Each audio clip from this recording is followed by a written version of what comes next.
welcome to Tales in the Dark. I know many of you enjoy relaxing with these videos, so I recommend turning down the volume until my voice is barely audible. It'll make the experience even more soothing. Before you close your eyes, let me know in the comments where you're listening from. Leave a like and subscribe to the channel. Thank you and enjoy listening. Story 1. I had lived in this house for years. Every wall, every door, I knew them all. But today, as I walked down the hallway, my breath caught. There was a window, a large, rectangular window where there had only been solid drywall before. The air smelled faintly of dust and something sharp, like rain-soaked metal. My stomach twisted as I stepped closer. On the other side of the glass, I saw my backyard, and in the middle of it, someone was staring up at me. My first instinct was to step back, to blink hard and clear whatever visual error my brain had manufactured. But when I opened my eyes again, the window remained. Sunlight streamed through it, casting a perfect rectangular glow onto the worn hallway carpet, a carpet that had never before known direct sunlight in this perpetually dim corridor. The figure outside stood motionless. I could make out only a silhouette against the bright day, dark and featureless, yet unmistakably human in form. It didn't wave, it didn't move, it simply watched. I pressed my palm against the glass. It felt cold and solid, entirely real beneath my fingertips.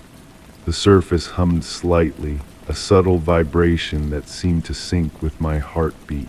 I rapped my knuckles against it, and the sound echoed normally a hollow knock that resonated exactly as glass should. "Hello," I called, my voice sounding strange even to my own ears.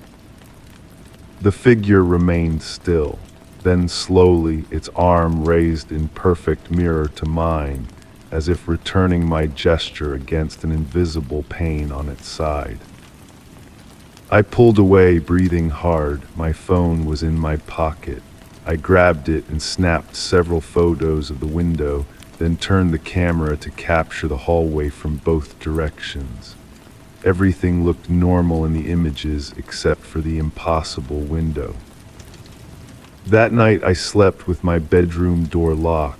Dreams came in broken fragments, glass shattering but making no sound, a house with too many rooms, hallways that stretched into darkness. I woke repeatedly, convinced I heard tapping from the direction of the new window. When morning arrived, I approached the hallway with dread pooling in my stomach. The window remained, worse, it had changed. It now appeared wider, the frame darker, the glass bearing a subtle ripple pattern I hadn't noticed before. Outside, the yard looked different too, the grass longer, wilder, as if weeks had passed overnight.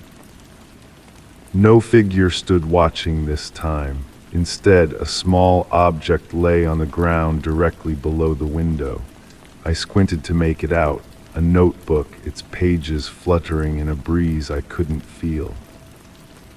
I needed to document this. I grabbed a measuring tape from the kitchen drawer and recorded the dimensions of the window.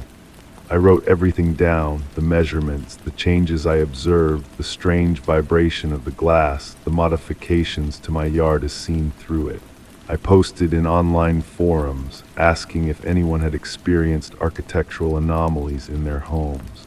Most responses suggested carbon monoxide poisoning or some form of hallucination. But I knew what I saw, what I felt, what continued to develop day by day. By the third day, the window had expanded again.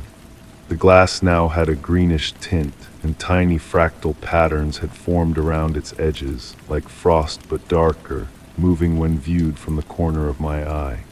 The yard beyond looked increasingly unfamiliar. Trees stood where none had been planted, and the fence appeared weathered and broken in places. I set up a camera on a tripod, recording the window day and night. The footage showed nothing unusual except for the window itself, no movement, no changes happening on camera. Yet each morning, differences were apparent. The recording would show an unchanged window all night, but when I checked in person, alterations were undeniable. On the fifth day, the figure returned. This time it stood closer to the house, its features still obscured, but its presence unmistakable. It carried something the notebook I had seen earlier. Slowly, deliberately, it opened the book and held up a page with writing too distant to read. My curiosity overcame my fear. I found a notepad and marker, scrawled, "Who are you?" in large letters, and pressed it against the window. The figure responded by turning its notebook to reveal a new page. The writing was larger now, but still indecipherable, the characters resembling nothing I recognized, symbols that seemed to shift and change as I tried to focus on them. That night the tapping returned more insistent, rhythmic. It followed no pattern I could discern, yet carried an undeniable sense of intention. I covered my ears with a pillow, but the sound penetrated everything, resonating through the walls themselves. In the morning, I found smudges on the glass, fingerprints on both sides. I hadn't touched the exterior, couldn't have.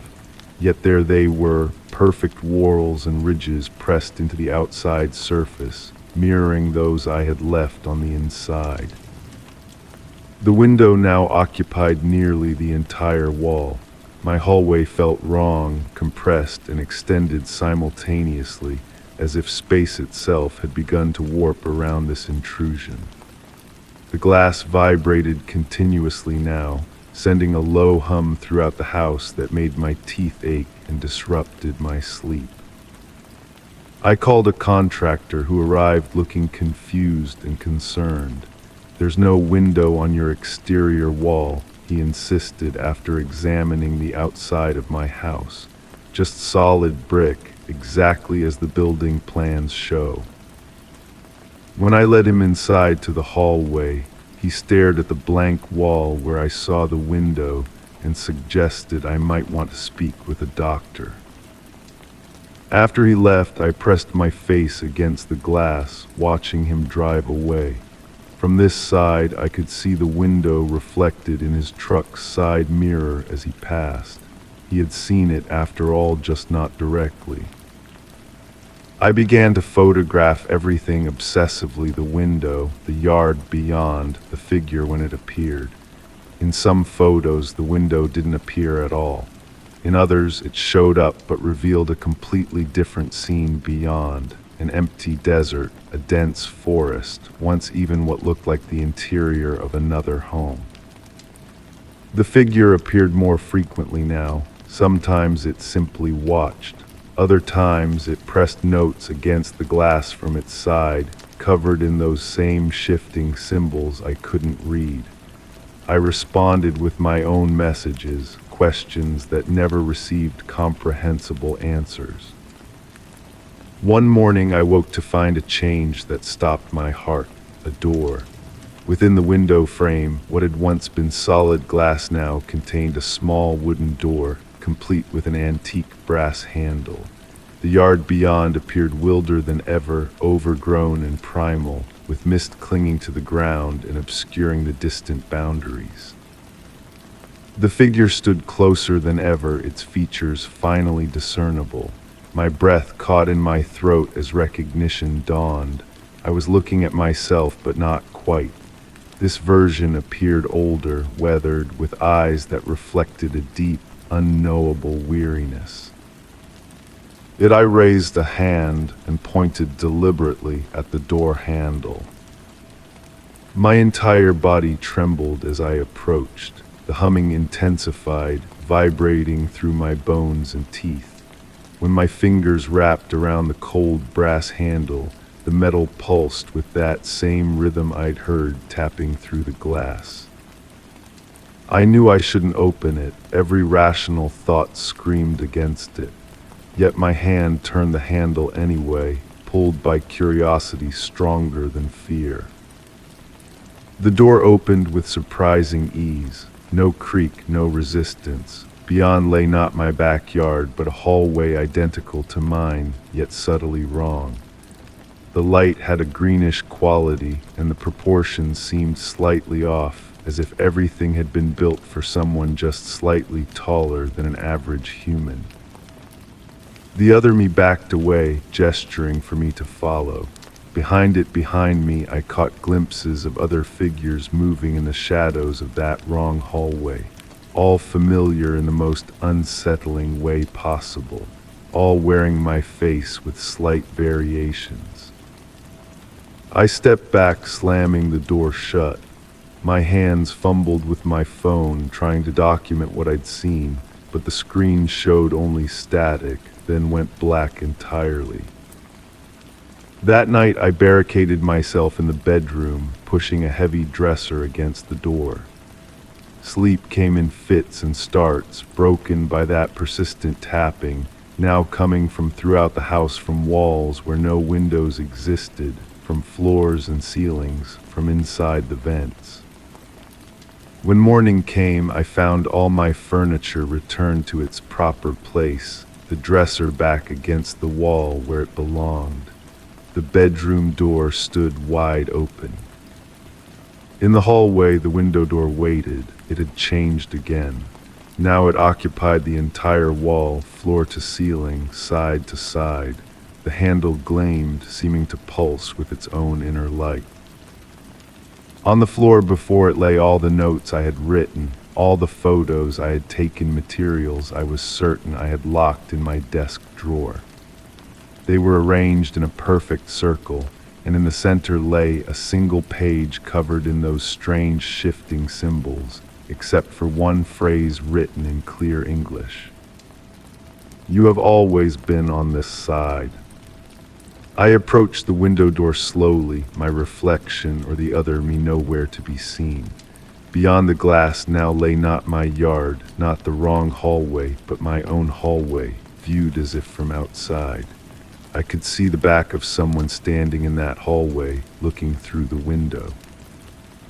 The figure turned. It was me, exactly as I was at this moment, wearing the same clothes, with the same expression of dawning horror. I raised my hand. The figure raised its hand in perfect synchronization. I pressed my palm against the glass, so did it. And in that moment, I understood with perfect, terrible clarity. I had never been looking out through a window that wasn't supposed to be there. I had been looking in. The tapping begins again from all around me now. I know what it is. It's me, all the other versions of me, trying to get back to where they belong, or perhaps trying to warn me that I am not where I belong. I reach for the handle one last time, knowing that regardless of my choice, the window will remain, because the window was never the intruder in this house. I was. Story 2, the house was always quiet at night, too quiet, but lately as I lay in bed I heard its soft whispers drifting through the air vents. At first I thought it was just the wind, the house settling. But last night, as I pressed my ear against the vent, my blood ran cold. The whispering stopped, and then just as I turned away, a voice from inside the vent whispered back, "I know you're listening."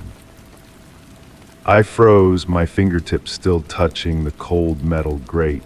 The voice had been clear, deliberate, not the random hissing of pipes or the creaking of old metal. Someone or something had spoken directly to me. I pulled my hand away and retreated to my bed, drawing the covers up to my chin despite the warm night air.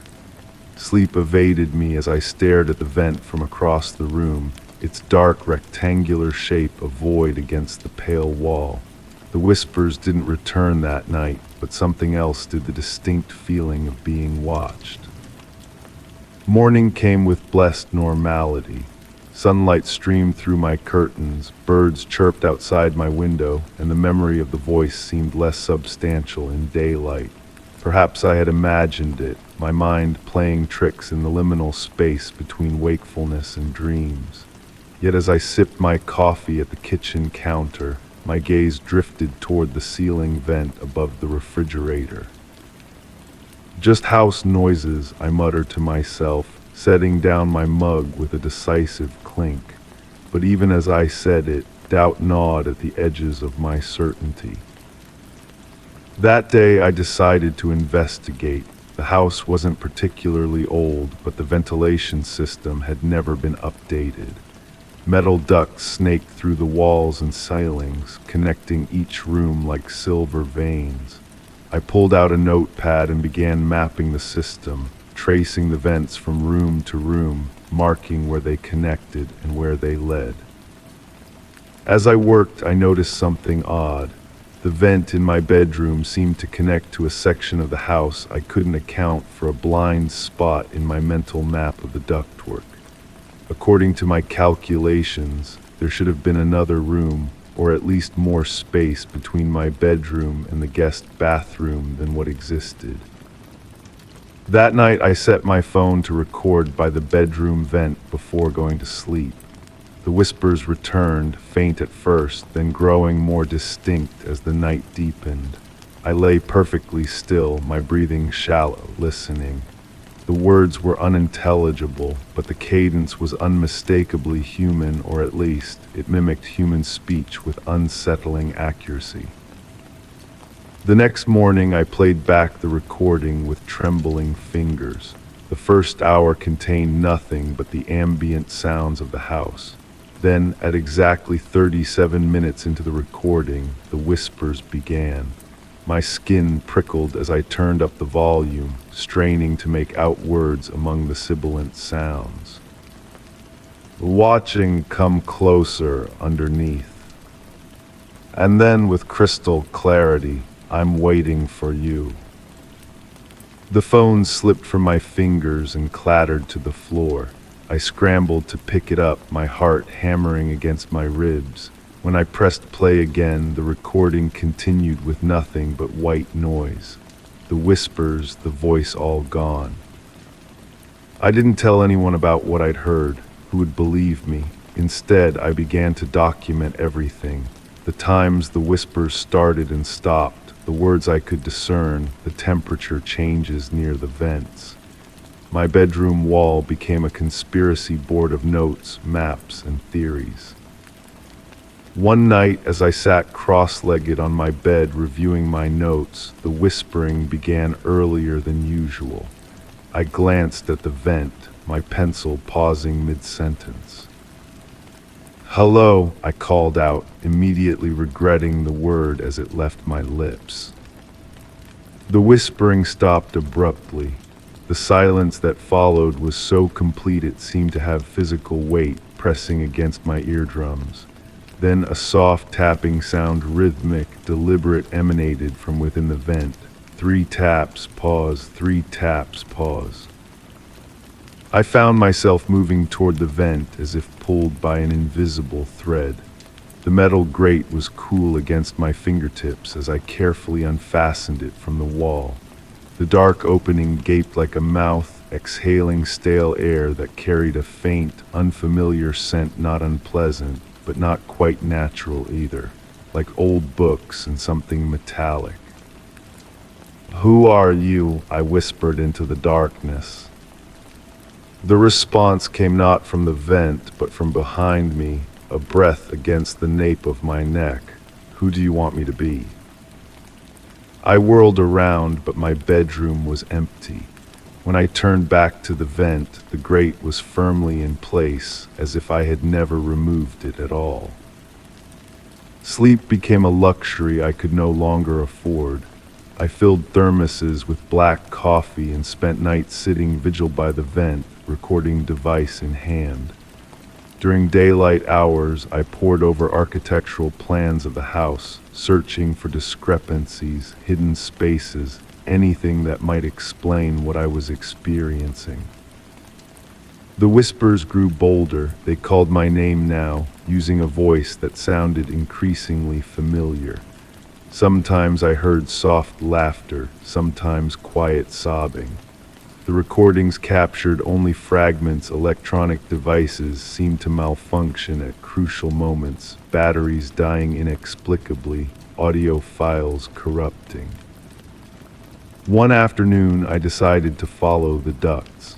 I squeezed into the narrow crawl space above the garage, flashlight gripped between my teeth as I traced the metal pathways with my fingers. The dust was thick here, undisturbed for years, except I paused, directing my light at a section of ductwork ahead of me. The dust there had been wiped clean, the metal showing dark finger marks against the silvery surface. Someone else had been here. As I inched closer to examine the marks, a soft, scraping sound came from within the duct. I froze, listening intently. The sound grew louder, methodical, purposeful movement. Something was coming toward me through the vent. I scrambled backward, banging my head against a beam in my haste. By the time I tumbled out of the crawl space, my clothing was covered in cobwebs and dust, and my heart was threatening to burst from my chest. I slammed the access panel shut and dragged a heavy bookcase in front of it. That night, the voice changed its tactics. "You're afraid," it said, no longer whispering, but speaking in a normal conversational tone. "You shouldn't be. I've been waiting for you for so long." "What do you want?" I demanded, pressing my face close to the vent. "To show you something," the voice replied. "Something wonderful, something terrible. Come find me." "Where?" My voice cracked on the word. "You know where, the space between spaces, the room that shouldn't exist." I spent the next day knocking on walls, measuring rooms, comparing the actual dimensions of the house to the floor plans, and I found it a discrepancy of about 3 feet between my bedroom wall and the guest bathroom, too small for a room, but large enough for something. The section of wall that concealed the space looked no different from the rest, same paint, same baseboard. But when I knocked, the sound was slightly hollow, different from the solid thud of the surrounding wall. I ran my fingers along the edges, feeling for any seam or crack that might indicate a hidden door. They're almost imperceptible, a thin line running from floor to ceiling. I pressed against the wall, and to my astonishment, it gave slightly under my touch. With a low, grinding sound, a narrow panel swung inward, revealing darkness beyond. The space was tight, barely wide enough for a person to stand inside. The air that wafted out was cold and carried that same strange scent I'd noticed from the vent, old books and metal. My flashlight beam cut through the darkness, illuminating bare walls and a single chair facing away from me. Someone was sitting in the chair. My light trembled as I directed it at the figure. Slowly, the chair began to turn. What I saw made no sense. It couldn't be real. It defied all logic and reason. Yet there it was, staring back at me with my own face, my own eyes, wearing my same clothes. Finally, my doppelganger said in a voice identical to mine, "We meet face to face." "What are you?" I whispered, unable to step away despite every instinct screaming at me to run. "I'm you," it said simply. "Or rather, what you will become, what you've always been becoming. I've been waiting in the spaces between your world for so long." It stood up, and I noticed something wrong with its movements, too smooth, as if it were gliding rather than walking. Its smile was perfect, symmetrical in a way no human smile could be. "You've been listening to me," it said. "Now I'll listen to you for a while until the change is complete." I backed away, but the wall behind me had vanished. Where my bedroom had been, there was now only an endless corridor lined with vents, each one whispering my name in unison. My double reached for me, its fingers elongating impossibly as they neared my face. "Don't be afraid," it soothed in my voice. "This is just the beginning. Soon you'll be the voice in someone else's vents." I woke up in my bed, sunlight streaming through the curtains. A dream, it had only been a dream. Relief flooded through me as I sat up, rubbing my eyes. But then I noticed it. The vent cover on my wall was missing, the dark opening gaping like a wound. And on my desk lay my notepad, open to a fresh page with words written in my handwriting. "Thank you for letting me in. I'm you now, better than you ever were."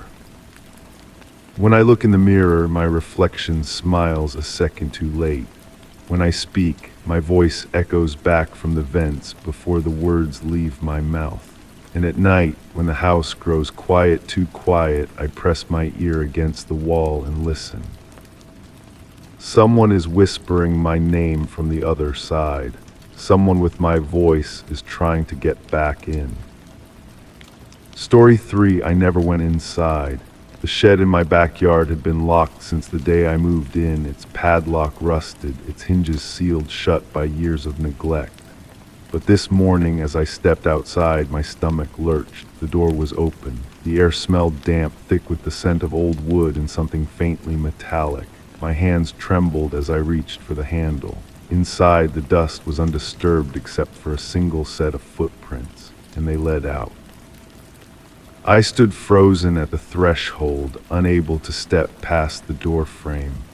Something primal within me whispered to walk away, to close the door and pretend I'd never seen it open. But curiosity pulled at me like an invisible thread. The footprints were small, narrower than my own, and pressed into a layer of dust so thick it must have accumulated over decades.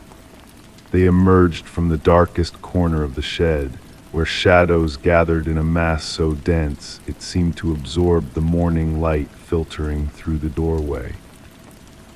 "Hello," I called out, my voice sounding foreign in my own ears. No response came, yet I could swear the shadows in the corner shifted slightly. Against my better judgment, I pulled my phone from my pocket and switched on its flashlight. The beam cut through the darkness, illuminating shelves lined with mason jars filled with murky liquid.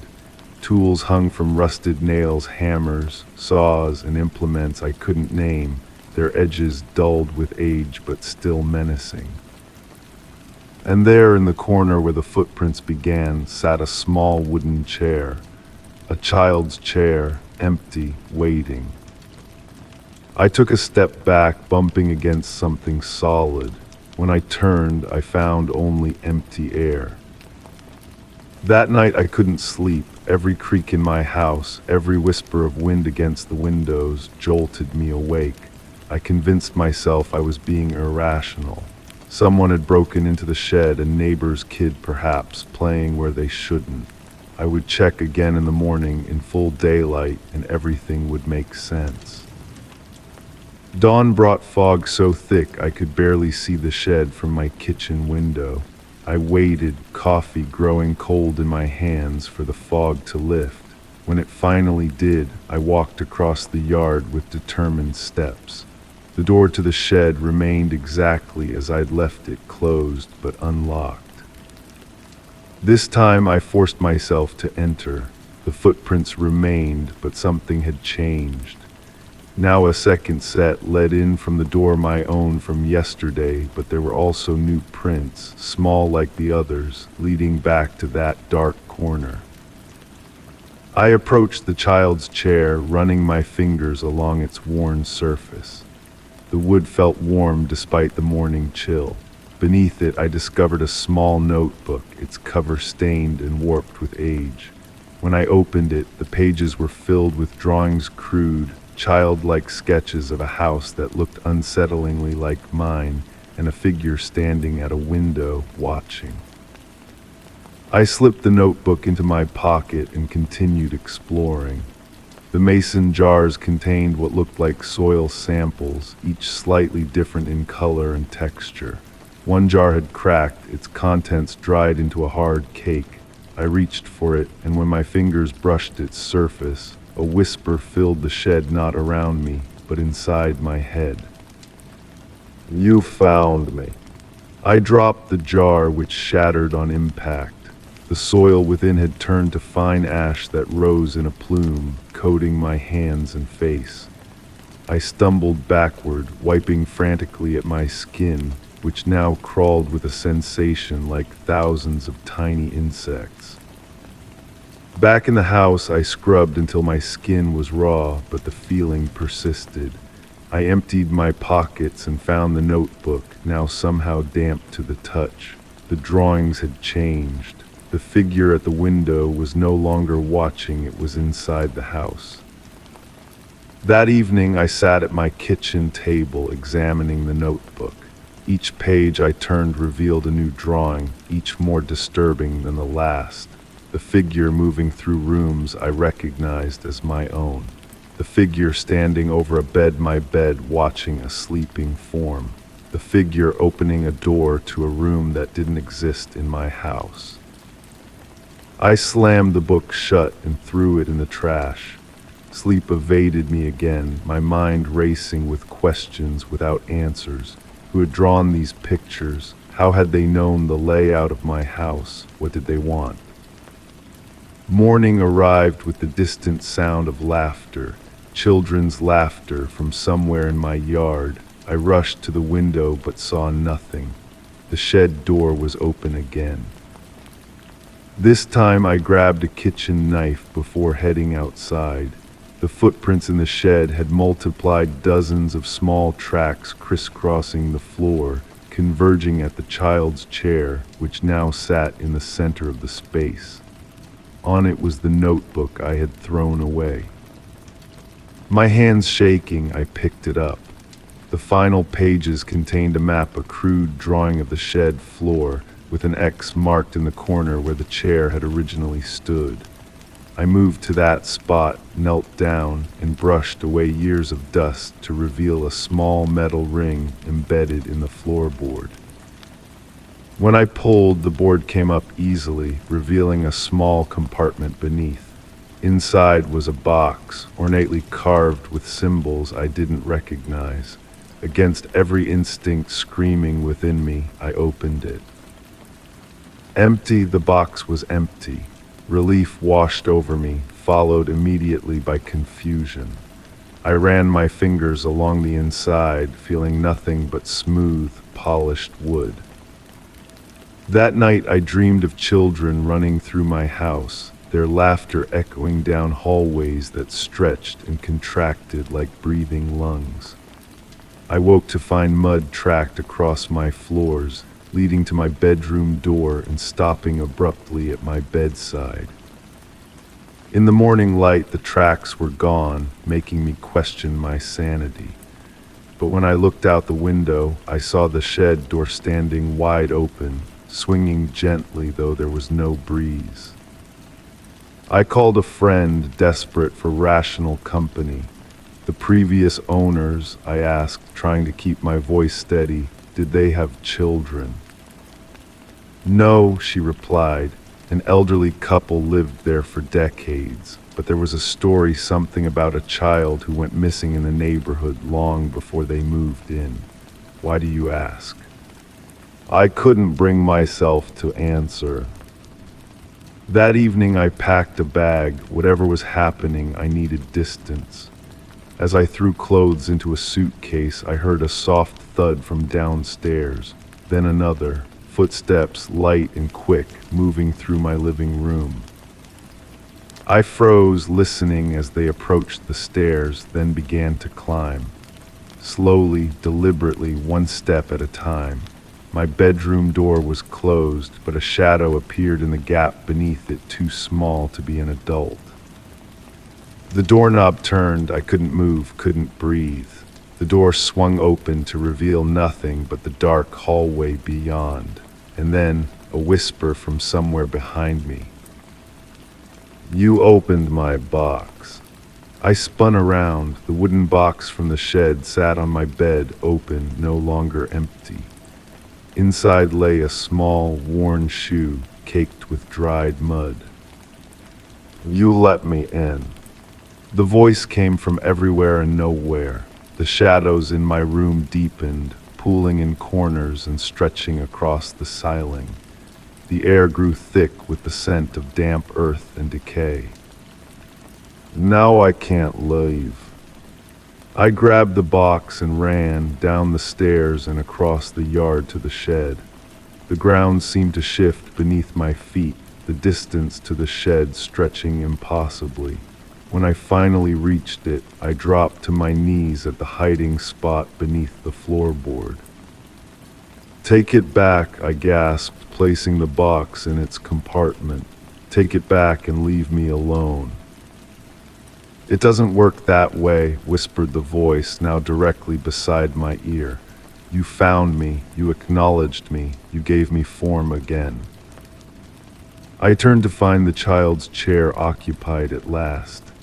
Not by a child, but by a shadow darker than the surrounding darkness, shaped like a small human, but wrong in subtle ways I couldn't articulate. "No one remembered me," it said, its voice like dry leaves rustling. "No one looked for me, but you found me." "What do you want?" I asked, my voice breaking. "To not be alone anymore." I backed away, shaking my head. "I can't help you." "You already have." When I returned to the house, everything looked normal. The mud tracks were gone. The notebook had vanished. Nothing remained to prove any of it had happened, except for the persistent feeling of being watched. I never went back into the shed. I locked it with a new padlock, stronger than the old one. But sometimes at night I hear the soft click of it unlocking. And in the morning, though the lock remains intact, I find small footprints on my kitchen floor, in my hallway, beside my bed. I know now what was in that box, not just a shoe, but recognition, acknowledgement, the power of being seen after an eternity of being forgotten. I never see the child directly, only from the corner of my eye a flicker of movement, a shadow that doesn't match my own. But I feel its presence constantly, like a weight pressing against my consciousness. I've learned to live with it, to accept the sounds of play from empty rooms, the drawings that appear on foggy windows, the whispered words in the dark. Because I understand now what it means to be forgotten, and I can't bring myself to lock away that suffering again. So if you find an old shed with a rusted lock, leave it be. Some doors are meant to stay closed, some footprints aren't meant to be followed, and some discoveries can never be undone. I never went inside the shed again, but something came out, and it's still here with me. Story 4, the pipes had been making noises for days, gurgling, clanking, the occasional groan. I assumed it was old plumbing. But tonight, as I stood in the bathroom brushing my teeth, something moved. A thin, pale hand slithered up from the drain, fingers stretching toward the edge of the tub. The air smelled of mildew and something bitter, like rusted metal. My breath caught. The fingers curled against the porcelain, and then they started pulling. I froze, toothbrush suspended mid-stroke. The fluorescent light above me flickered once, twice, as if responding to my shock. Those fingers so pale they were almost translucent, strained against the smooth surface, seeking purchase. The nails were ragged, broken things, scraping quietly against the white enamel. My first instinct was to scream, but my throat constricted. Instead, I backed away until my shoulders pressed against the cool bathroom wall. The hand continued its slow emergence, revealing a bony wrist and then part of a forearm, all glistening with a slick, unnatural sheen. It shouldn't have been possible. The drain was barely 2 inches wide. Yet it continued, impossibly folding and unfolding from that tiny opening like origami made of flesh. The entire bathroom seemed to contract around me, the walls breathing inward with each new inch of limb that appeared. I fumbled for my phone on the sink counter, nearly knocking it into the toilet in my haste. The camera, I needed evidence of this. My hands trembled as I pointed the lens toward the bathtub, but when I checked the screen, it showed only static, jagged lines cutting across the display. The arm was halfway out now, elbow bent at an impossible angle as it leveraged itself upward. The skin wasn't just pale, it had a bluish tint, like something kept too long in cold water, and there were markings on it, dark stains that might have been bruises or might have been something else entirely. I should have run, every instinct screamed at me to flee. Instead, I found myself stepping closer, drawn by a morbid curiosity that overrode my fear. "What are you?" My voice emerged as a whisper, barely audible over the persistent drip from the sink faucet. The hand paused its climbing, fingers splaying wide as if sensing the vibrations of my words. Then, slowly, it formed into a beckoning gesture. "Come closer." I shook my head, backing away again. This time I reached for the door, my fingers closing around the knob, but when I tried to turn it, the metal was ice cold, burning against my skin. I jerked away, leaving a layer of skin stuck to the brass. The smell in the bathroom had changed, grown stronger. No longer just mildew and rust, but something richer, earthier, like soil after heavy rain, like graves freshly dug. I tried the light switch next. The fluorescent bulb dimmed, brightened, then went out completely, plunging the bathroom into darkness broken only by the faint glow of streetlights filtering through the frosted window. In the new shadows, I could still see the thing in my bathtub. It had progressed further, a shoulder now visible, straining through the drain, the skin stretched taut over sharp bones. And beside it, emerging from the same impossible opening, was the crown of a head, hair dark and plastered wet against a skull. My phone, I needed to call someone, but when I looked down at it, the screen showed only my own reflection, distorted and stretched, eyes too wide, mouth a dark hole. Water began to rise in the tub, dark and thick, not flowing from the faucet, but seeping up from around the emerging figure. It didn't splash or ripple, but crawled up the sides of the porcelain like it was alive, searching. I pressed myself against the door again, wrestling with the handle despite the pain in my raw fingers. The wood vibrated against my back, as if something on the other side was pushing to get in. "Who are you?" I asked again, louder this time. "What do you want?" The head turned toward me, still half emerged from the drain. I couldn't see its face, just the back of that wet skull, hair hanging in thick strands. But I felt its attention shift, felt it become aware of me in a way it hadn't been before. The fingers moved again, this time forming shapes in the air. Not random gestures, but deliberate movements. It was trying to communicate. Against all reason, I found myself approaching the tub again. The dark water had risen higher, now lapping at the edges. As I came closer, I saw my reflection in its surface, but older, gaunt, my eyes sunk in pools of shadow. The creature's movements became more frantic as I approached, its arm fully extended now, reaching toward me with desperate intensity. The head had emerged further, revealing the nape of a neck, the curve of a jaw.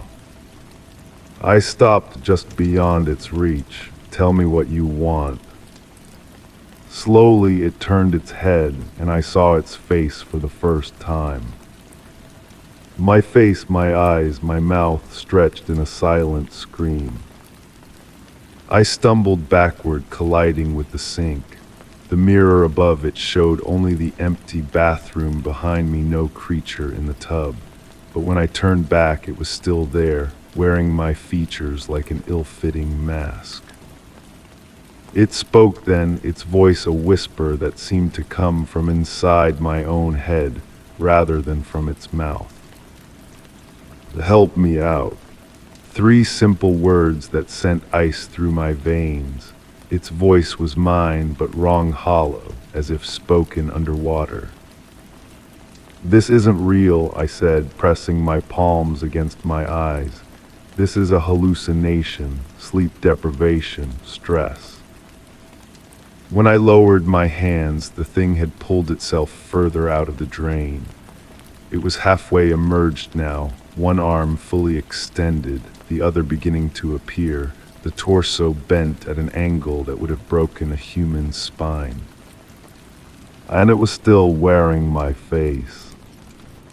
I had to document this. No one would believe me otherwise. I raised my phone again, ignoring the distorted screen, and pressed record. The camera made the clicking sound of capturing video, but the screen remained black. Please, it said, its voice stronger now. I've been down there so long. What are you? I demanded, my voice breaking. It smiled then, lips curling back to reveal teeth that were too sharp, too numerous. I'm you, the you that could have been, the you that still might be. My head spun. This made no sense. Nothing made sense. I pressed my back against the bathroom wall, feeling the paint flake beneath my fingertips. It felt wrong, soft, almost moist. The creature continued its slow emergence from the drain, dark water sloshing around it.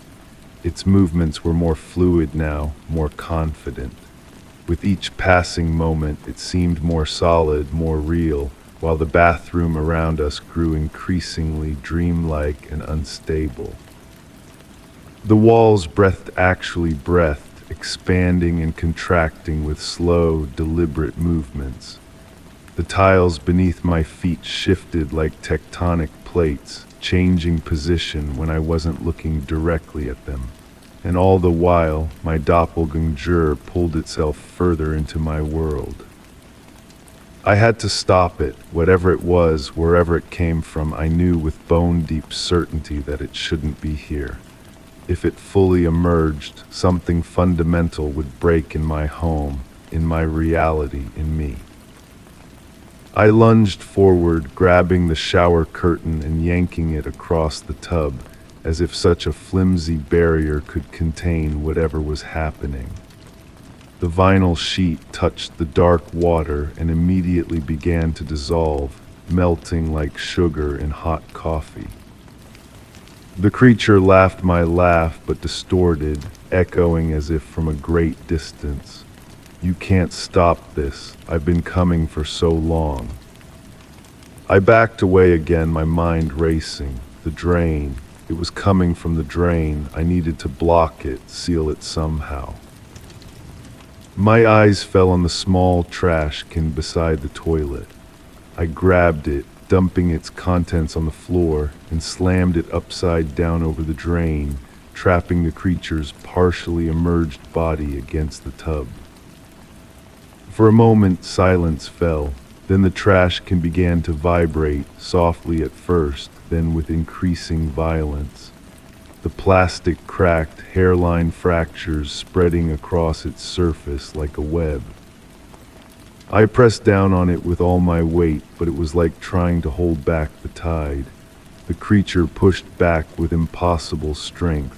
The trash can shattered, shards of plastic slicing into my hands. The thing surged upward, now free from the drain entirely. It stood in my bathtub, water cascading from its form, my form, but wrong in subtle, horrifying ways. Too tall, too thin, joints bending where no joints should be. Thank you, it said, stepping over the edge of the tub onto the bathroom floor. Its movements were jerky, uncoordinated, as if it was unused to its body. I've waited so long for you to notice me. I tried to run, but my feet seemed rooted to the spot. The bathroom door had vanished, replaced by smooth, unbroken wall. The window, too, was gone, just me in it, in a room that no longer felt connected to the rest of the world.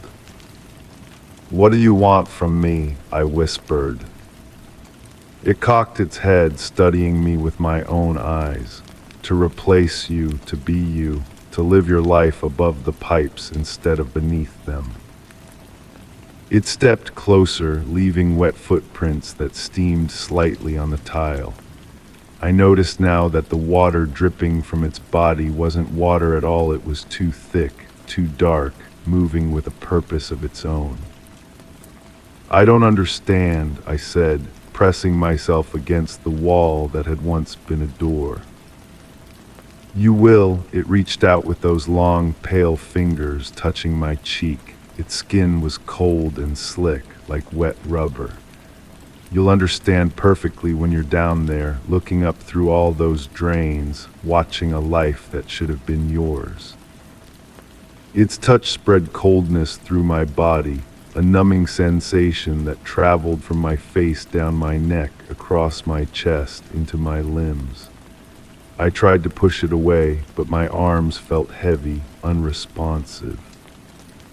The numbness reached my legs, and I slid down the wall, unable to support my own weight. The creature knelt beside me, its face inches from mine, our identical features like some nightmarish mirror. "Don't fight it," it whispered. "The pipes aren't so bad once you get used to them. Dark, quiet, peaceful in their way." I wanted to scream, but my lungs felt frozen. The numbness had spread to my core now, leaving only my mind alert and terrified. The creature stood, looking down at me with something like pity in its stolen eyes. "I'll take good care of your life, better than you did, perhaps." It turned away, examining its reflection in the bathroom mirror, my reflection, now belonging to it. It ran its hands through its hair, adjusted its posture, practiced a smile that didn't quite fit its face. Meanwhile, I felt myself changing, my skin growing pale, then translucent, my joints loosening, becoming fluid, my body thinning, stretching, and beneath me the floor softening, opening up like lips parting, revealing darkness beneath. I tried to cling to the tiles, but my fingers slipped, unable to find purchase. The creature ignored my silent struggle, too busy practicing expressions in the mirror, learning to be me.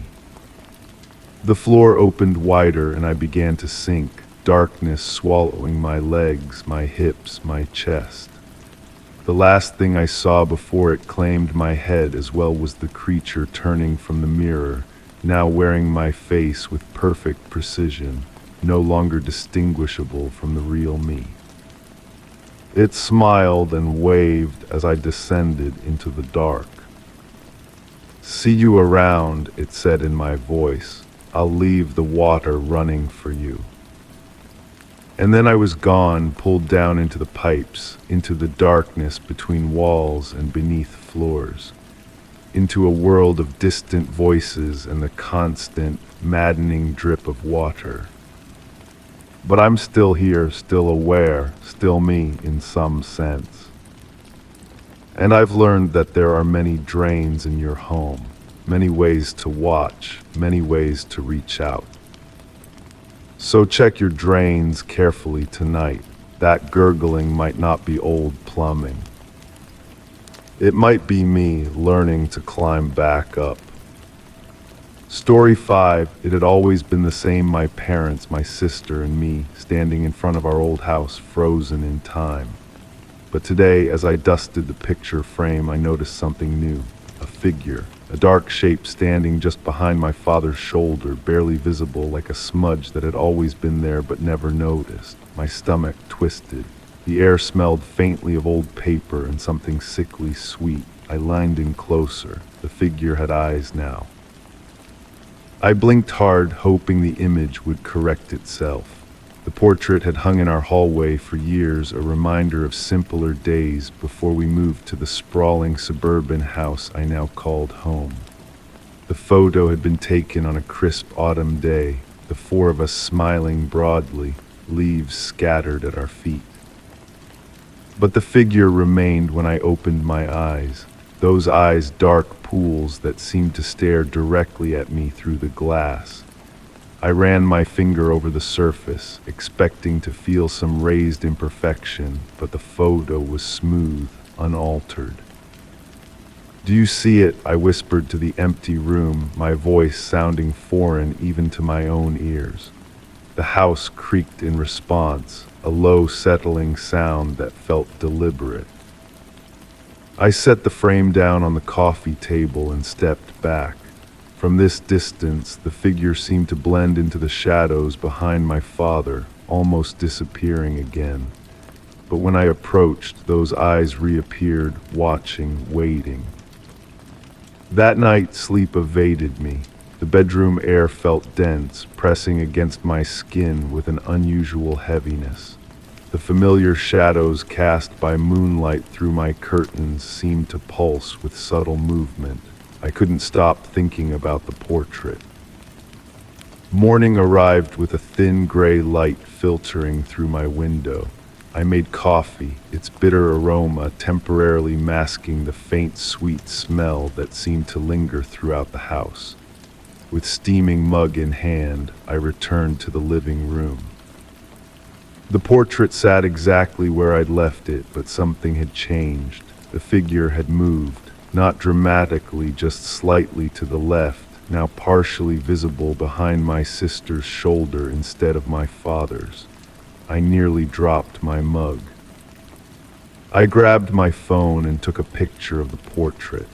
The screen showed exactly what my eyes were seeing: the mysterious figure, slightly blurred but undeniably present. I zoomed in, studying those eyes that seemed to follow me across the room. I needed answers. The portrait had been taken by a professional photographer hired by my parents. Perhaps there was some explanation, a processing error or a double exposure. I dug through old boxes in my garage until I found the photographer's business card, yellowed with age. The number was disconnected. An internet search revealed the studio had closed down years ago. The photographer himself had died shortly after our session. That night I dreamed of the portrait. In my dream, I stood in front of it, but I was also inside it, feeling the autumn breeze against my skin. I could sense someone standing behind me, breathing softly, the scent of sweet decay wafting past my nostrils. I couldn't turn around. When I woke, my sheets were damp with sweat. The smell from my dream lingered in my bedroom, stronger now, sweet and rotten like fruit left too long in summer heat. I avoided the living room for 2 days, taking a different route through my house, keeping my eyes averted from the wall where the portrait hung. But curiosity eventually overcame fear. Armed with a magnifying glass, I approached the portrait again. The figure had moved once more. No longer hiding behind family members, it now stood clearly visible at the edge of the frame. And it had features, not just eyes, but the suggestion of a nose, a mouth, a chin. Though still blurry, the face appeared masculine, with hollow cheeks and thin lips. I took more photos, comparing them with the ones from days before. The progression was undeniable. Something was emerging from the background of our family memory. That evening, I called my sister. "Do you remember anything strange about the day we took that family portrait?" I asked, trying to keep my voice casual. "Not really," she replied. "Why?" "Just wondering if you remember anyone else being there." A pause, like who? Anyone, a stranger, someone watching. Another pause, longer this time. I had a weird feeling that day, she finally admitted, like we were being observed, but Mom said I was imagining things. My heart raced. Have you ever noticed anything unusual about the portrait itself? I don't have a copy, she said. I always found it unsettling, so I never asked for one. After hanging up, I stared at the portrait again. The figure was clearer now, standing almost shoulder to shoulder with my family. Not quite touching us, but close enough that it seemed impossible we wouldn't have noticed someone standing there. I decided to document everything. I set up a camera on a tripod, pointing at the portrait, capturing an image every hour. I took notes, recording the subtle changes, the way the figure seemed to solidify with each passing day. The smell in the house grew stronger, sweet, cloying, impossible to ignore.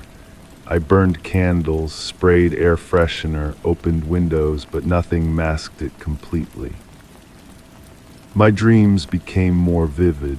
Night after night, I found myself back in that autumn day, feeling the presence behind me growing stronger, closer. Sometimes I heard whispers, words I couldn't quite catch. I would wake gasping for air, my bedsheets twisted around my legs. The camera captured what my eyes confirmed. The figure was becoming more defined, more real. I could now make out clothing a dark suit, slightly outdated in style. The face gained definition, gaunt, with deep-set eyes and thin hair swept back from a high forehead. I found myself speaking to it. "Who are you?" I would ask, staring at those eyes that seemed to follow me. "What do you want?" One morning, after a particularly restless night, I noticed something that sent cold fear coursing through my veins. The positioning of my family in the portrait had shifted slightly. We were no longer standing in a tight group. Instead, we had moved apart, creating a space between my father and sister. A space just large enough for someone to stand. The camera confirmed it. Over days, almost imperceptibly, my family had been moving apart while the figure had been moving forward. That night I dreamed again of the portrait session. This time I could hear the photographer's voice. "Move closer together, please. There's someone." The sentence cut off, replaced by static noise. Then clearly, "There's someone else in the frame." I woke with a gasp. Dawn light filtered through my curtains. My phone showed dozens of missed calls from my sister. When I called back, her voice was tight with fear. "I had a dream about that portrait," she said without preamble. "Someone was standing with us, someone none of us could see." "I've been seeing changes in it," I admitted, finally sharing everything I had documented. "Get rid of it," she urged. "Burn it, throw it away." But I couldn't. Something compelled me to keep watching, documenting, understanding. The figure was trying to tell me something. I was certain of it. That evening, as gray twilight settled over my house, I sat directly in front of the portrait, notebook in hand. The figure was now standing fully in the space that had opened between my father and sister. No longer blurry or indistinct, yet he was as clear as any of us. A man in his 40s, gaunt and pale, with dark hollow eyes and thin colorless lips. And he was smiling.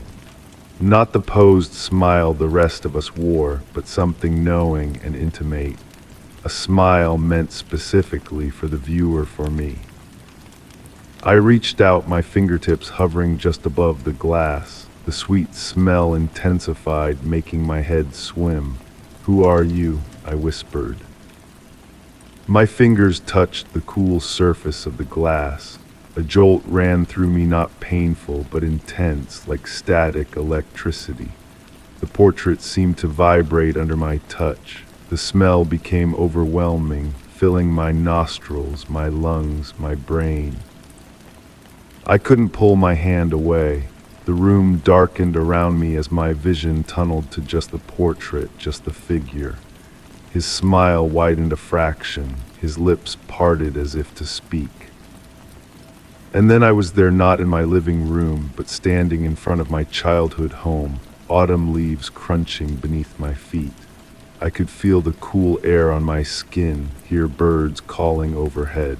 My family stood beside me, smiling at the camera. And behind me I felt a presence. A hand gently touched my shoulder. The scent of sweet decay filled my nostrils. "Stay still," a soft voice whispered in my ear. "Smile for the camera. I've waited so long for this moment." I couldn't move, couldn't turn, couldn't speak. The camera flashed. I came back to myself, slumped on my living room floor, the portrait lying face down beside me. My head pounded. The sweet smell was gone, replaced by the clean scent of my home. With shaking hands, I turned the portrait over. There we stood, my mother, my father, my sister, and me, all smiling our posed smiles, standing in front of our old house. But I wasn't standing where I'd always been, between my mother and sister. I had moved to the edge of the frame. And in my original position stood the man from my vision, no longer blurry or half-formed, but solid and real. His hand rested on my sister's shoulder. His smile seemed triumphant. I hung the portrait back on the wall, my movements mechanical. There was nothing else to do. Nothing but wait and watch as, day by day, I fade further into the background of my own family memory, becoming nothing more than a smudge, a shadow, a pair of eyes peering out from behind a stranger's shoulder. Waiting for someone new to notice. Story 6. The floor had always been solid, I knew that for a fact, but as I moved my bed to clean, my stomach lurched.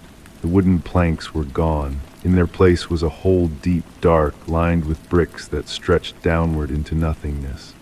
The scent of damp soil and something stale, almost sour, drifted up. My pulse pounded as I leaned forward. From somewhere deep inside the tunnel, I heard something move. I jerked back, knocking into my nightstand. The lamp wobbled but didn't fall. My mind raced for explanations. This house was old, yes, but not ancient, not the kind with secret passages or forgotten chambers. The floor had been solid yesterday and all the days before that. I'd lived here for years. Not once had the floorboards creaked or felt hollow beneath my feet. Curiosity pulled me back to the edge. The tunnel looked handmade, with irregular bricks forming a descending spiral. It shouldn't be there. It couldn't be there. Yet I found myself reaching for my phone to use as a flashlight, my hand trembling as I pointed the beam downward. The light didn't reach the bottom. A soft scratching sound echoed upward like nails against brick. I swallowed hard and called out, "Hello." My voice sounded different, tighter, higher as it bounced down the shaft. No response came, but the scratching stopped. I took photos, needing proof this wasn't a hallucination. Each picture showed the same thing, a dark spiral disappearing beyond the reach of my camera. I sent the images to my sister with a message.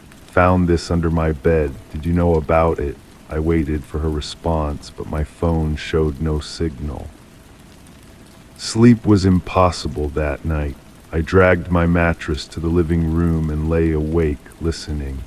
The house had never felt so quiet, as if all ambient noise was being sucked into that impossible hole.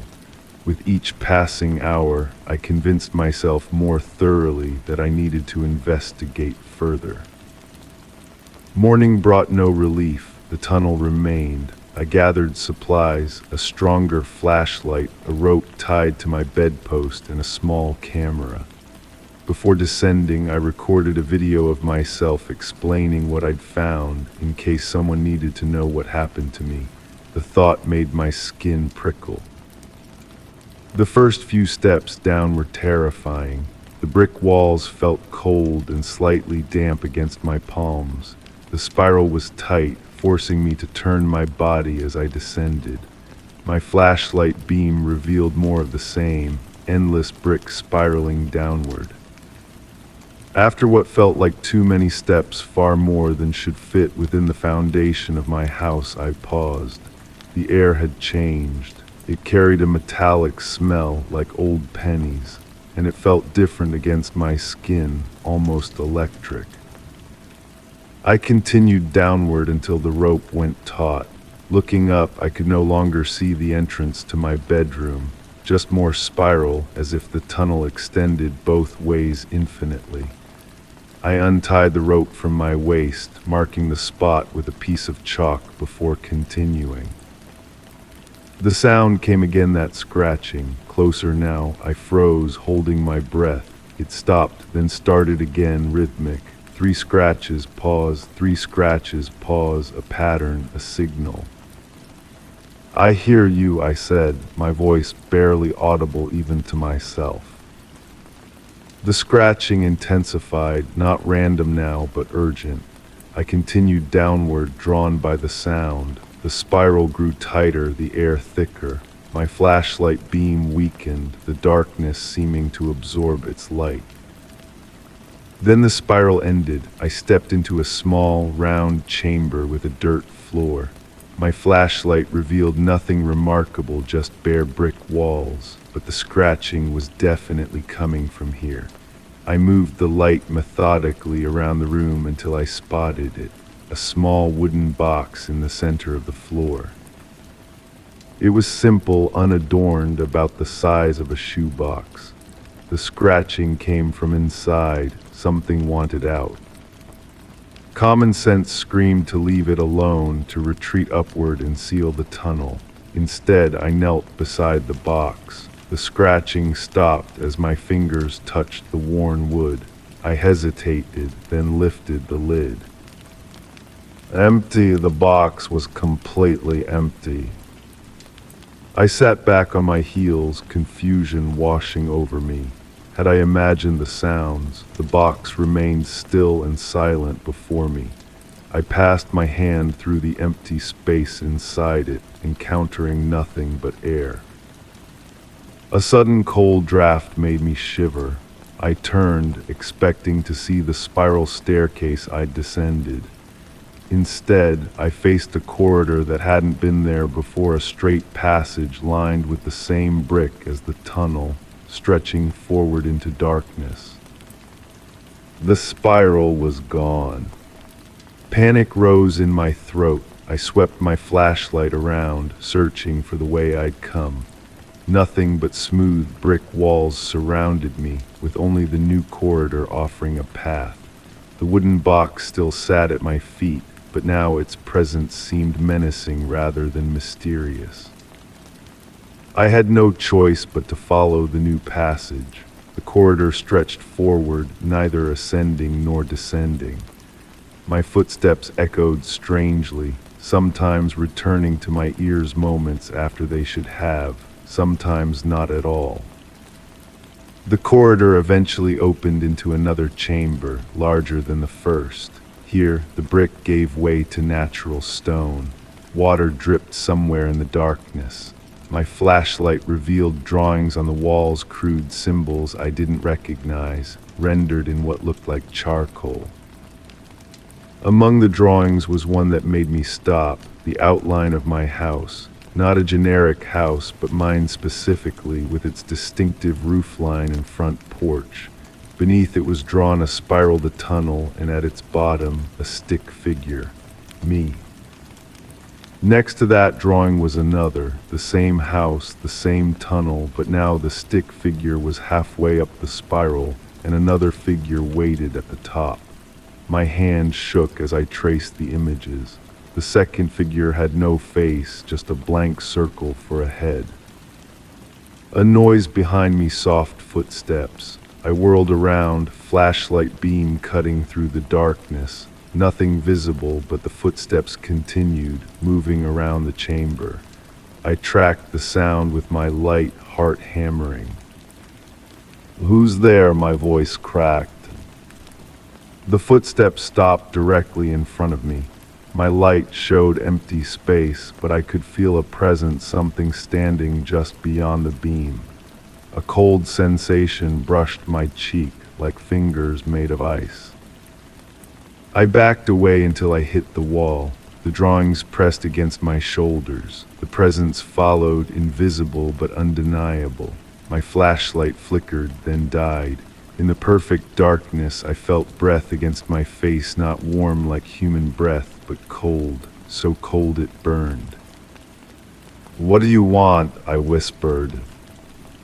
No verbal response came, but I felt pressure on my arm, a grip pulling me. I resisted at first, then surrendered, allowing myself to be guided through the darkness. The unseen entity led me through twisting passages I couldn't see but somehow knew were there. We emerged into yet another chamber, and my flashlight spontaneously reactivated. This room was different, not brick or stone, but what appeared to be metal. The walls reflected my light in dull gleams. In the center of the chamber stood a mirror in an ornate frame. My guide remained invisible, but the pressure on my arm directed me toward the mirror. I approached reluctantly, afraid of what I might see. My reflection appeared normal at first, pale with fear, eyes wide, hair disheveled. Then, as I watched, my reflection smiled while I remained frozen in terror. My reflected self placed a finger against its lips, signaling silence. Then it pointed behind itself to a reflected version of the chamber that was subtly different. In that version, the metal walls were covered with photographs, hundreds of them. Each showed a person standing exactly where I stood now before the mirror. Different faces through different eras, judging by their clothing, but all in this same spot. My reflection beckoned me closer. I hesitated, then placed my palm against the cool surface of the glass. My reflection did the same, then pushed through, its hand emerging from the mirror into my reality. Fingers gripped my wrist with shocking strength. I pulled back, but my reflection pulled harder. As we struggled, I noticed its eyes had changed, the pupils elongated into vertical slits. Its smile widened unnaturally. With a final desperate effort, I tore free and stumbled backward. My reflection remained half emerged from the mirror, its arm and shoulder protruding into my world. It tilted its head, expression shifting from anger to amusement. Then, slowly, it retreated back into the glass. Once fully inside the mirror again, my reflection pointed upward. A message, perhaps, a direction. I understood suddenly that I needed to return, to find the spiral staircase again. I ran from the chamber, following passages that now seemed to arrange themselves before me. The metal walls gave way to stone, then brick. I found myself at the bottom of the spiral staircase, which now appeared exactly where it should be. I climbed frantically, my legs burning with exertion. The spiral seemed longer going up than it had coming down. I counted steps, 50, 100, 200, far more than should fit in a normal house. Still I climbed. When I finally emerged into my bedroom, I collapsed onto the floor, gasping. My bed stood exactly where it had always been, no sign of having been moved. The wooden floorboards were intact, solid beneath my hands, no hole, no tunnel. I might have convinced myself it was all a nightmare, except for three things. First, my clothes were damp and smeared with a substance that looked like rust but smelled metallic, like the air in those chambers below. Second, my phone contained the photos I'd taken of the tunnel, but they were changed, distorted, the spiral now looking like a mouth opened in a silent scream. Third, when I gazed into my bathroom mirror that night, My reflection hesitated before mimicking my movements. Just a fraction of a second, just enough to notice. The floor remains solid beneath my bed. I've checked every night since then.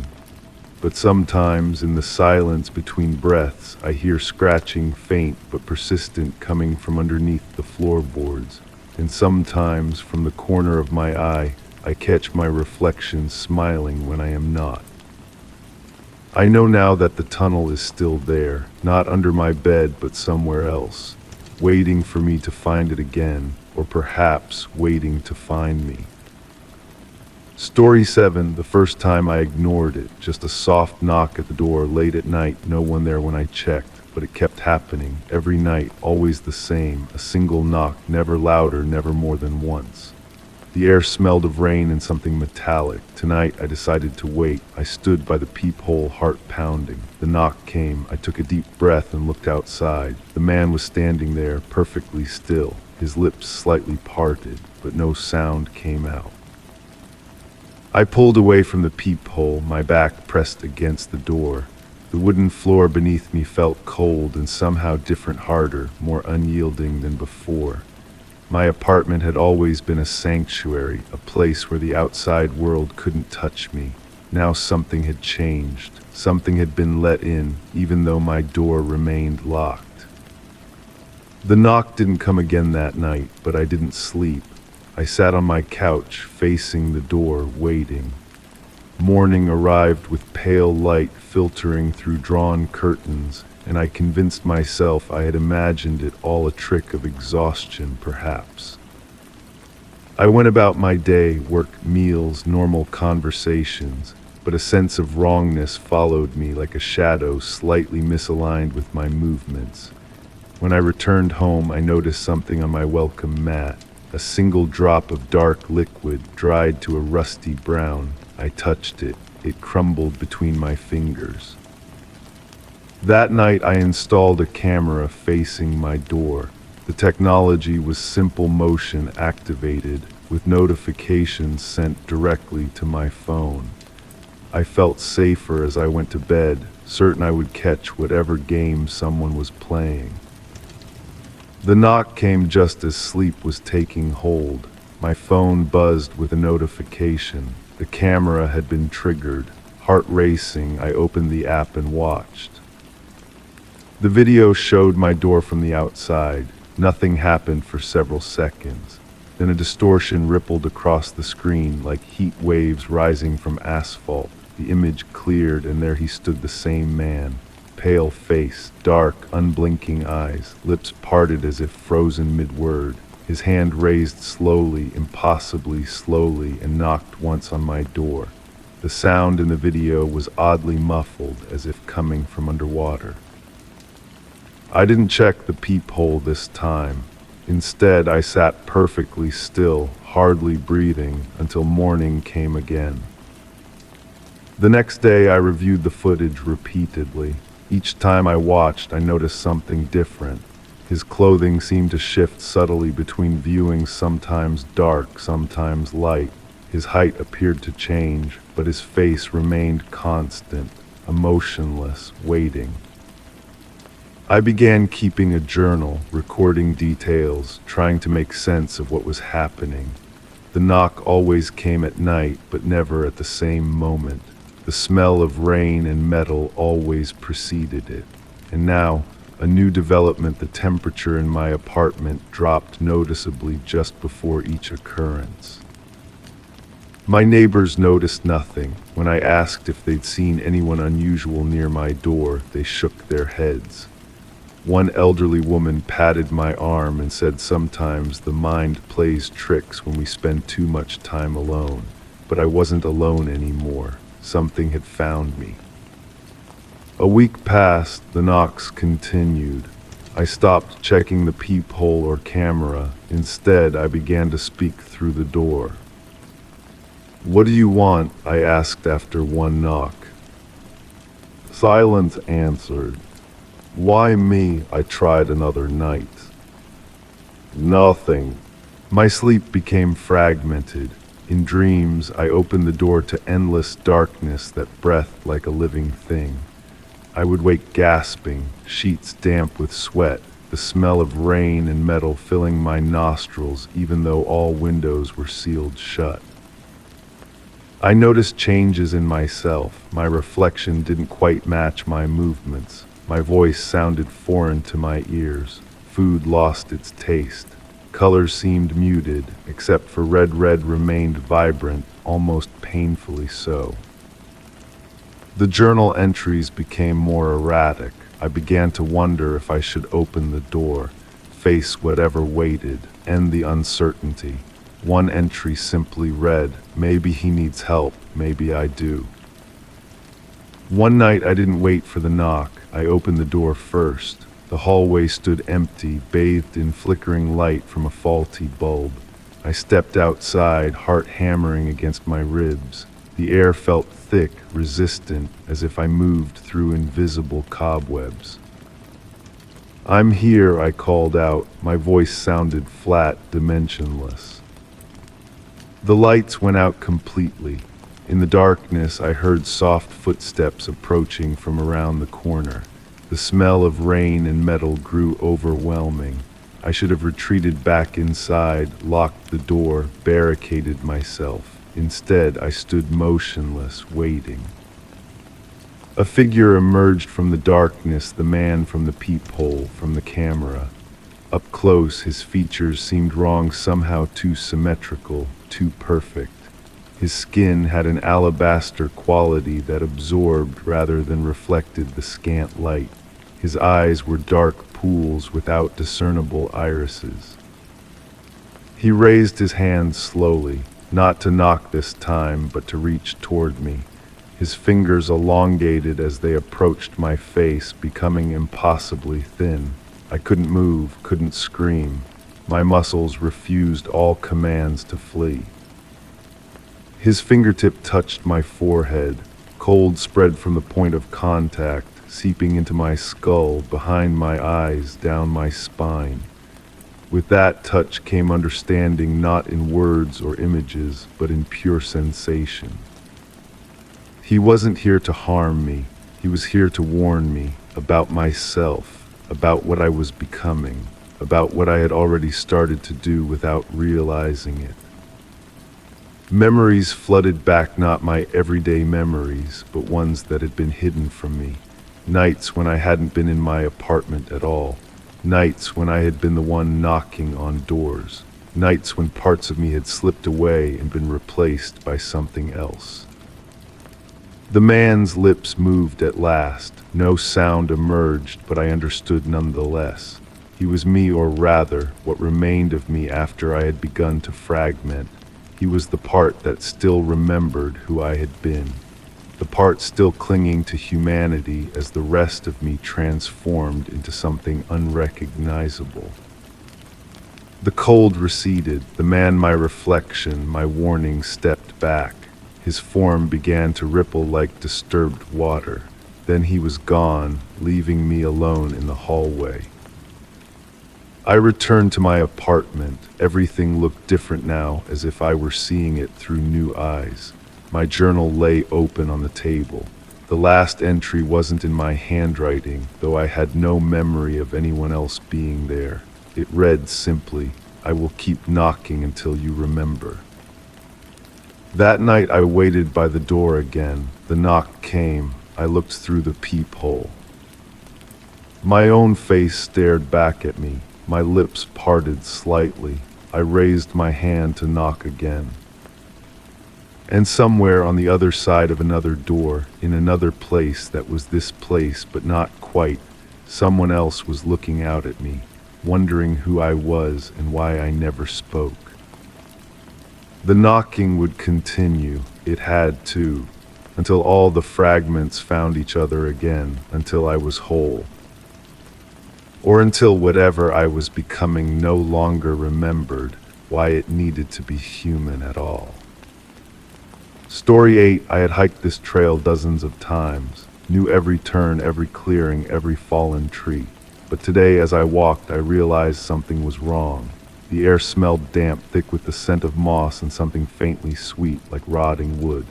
The trees had changed taller, denser, stretching in directions they hadn't before. My chest tightened. I checked my phone, my GPS. No signal, no familiar landmarks, just trees. And somewhere in the distance, footsteps that weren't mine. I froze, listening. The footsteps stopped too.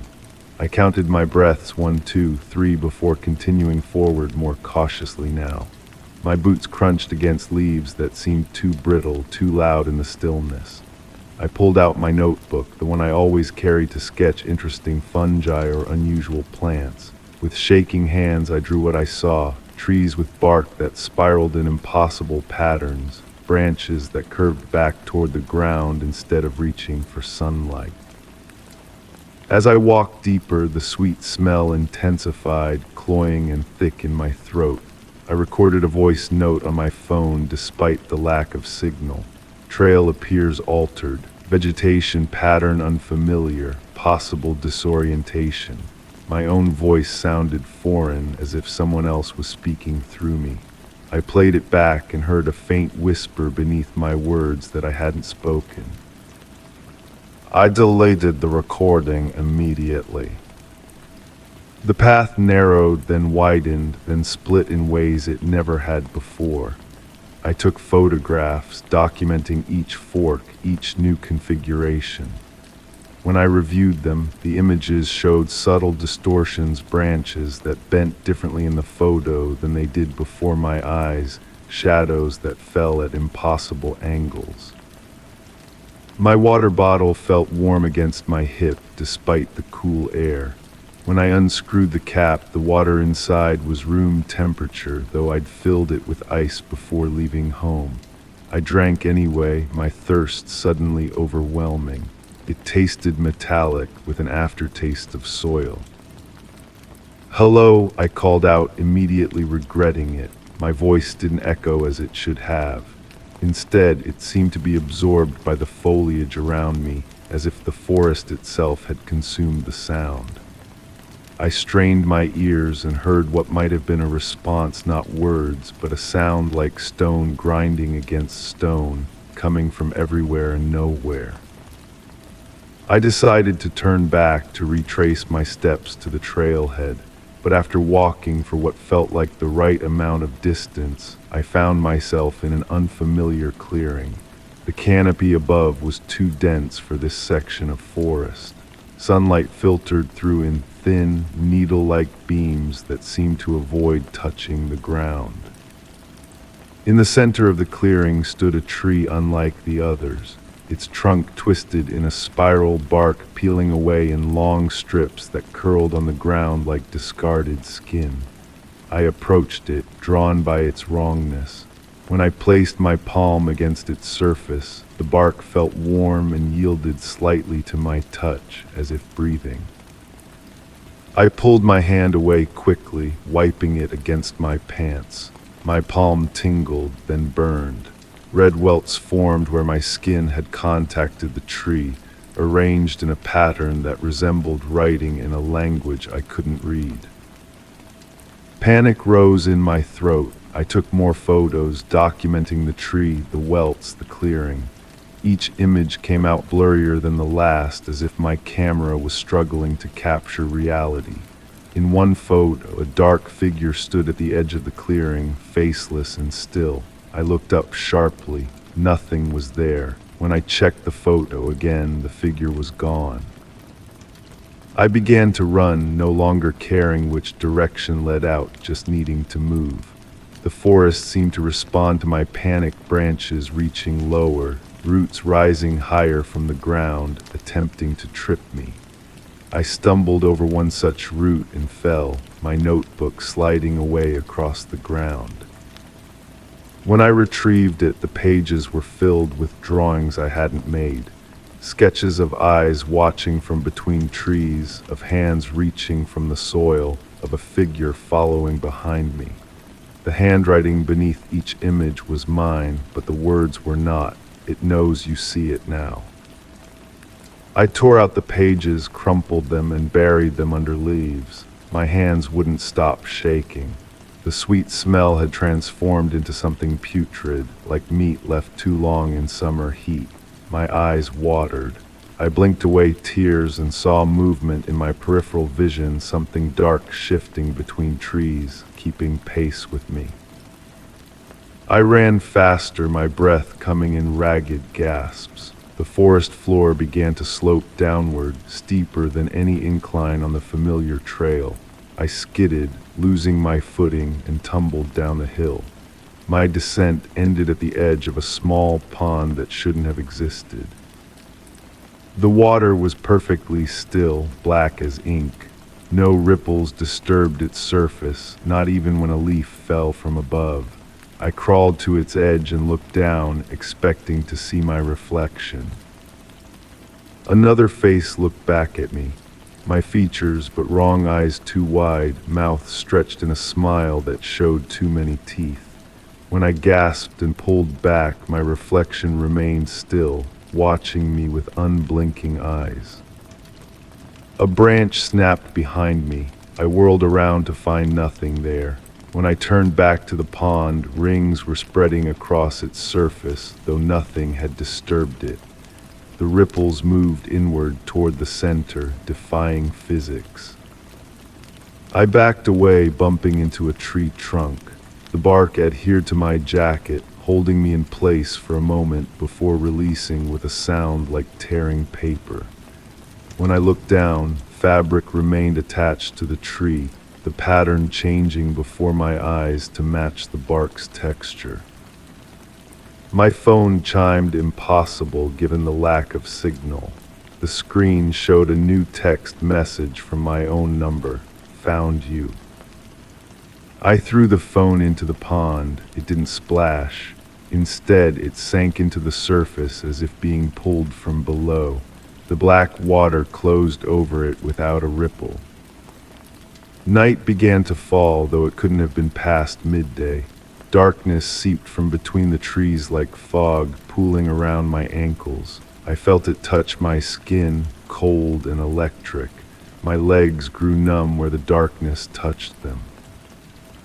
I remembered my flashlight and fumbled it from my pack.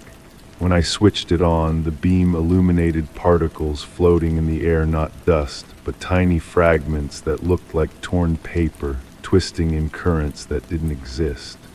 Within the beam, they assembled into patterns, then words, "Stay with us." I turned off the flashlight. In the darkness, sounds emerged, whispers that might have been wind through leaves if wind could form syllables. Footsteps that circled me, drawing closer with each revolution.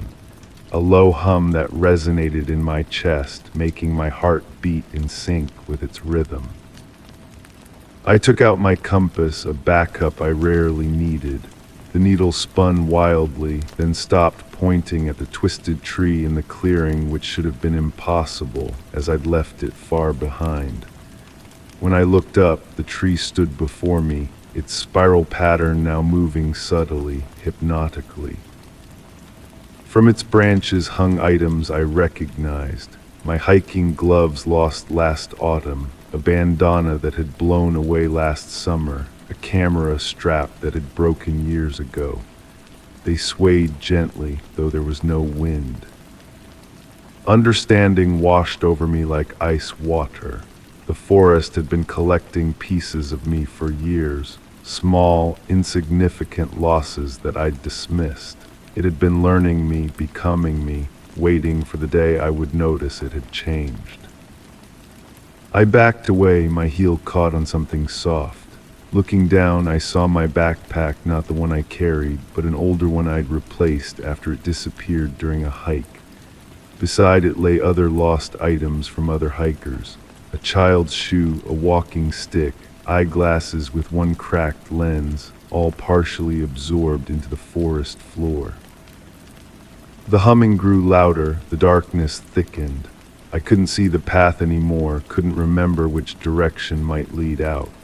I stumbled forward anyway, hands outstretched, touching trees that felt less like wood and more like flesh with each passing moment. My fingers sank into bark that yielded like clay. When I pulled away, the indentations remained, then slowly filled with a sap that gleamed black in what little light remained. The sap moved, flowing upward against gravity, spreading across the trunk to form a crude imitation of a human face, my face. I ran, branches whipped at my skin, leaving welts that burned like brands. Roots shifted beneath my feet, trying to hold me in place. I fell again and again, each time rising with less strength, less certainty of who or what I was fleeing. My vision narrowed to a tunnel. At its end, impossibly, I saw sunlight, the normal golden light of late afternoon. I pushed toward it with the last of my strength, feeling the forest pull at me, trying to hold me back. Fingers of root and branch tore at my clothes, my skin, my resolve. I burst from the tree line into a familiar meadow. The air was clean, the light warm on my face. I fell to my knees, gasping, feeling normal grasp beneath my palms. Behind me, the forest stood silent and still, just trees again, no sign of the nightmare I'd experienced. I laughed, relief flooding through me. I was out, I was safe. I reached for my phone to call someone, anyone, before remembering I'd thrown it away. No matter, I could walk to the ranger station from here. As I rose to my feet, I noticed something odd about my shadow on the grass. It seemed darker than it should be, its edges too defined, and it didn't move quite in sync with me, following my movements with a slight delay. I raised my hand. My shadow raised its hand after a pause. I took a step forward. My shadow remained still, then flowed forward to catch up, its movement fluid like water rather than the sharp motion of a normal shadow. A drop of something dark fell from my fingertip onto the grass. I looked at my hand and saw black sap oozing from beneath my fingernails. When I tried to wipe it away, my skin peeled back like bark, revealing more darkness underneath. In the distance, I saw hikers approaching along the trail. I opened my mouth to call to them, but the sound that emerged wasn't my voice. It was the grinding of stone against stone, the whisper of leaves, the hum that had resonated in my chest. The hikers didn't seem to notice anything wrong. They waved cheerfully as they passed. I waved back, watching black sap drip from my fingers, invisible to anyone but me. I checked my reflection in a puddle nearby. My face looked normal, but when I smiled, it held too many teeth. When I blinked, my eyes remained open in the reflection. I walk the trails now. I greet hikers with a friendly smile. I answer questions about the path ahead. I look completely normal to everyone I meet. But sometimes when people hike with me, they take wrong turns. They find themselves in parts of the forest that weren't there before. They lose small things, a glove, a bandana, a piece of themselves. And the forest grows. Story 9, it had always been locked. The small closet in the guest room, its handle rusted, the hinges painted over so many times they had fused shut. I had tried opening it once, but the door wouldn't budge. But tonight, as I walked past, my stomach turned. It was open, just an inch. The air smelled thick with dust and something old, something warm, like breath against my skin. I swallowed hard. The door creaked as it swung open a little more. I stood frozen in the hallway, my fingertips pressed against the faded wallpaper behind me. The house was silent except for the soft hum of the refrigerator downstairs and my own shallow breathing. Nobody else was home. Hello, the word fell flat in the air.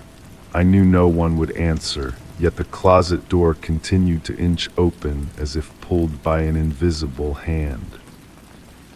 I should have walked away. I should have gone downstairs, called someone, anyone. Instead, I approached it, drawn by a curiosity that overpowered my fear. The floorboards complained under my weight, each step bringing me closer to the thin sliver of darkness that grew wider. When I reached the doorway, I peered inside. Nothing but darkness at first, then shapes began to form as my eyes adjusted. A bare wooden floor, empty walls, no shelves, no boxes, nothing that should be in a closet, just an empty space that felt somehow deeper than it should be, considering the layout of the house. I reached for my phone to use its flashlight, but as I pulled it from my pocket, it powered off without warning. The screen went black, then flickered with static for a moment before dying completely. The closet waited. Against my better judgment, I stepped inside, my hand feeling along the wall for a light switch that wasn't there. The air was noticeably colder, each breath visible as a small cloud of vapor. My fingertips traced the rough texture of the wall unfinished, unlike every other wall in this old house. It felt wrong under my touch, almost vibrating with a subtle pulse. The door behind me swung shut. I spun around, lunging for the handle, but my fingers met only flat wall. No door, no handle, no way out. Panic rose in my throat. I pressed my palms flat against the wall where the door had been, feeling for seams, cracks, anything. The wall was solid and cold, as if the door had never existed. "This isn't happening," I whispered, my voice sounding muffled and distant in the enclosed space. "This isn't real." But the roughness of the wall beneath my fingers felt undeniably real. The chill that ran down my spine as I turned back to face the darkness of the closet was real too. And that's when I noticed the smell had changed. No longer dust and age, but something earthy and damp, like soil after rain or freshly turned dirt. The closet seemed to expand around me, the dimensions shifting subtly in ways my mind couldn't quite grasp. I began documenting everything, speaking aloud as if recording my observations would somehow make this nightmare more manageable. "The walls appear to be moving," I said to no one, not quickly but stretching like the space is breathing. My voice echoed strangely, returning to me distorted, as if coming from multiple directions at once. I placed a hand on the wall again and felt it give slightly beneath my touch, like pressing against firm clay. Something scratched in the darkness ahead of me, a soft, deliberate sound, then another, rhythmic, like fingernails dragging slowly across a surface. I took a hesitant step forward, then another. The darkness seemed to part before me, revealing more space than should exist. The closet couldn't possibly be this deep. The back wall should be right here where I'm standing, yet the darkness stretched on. The scratching grew louder. My foot kicked something small that skittered across the floor. I knelt down, fingers searching blindly until they closed around a small object. A crayon, red, broken in half. I didn't own any crayons. As I straightened up, my head brushed against something suspended from above. I jerked back, heart hammering against my ribs. Reaching up cautiously, my fingers touched paper. Many pieces of paper hanging from strings like bizarre wind chimes. One brushed against my cheek and I grabbed it, struggling to see in the darkness. It was a drawing, crude and childlike, of a house with a stick figure standing outside. Red crayon smeared across the page and angry strokes formed what might have been a door or a mouth, wide and gaping. I dropped it, but my fingers found another and another, dozens of them hanging in the darkness, all drawn in the same red crayon, all showing the same house, the same figure, the same red opening growing larger in each successive picture. The scratching sound stopped. In the silence that followed, I heard breathing, not my own, deeper, slower, coming from somewhere in the darkness ahead of me. "Who's there?" I called, my voice cracking. A whisper answered, so faint I might have imagined it. My name, spoken with a familiarity that chilled me more than the cold air. I backed away only to feel something solid against my shoulders, a wall where there hadn't been one before. The space was closing in. The whisper came again, closer now. "I've been waiting." My hands pressed against the wall behind me, feeling desperately for an exit. Instead, they sank into the surface as it softened like warm wax. I pulled back in horror, but not before feeling something on the other side grip my fingertips. Just for a moment, something cold and slick and strong. I screamed then, the sound tearing from my throat and bouncing back at me from walls that seemed to absorb and reflect it in all the wrong ways. Light suddenly flooded the space, not from a bulb or my phone, but from the walls themselves, a soft red glow that illuminated everything with the color of old blood.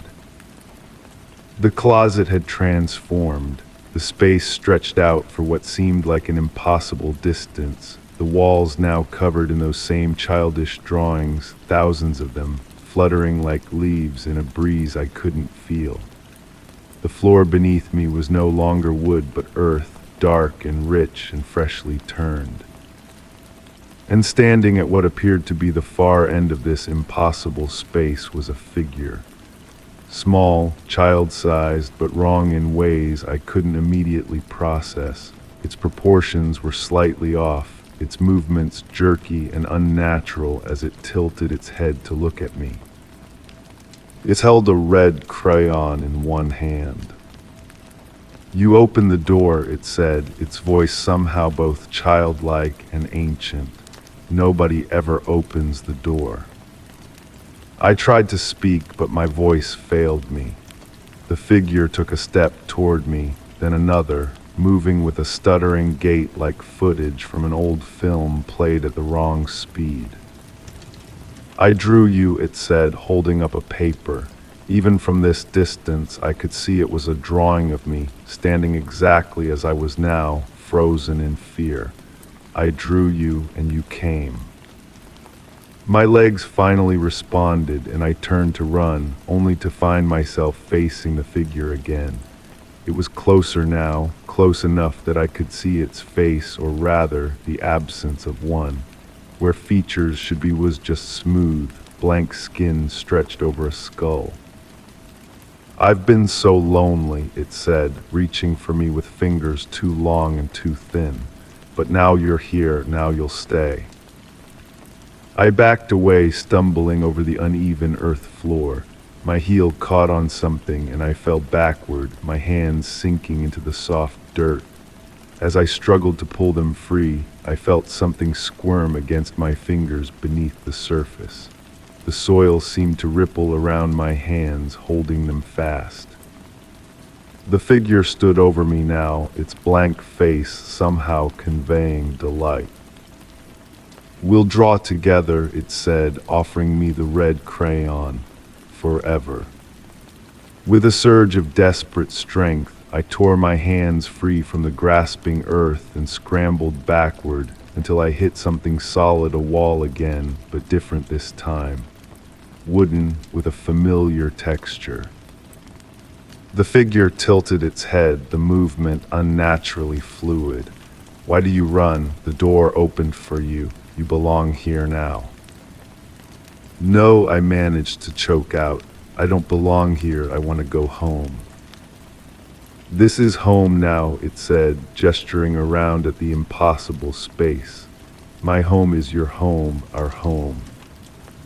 My hand, pressed against the wall behind me, suddenly felt a crack, a seam in the wood, a door frame. Hope surged through me as my fingers found what felt like a handle. The figure noticed my movement and lunged forward with inhuman speed. "No." I turned the handle and pushed with all my strength. Light real, normal light spilled in, momentarily blinding me. I fell backward through the opening, landing hard on the familiar hallway floor outside the guest room. I kicked the closet door shut with my foot, hearing a shriek of rage cut off as it slammed closed. Scrambling to my feet, I ran downstairs and out of the house, not stopping until I reached the street. When I finally gathered the courage to return, hours later, everything seemed normal. The house was quiet. The closet door was locked shut, just as it had always been, the handle rusted, the hinges painted over. But something had changed, something subtle that I didn't notice until days later. All the mirrors in the house now show me with a red crayon in my hand. A crayon I'm not holding in reality, but that appears perfectly solid and real in every reflection. Sometimes when I'm alone, I hear faint scratching sounds coming from inside the walls. And sometimes, just sometimes, I catch myself drawing without meaning to houses with stick figures and large red openings that might be doors or might be mouths. The closet remains locked, but sometimes when I walk past it late at night, I see a thin line of red light seeping out from under the door, and I know it's waiting for me to open it again. I know because part of me wants to.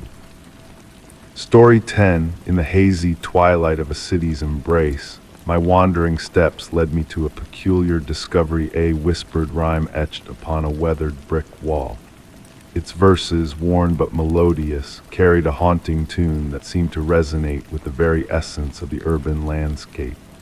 As the cool evening air mingled with the scent of rain-soaked concrete, I felt as though the city itself was revealing an ancient secret, a tale meant only for those willing to listen. Approaching the wall, my fingertips traced the aged bricks, and I sensed a subtle pulse beneath my touch. The words, neither freshly inked nor entirely faded, existed in a realm between presence and memory, as if caught in a timeless dance of existence. A gentle breeze whispered through the narrow street, carrying echoes of rustling leaves and distant whispers of life. It was then that I noticed the enigmatic pattern within the rhyme. Each line bore unique handwriting, as if penned by multiple souls across time. Some letters flowed with elegant curves, while others stood rigid and precise, yet together they weaved a harmonious tapestry that stirred a deep unease within me. As the street lamps flickered to life, casting warm shadows upon the wall, I reached for my phone to illuminate the text. Yet to my bewilderment, the words seemed to shift and rearrange under the artificial light, playing tricks on my eyes in a dance of mystery and illusion. In the growing darkness, I committed the verses to memory, their meaning settling within me with an eerie familiarity, as if they had always resided in the recesses of my mind, waiting to be recalled rather than learned. The rhyme spoke of shadows that walked beside us, of memories lingering between moments, and of a melody only the ancient walls could hear. Night after night, I found myself drawn back to that wall, where others too would pause, their fingers trailing the same path mine had taken. Some seemed lost in a distant reverie, as if attuned to a melody just beyond reach. And so, the mystery unfolded. Weeks turned into months, and I discovered similar verses adorning other walls throughout the city, each link in a chain of enigmatic poetry. The handwriting styles remained consistent, a blend of authors weaving a cryptic message across the urban canvas. I documented each find, yet the images always emerged slightly blurred, as if resisting capture, as if defying explanation. With each new revelation, my perception shifted subtly. Street sounds took on a rhythmic cadence, the city's heartbeat pulsing beneath the surface. Even the rain seemed to fall in a symphony of whispers, tapping out ancient secrets in a language almost understood. On quiet nights, I stood before the original wall, where the rhyme remained suspended in that liminal space between reality and imagination. Others would join me, drawn by an inexplicable force, their silent presence a testament to the shared wonder that bound us together in this hidden world of words and whispers. The rhyme evolved with the changing seasons, shimmering in the summer heat, flowing like liquid in autumn rains, and forming delicate frosty patterns in the winter chill. And still I returned to the wall where new lines would sometimes appear, the family of handwriting styles expanding like a living organism. What intrigued me most was how the rhyme touched each soul differently. Some departed with tranquil smiles, while others carried a contemplative gaze that lingered for days. Many, like myself, returned time and again, drawn by the unspoken promise of new revelations hidden within those ancient verses. The mystery endured unsolved and unyielding, a testament to the enduring enigma of the human spirit. In a world where technology and science unravel so many secrets, there is solace in knowing that some mysteries persist, nestled within the shadows of city streets, whispered by the bricks and mortar, and echoed in words that defy complete comprehension. As night descended and the city's heartbeat grew faint, I pondered the unknown authors who had lent their hands to this eternal poem. Were they still among us, adding to their cryptic creation? Did they too wander the streets, seeking solace in the touch of brick and mortar, listening for the elusive melody that bound us all together in a story that continued to write itself in the margins of our urban existence? Story 11. Winding along a rugged stretch of coastline, my gaze was captivated by an abandoned lighthouse standing steadfast against the relentless crash of waves. Its once vibrant red paint now weathered and worn, the stones beneath its foundation crumbling with the weight of time. An air of quiet melancholy enveloped the structure, as if it held the sorrowful echoes of lost sailors and forgotten dreams within its decaying walls. In the symphony of wind and the tang of salt carried by the sea breeze, a soft, mournful whisper seemed to drift from the depths of the lighthouse, a haunting melody that lingered in the night air. Compelled by an unseen force, I pulled over my car, its headlights casting long, eerie shadows on the worn path leading to the lighthouse. The gravel beneath my feet murmured softly as I approached, each step deliberate and laden with a sense of solemnity. The evening air hung heavy with a mysterious weight, thick with the essence of moisture and memories long past. As twilight descended, delicate wisps of mist curled around the base of the tower, like ethereal fingers reaching upwards towards the darkening sky. To my surprise, the door yielded easily to my touch, swinging open with a mournful groan that seemed to harmonize with the whisper that had drawn me here. Stepping inside, I was enveloped by the scent of aged wood and sea salt, mingled with a faint sweetness that lingered in the stale air, perhaps remnants of long-extinguished lamp oil. Ascending the spiral staircase, my hand trailing along the cool metal railing, each footfall reverberated with a hollow resonance that seemed to echo through the very bones of the lighthouse. The weathered wooden steps, worn smooth by the passage of countless souls before mine, creaked softly in recognition of my presence.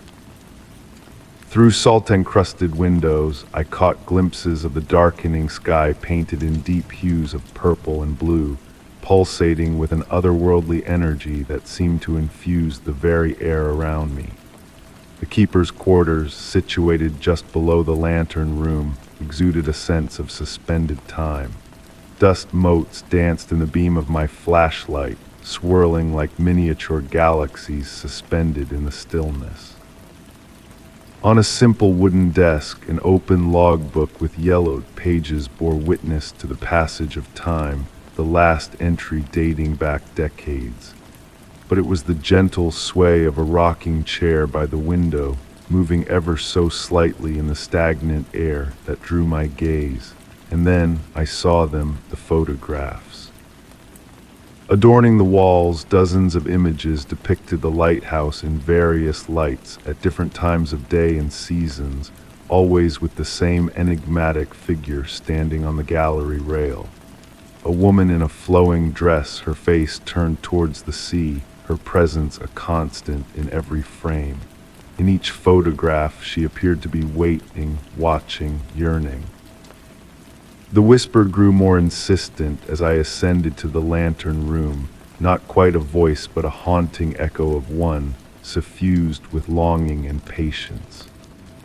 The colossal Fresnel lens commanded the circular space, its prisms capturing the dwindling twilight and scattering it into a myriad of rainbow fragments that danced across the room. Intriguingly pristine despite years of abandonment, the lens bewitched me as I stood entranced by the rhythmic sweep of distant waves below. And then it began, a melody so pure, so achingly beautiful that tears welled in my eyes, heavy with a sorrow that seemed to seep from the very stones of the lighthouse. The temperature plummeted suddenly, and a presence, unseen yet palpable, enveloped me. The air filled with the fragrant essence of lavender and sea spray, and in the mirrored surface of the lens, a ghostly reflection of a woman in a pale gown, her gaze fixed upon the horizon. But when I turned, she was gone, leaving only the haunting strains of her song lingering in the air, intertwined with the whisper of the wind. Respecting the profound sorrow that permeated the place, I descended slowly, each step a reverent acknowledgement of the mysteries I had encountered. The photographs now seemed to pulsate with a new vitality, the woman's visage clearer, her expression a poignant blend of hope and resignation. It dawned on me then she was not a captive of this place. She had chosen to remain, a silent sentinel keeping vigil over the lost souls of the sea. As I sat in my car, gazing at the emergence of stars above the lighthouse, the whisper accompanied me, no longer a harbinger of unease, but a gentle reminder. Even now, in the quiet of nights when the wind carries a certain melancholy tune, I hear echoes of that haunting melody.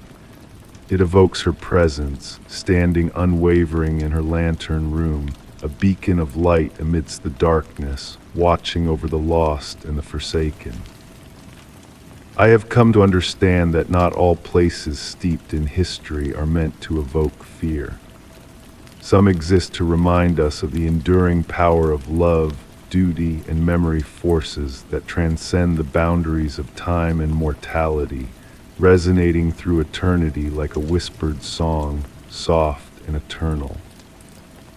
Story 12, amidst the forgotten relics of a family gallery, I stumbled upon a portrait that seemed out of place, a faded depiction of a stranger whose eyes whispered of a hidden tale. Concealed behind the frame, a fragile letter awaited, exuding the scent of aged parchment and lavender, beckoning me to unravel its long-lost narrative.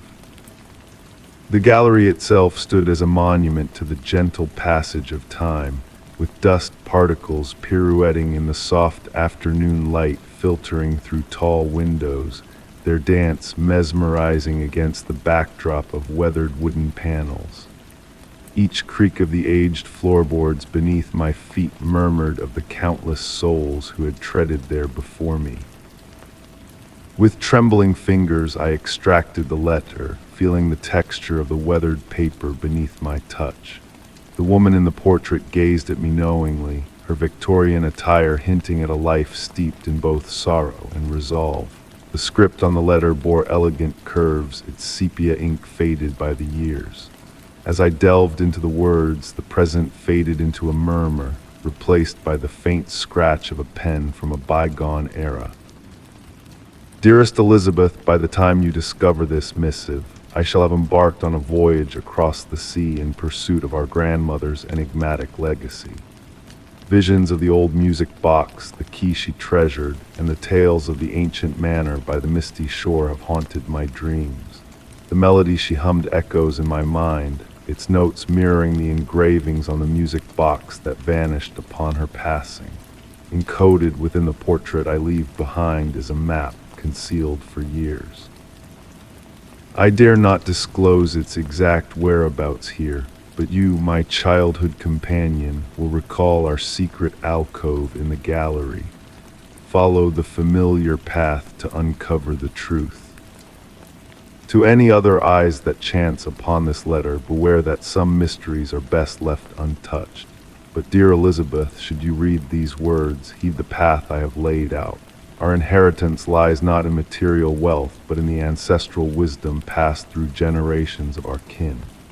The moon's reflection, the whisper of ancient trees, the dance of candlelight shadows, these hold the key to enlightenment. Trust your instincts over sight. Answers will come in dreams, as they did for grandmother and now for me.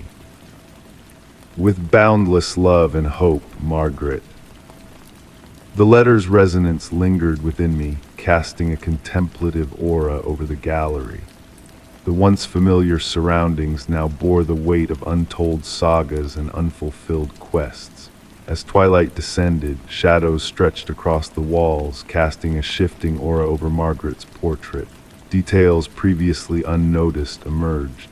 A pendant that may have concealed a key, the faint outline of a music box in the background, her hand poised near her heart, guarding a secret. Embraced by the tranquil hush of the gallery, I pondered the enigma before me. Should I embark on Margaret's trail, following the breadcrumbs of her journey across the sea? The decision need not be immediate, for some enigmas unfurl only when the stars align. Reverently, I returned the letter to its sanctuary, transcribing its contents into my notebook. Before departing, a fleeting melody, akin to a forgotten lullaby, wafted through the air, its origin a mystery, be it my mind's creation or a whisper from the shadows. The portrait's gaze trailed me as I departed, not with unease but with a gentle allure, like a tome awaiting perusal, a narrative waiting to unfold. I vowed to revisit this gallery, this enigma. Yet for now, I allowed the questions to drift through my thoughts like leaves on calm waters, acknowledging that some truths reveal themselves most vividly in dreams. Story 13. On a sun-drenched afternoon, as I tended to the lush greenery of my garden, a curious twist of fate led me to a remarkable discovery. It was a day like any other, the air sweet with the scent of blooming flowers and the earth beneath my fingertips rich and warm. Yet, as I moved about the shed, a glint of sunlight caught my eye, revealing a loose floorboard nestled among the tools and pots. With a sense of intrigue, I knelt down and lifted the board, revealing a hidden chamber beneath. The musty aroma of damp earth and ancient wood enveloped me as my eyes beheld a trove of forgotten treasures, relics, and trinkets shrouded in mystery. Each object whispered tales of a forgotten time, urging me to unravel the secrets that lay dormant within their weathered surfaces.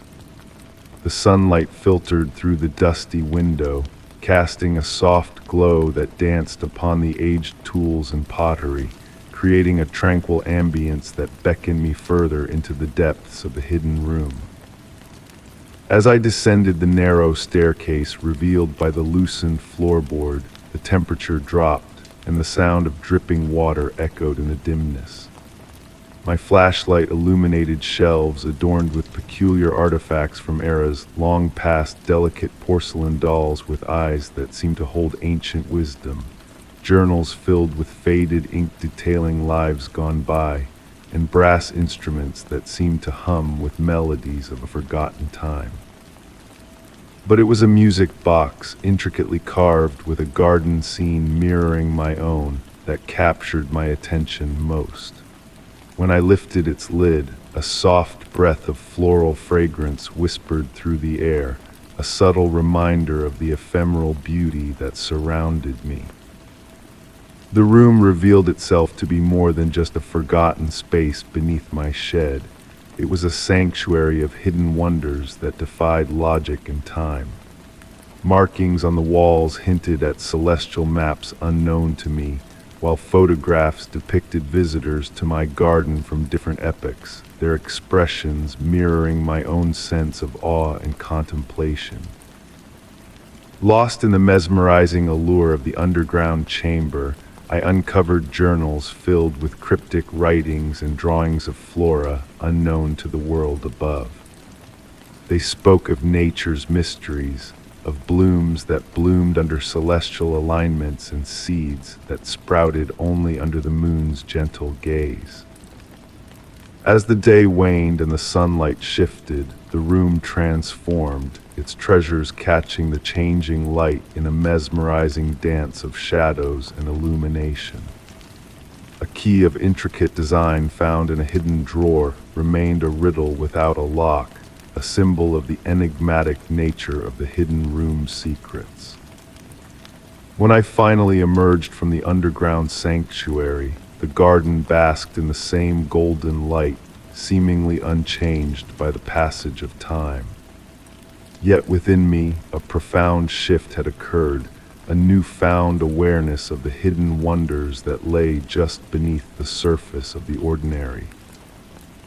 Sitting amidst my blooming garden at dusk, I reflected on the mysteries uncovered, feeling a deep connection to the unseen realms that intertwined with my own. The garden whispered secrets of its own, the evening breeze carrying echoes of understanding that transcended words. The hidden room beneath the shed had become a part of me, a quiet sanctuary of endless fascination that colored my days with a touch of magic. Its mysteries continued to weave through my life, manifesting in unexpected ways, a reflection in the shed's window, a peculiar object among the flowers, reminders of a world beyond our own. I have kept the secret of the hidden chamber close to my heart, a treasure to be cherished and pondered in solitude. Its presence infuses my garden with an otherworldly vitality, a reminder that beneath the surface lies a realm of untold wonder and mystery. In the stillness of the night, when the world slumbers and dreams take flight, I sense the hidden room calling to me, a silent guardian of mysteries waiting to be explored. And as I drift into slumber, the gentle lullaby of the garden whispers tales of a world unseen, a realm of magic and marvel awaiting those who dare to seek its secrets. Story 14. In the cozy embrace of my cherished coffee haven on a rainy morning, a neatly folded note awaited me on the table. The paper, crisp and adorned with elegant, unfamiliar script, carried a delicate blend of lavender and coffee scents. As I deciphered its enigmatic message, a chill traversed my spine. This was no mere accident, but a deliberate clue to a hidden mystery within the mundane. The note's words were plain yet puzzling. Seek the woman in the pearl gray coat. She graces us every Tuesday at 9:17 a.m. precisely. She never indulges in a purchase. She never engages in conversation, yet she always leaves a trace. Intrigued, I found myself drawn back to the cafe every Tuesday, guided by an inexplicable allure. The soft rainfall's gentle tap against the windows became my constant companion, crafting a tranquil melody for my silent vigil. The familiar aroma of freshly ground coffee beans mingled with the comforting warmth of baked goods, enveloping me in a soothing embrace as I patiently waited. On the initial Tuesday, I arrived early, selecting a secluded table affording me a clear view of both entrances. The cafe buzzed with a subdued energy, the murmurs of patrons and the clinking of ceramic cups weaving a serene symphony. My focus danced between the antique clock's steady tick on the wall and the arrival of each new guest. At the stroke of 9:17, she materialized. Clad in her flawless pearl gray coat, she exuded a mesmerizing presence, an ethereal yet tangible essence akin to morning mist kissed by sunlight. With deliberate grace, she chose the same window-side table each visit. Her countenance partially veiled beneath a broad-brimmed hat, revealed only by her hands graceful, weathered, adorned with a solitary silver ring on her right index finger. Week after week, I bore witness to her ritual, a meticulously orchestrated performance. She would occupy her seat for precisely 7 minutes, posture unwavering, hands clasped in her lap. True to the note's description, she never partook in any offerings, never acknowledged a soul. Yet my attention gravitated toward the small tokens she left behind. A vintage button, a pressed bloom, an ancient compass with a cracked visage, but a compass needle spinning with peculiar vigor. The calf staff seemed oblivious to these offerings. Inquiring about the woman yielded glazed eyes and deflected conversations, as if she resided in a blind spot of their perception. Each relic she left pulsated with a subtle vitality, whispering fragmented tales I struggled to piece together. One rainy Tuesday, I encountered her seated at my usual spot. Her gaze met mine, her features still veiled, yet her awareness of my presence palpable. Before her rested an aged leather-bound journal, its pages tinged with age. With a subtle nod, she beckoned me to the chair opposite hers. As I settled in, the calf's ambient sounds faded into a distant hum. The space between us crackled with anticipation, akin to the pregnant pause before a thunderous storm. She spoke, her voice reminiscent of autumn leaves rustling in a zephyr. "You've been observing," she stated, a statement rather than a query. "Few recognize patterns anymore. Even fewer spare the time for contemplation, for pondering, for questioning the intervals between moments." She unfurled the journal, revealing pages adorned with the same elegant script that had graced the initial note. "Time eludes conventional understanding," she continued, her fingers tracing the lines of text. "It folds and unfolds like origami, harboring pockets where enigmas linger. Some of us traverse these folds, collecting the remnants ensnared in the creases." The journal featured depictions of the artifacts she had been leaving behind, accompanied by coordinates, dates, and cryptic annotations that seemed to shift and morph from varying perspectives. "Why me?" I inquired, my voice a mere whisper. She smiled, her countenance still veiled. "You possess the patience for patterns, the capacity to dwell in uncertainty without clamoring for resolutions. Most importantly, you appreciate that certain enigmas are meant to be experienced rather than deciphered." With those words, she rose, leaving the journal on the table. "Now it is your turn," she murmured softly. "Watch for those who heed the patterns, lead them back to wonder with breadcrumbs of intrigue." When my gaze lifted from the journal, she had vanished. The calf's ambient sounds flooded back like a gentle tide. The rain's rhythmic cadence persisted against the panes, while the fragrance of coffee lingered in the air. The journal remained, substantial and tangible beneath my touch, its pages now blank where once words had resided.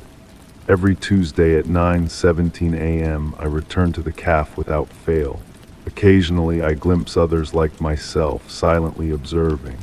In moments of inspiration, I leave behind modest trinkets, a vintage key, a pressed leaf, a sea glass smoothed by the passage of time. I witness the spark of curiosity igniting in their eyes as they chance upon these gifts. The woman in the pearl gray coat never reappeared, yet her essence lingers in the quiet interludes between heartbeats, in the rain's gentle tap against the windows, in the wisps of steam spiraling from coffee cups. I've come to comprehend that certain mysteries require no unraveling. They demand witness, reverence, and transmission, akin to whispered confidences shared in the silences between heartbeats. Story 15. On a chilly, misty evening, I sought refuge at an abandoned bus stop hidden on a quiet street. Standing beneath the faint glow of a solitary streetlight, a soft, rhythmic murmur began to seep from the shadows around me. The mingled scents of rain-kissed concrete and moist leaves infused the sound with a haunting closeness, hinting at a whispered sorrow of the night. The gentle patter of rain on the metal roof created a tranquil symphony, enveloping me in a cocoon of solitude.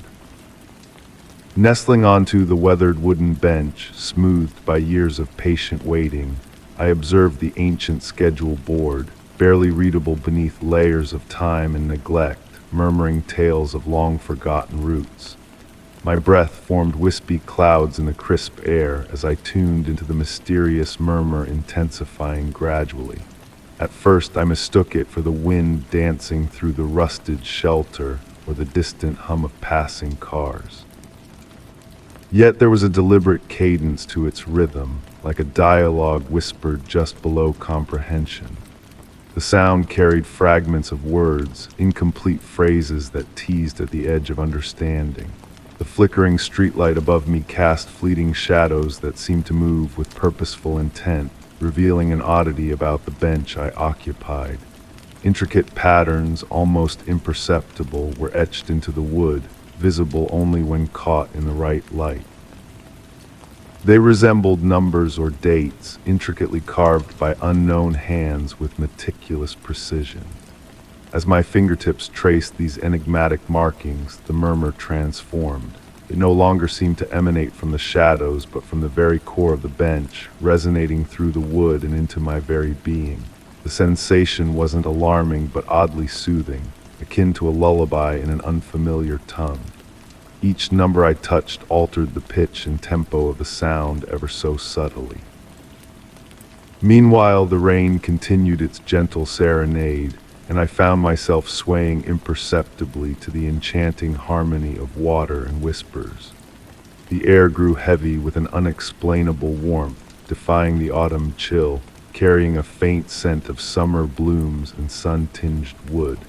It felt as though the bus stop existed in a realm where time and memories intertwined in a mystical convergence. Noticing my watch frozen at an impossible angle between numbers should have unsettled me, yet it felt like a natural extension of this enigmatic encounter. The boundaries between reality and dream blurred as softly as moth wings against my consciousness. The murmur evolved into a structured yet indecipherable cadence, reminiscent of overlapping conversations in a crowded room, each voice seeming to belong to the same person across different moments. Closing my eyes, I allowed the whispers to cascade over me like gentle waves.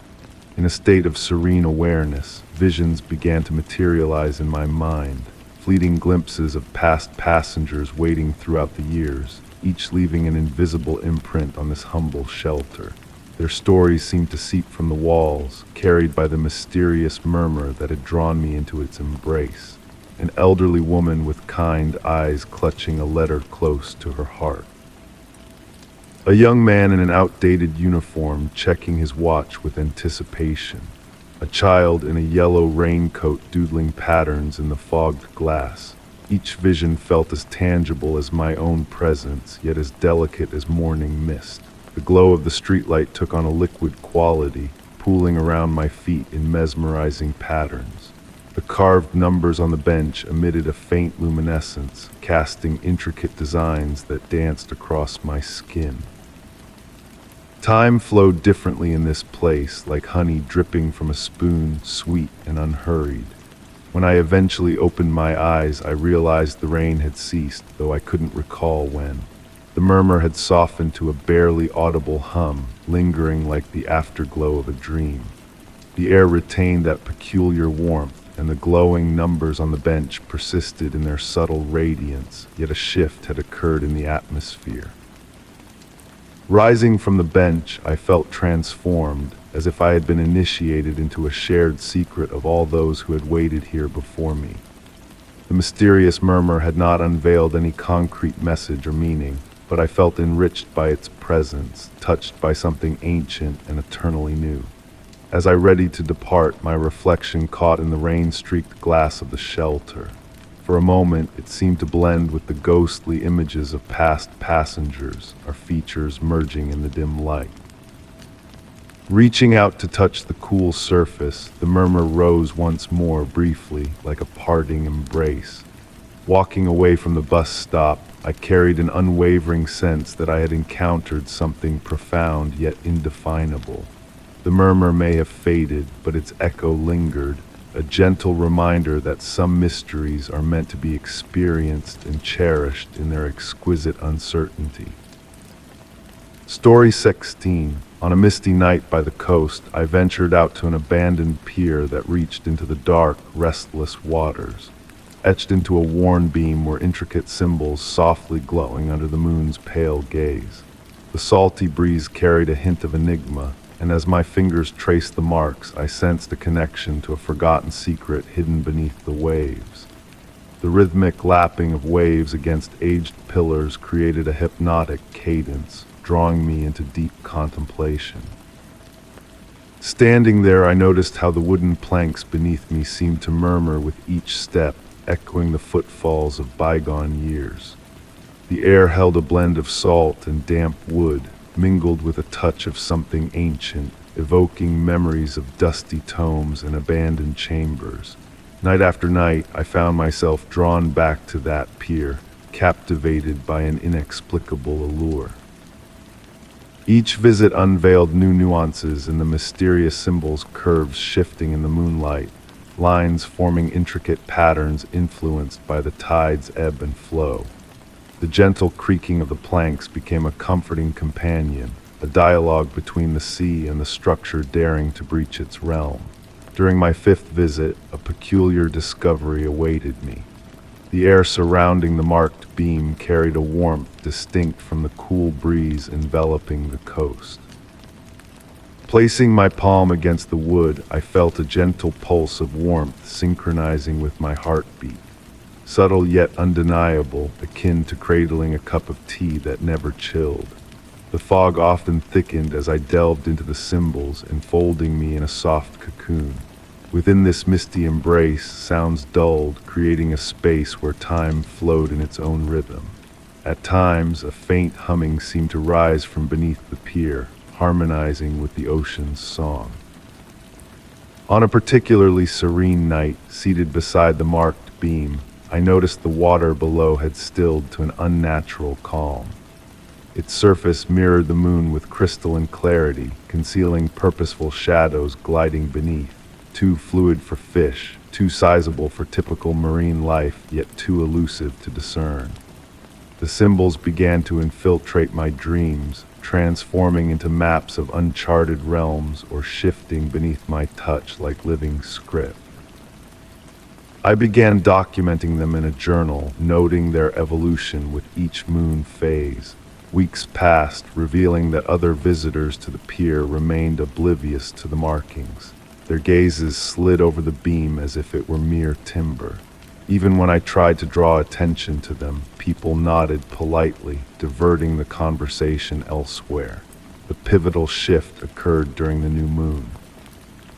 In the absence of lunar light, the symbols emitted a faint phosphorescence, casting a gentle blue-green glow that danced like underwater currents. The warm pulse within the wood intensified. The humming beneath the pier grew clearer, carrying melodic notes resembling a language lost to time. Curious objects began appearing near the marked beam, smooth stones with spiral motifs, shimmering shell fragments radiating an inner light, strands of silvery seaweed drying into intricate patterns. Each item felt like a message, though their significance remained elusive. Now, as I pen these words, I comprehend that I've become intertwined with the enigma residing here. The symbols have manifested elsewhere in condensation on my bathroom mirror, rain patterns on windows, cream swirls in morning coffee. They no longer appear as mere symbols to decipher, but rather as a dialogue I'm gradually deciphering. The pier transcends a mere structure, evolving into a threshold bridging the known and unknown. The gentle mystery of the symbols unfurls, never fully revealing itself, yet offering just enough to beckon me back night after night to the juncture where the ordinary world intersects with something deeper, older, and infinitely more patient than human comprehension. I've learned to find solace in uncertainty, to embrace the gentle tug of the unfamiliar. As I sit here now, observing the fog encroach and sensing the familiar warmth beneath my touch, I grasp that unraveling this mystery isn't the goal. Rather, it's about becoming a part of its ongoing narrative, adding my own chapter to the ancient tale woven in this liminal space between land and sea. Story 17. As I delved into the depths of time within the attic, my fingers brushed against the rough edges of decades-old boxes, seeking hidden treasures among forgotten relics. And there, nestled behind a weathered trunk, I unearthed a secret, a canvas cloaked in mystery, waiting to be unraveled. The painting, though incomplete, captured a figure in the midst of a metamorphosis, a dance of light and shadow that whispered of transformation. Its features, hauntingly familiar, beckoned me closer, drawing me into a realm where past and present intertwined. The air in the attic carried the scent of age, a tapestry woven from musty paper and memories weathered by time. I found myself transfixed by the delicate strokes of the brush, each one a story untold, a chapter left unfinished. The portrait, bathed in the soft glow of a solitary window, seemed to vibrate with unseen energy, its edges blurring into the raw canvas like echoes of a fleeting dream. Seated upon a worn wooden chair, I watched as dust motes pirouetted in the slanting rays of light, casting a spell of tranquility over the space. The portrait, a silent sentinel in the attic's embrace, held me in its gaze, its enigmatic expression a riddle waiting to be solved. The house itself murmured in a language of ancient whispers, its time-worn timbers creaking a lullaby that lulled me into a reverie. Tracing the contours of the wooden frame with reverent fingers, I felt the pulse of time beneath my touch, a heartbeat echoing through the years. The eyes of the portrait, painted with a precision that bordered on the uncanny, drew me in, their depths unfathomable, their secrets veiled in hues of forgotten dreams. As twilight descended upon the attic, the quality of light shifted, casting a golden sheen over the room and painting long shadows on the floor. The air grew cooler, carrying the crisp promise of autumn through a crack in the window, a harbinger of change stirring in the stillness. In the gathering dusk, I found myself speaking softly to the portrait, weaving tales of yesteryears and whispers of bygone days into the silence. And as night draped its velvet cloak over the attic, a subtle shift occurred.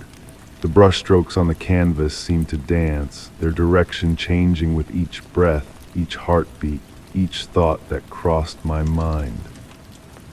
In a moment of revelation, my gaze fell upon a faded inscription hidden behind the portrait. "Remember, the light changes everything."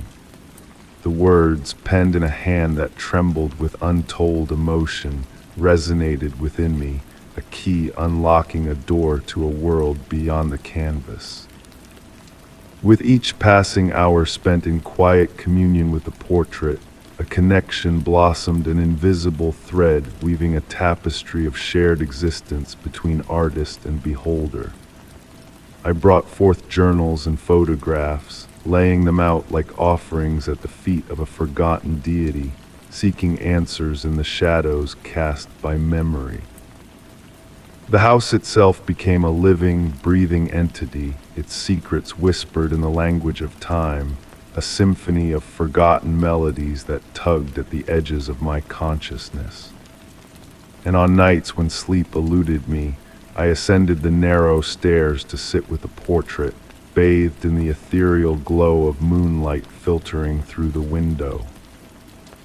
In those hushed moments, the unfinished canvas became a mirror of my soul, reflecting emotions long buried, memories half remembered.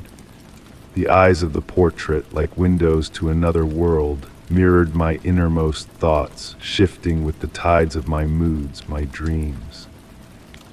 With each passing season, a theory took root within me, a realization that the portrait's incompleteness was not a flaw but a deliberate choice, a testament to the fluidity of existence. The artist, I surmised, had understood the beauty of perpetual transformation, the allure of becoming without end. And so I became the guardian of this enigmatic masterpiece, a custodian of mysteries half revealed, half concealed.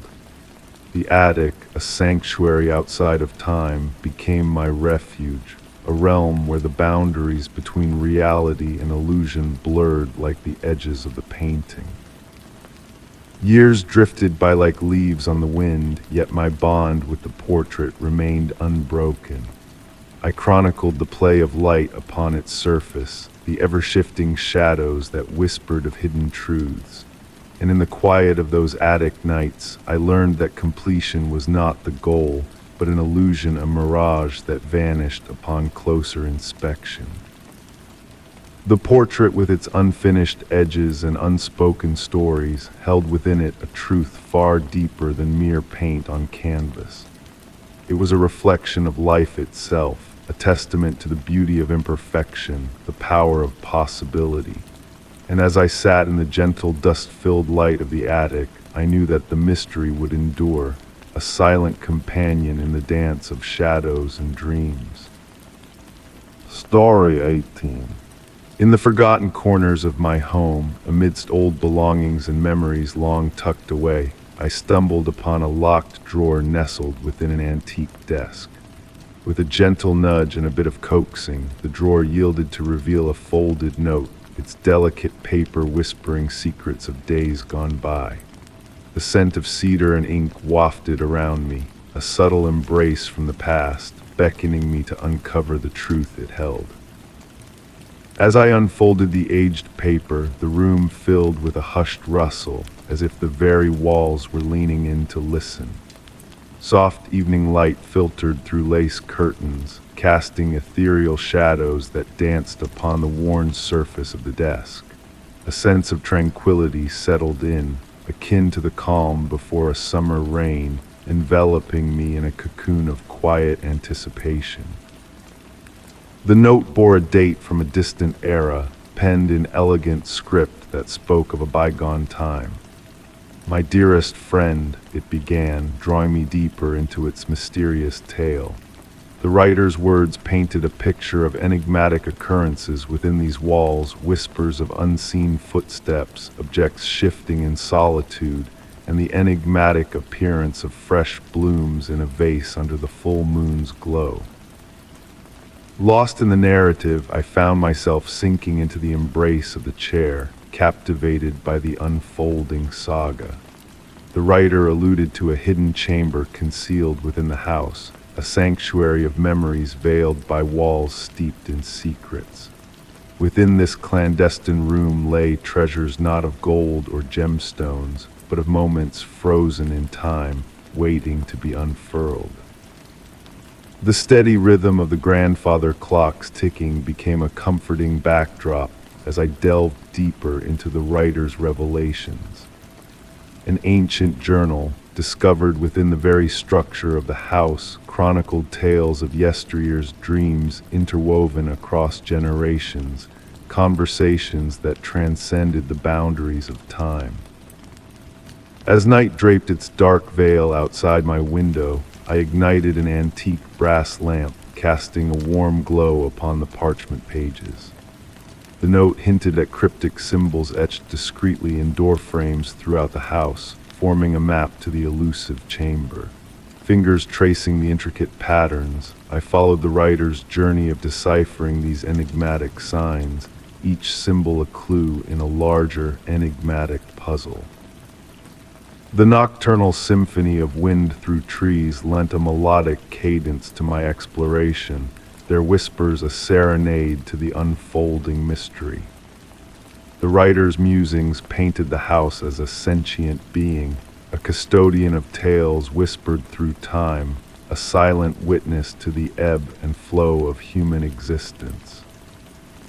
Towards the conclusion of the note, a revelation of dreams that danced on the threshold of memory emerged.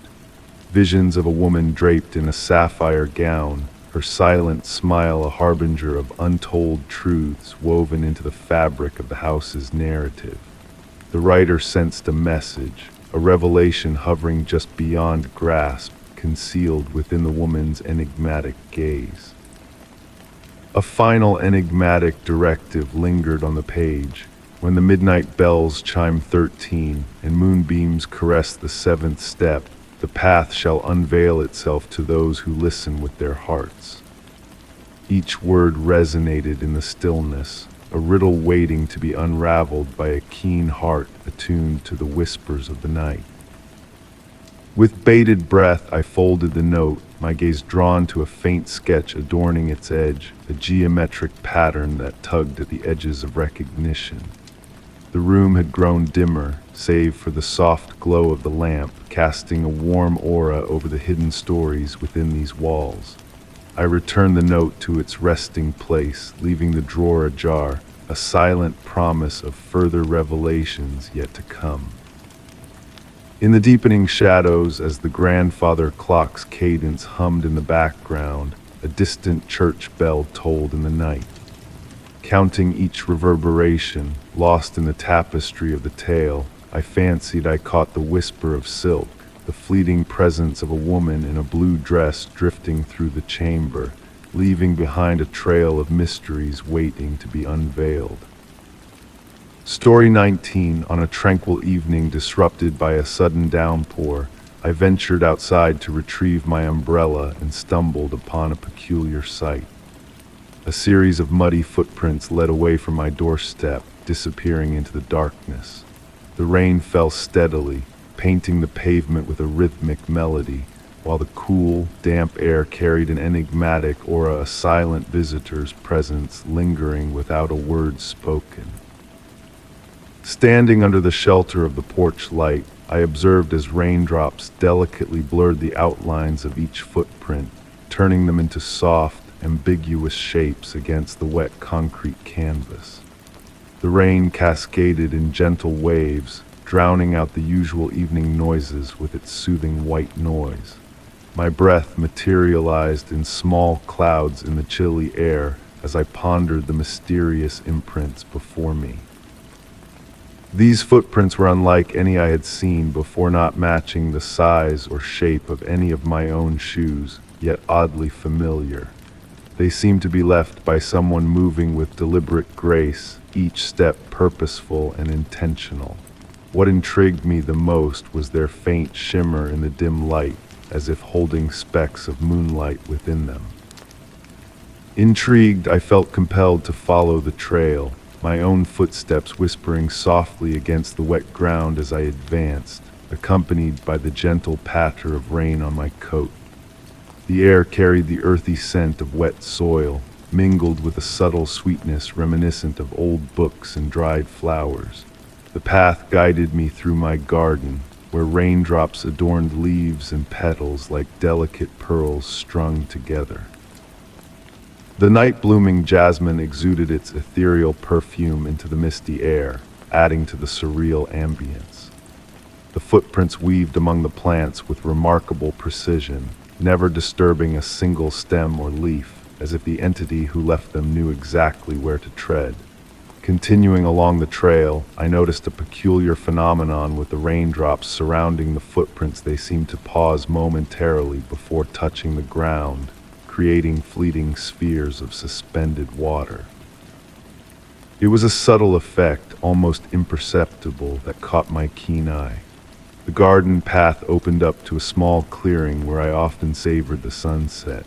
Here, the footprints formed a perfect circle, as if the enigmatic figure had revolved slowly in that very spot. Within the circle, the grass appeared subtly different, more silvered, more alive, swaying in an unfelt breeze. Kneeling down, I inspected the grass, running my fingers over its ethereal blades. They felt cool to the touch, vibrating gently under my fingertips. Amid the steady rain, each drop seemed to hum a soft, barely audible note within the circle. Rising slowly, I noticed that the footprints extended beyond the circle, yet they had changed. They now appeared lighter, barely discernible against the dark earth, as if the presence that made them was gradually dissipating. The strange, sweet fragrance I had detected earlier intensified here, blending with the rain-soaked air in a way that brought a sense of tranquility. Following the fainter trail led me to the ancient oak tree at the edge of my property, its massive branches reaching out like protective arms, leaves whispering enigmatic secrets in the rain. The footprints concluded at the base of the tree, or perhaps ascended its trunk under the dim light and rain.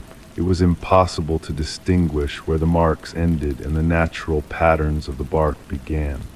Placing my hand against the wet bark, I sensed the same subtle vibration that had resonated through the grass circle.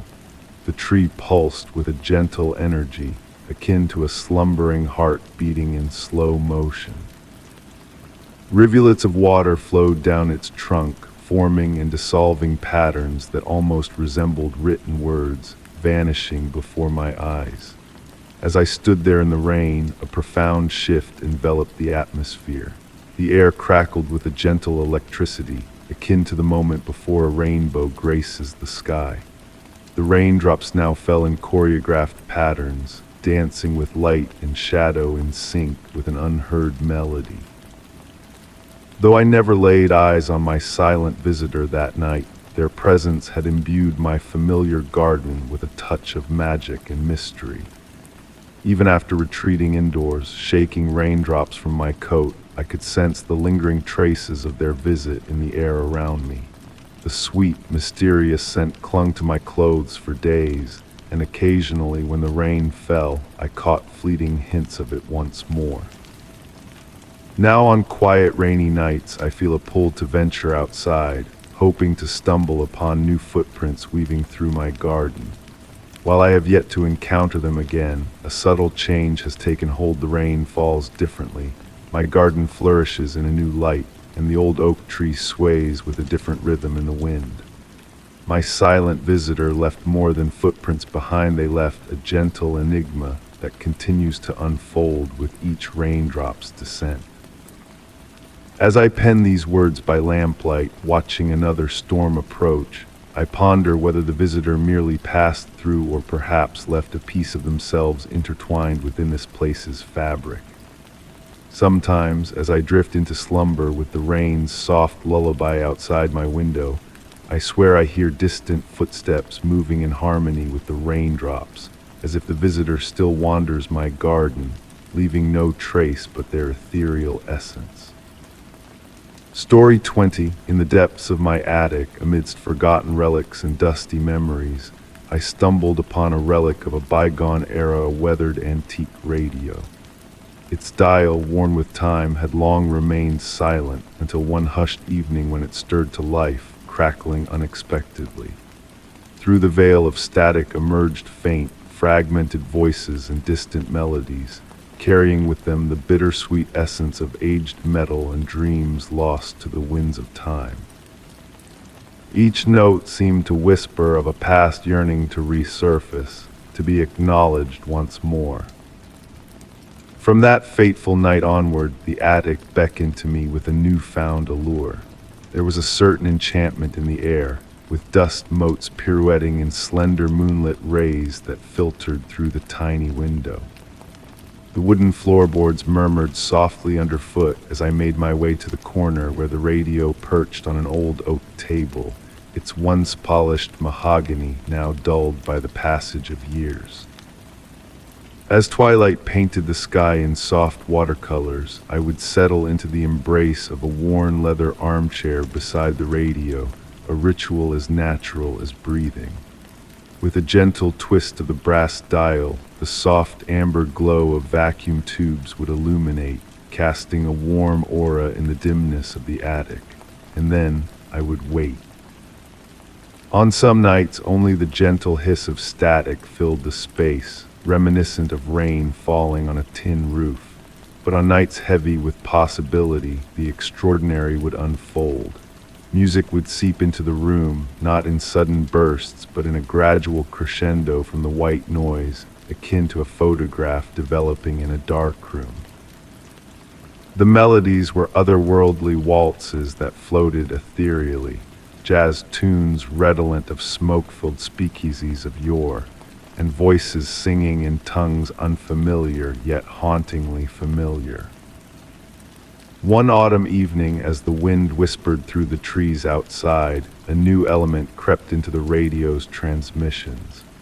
Amidst the musical tapestries, soft and clear words emerged. Remember the garden, remember the dance, remember the promise.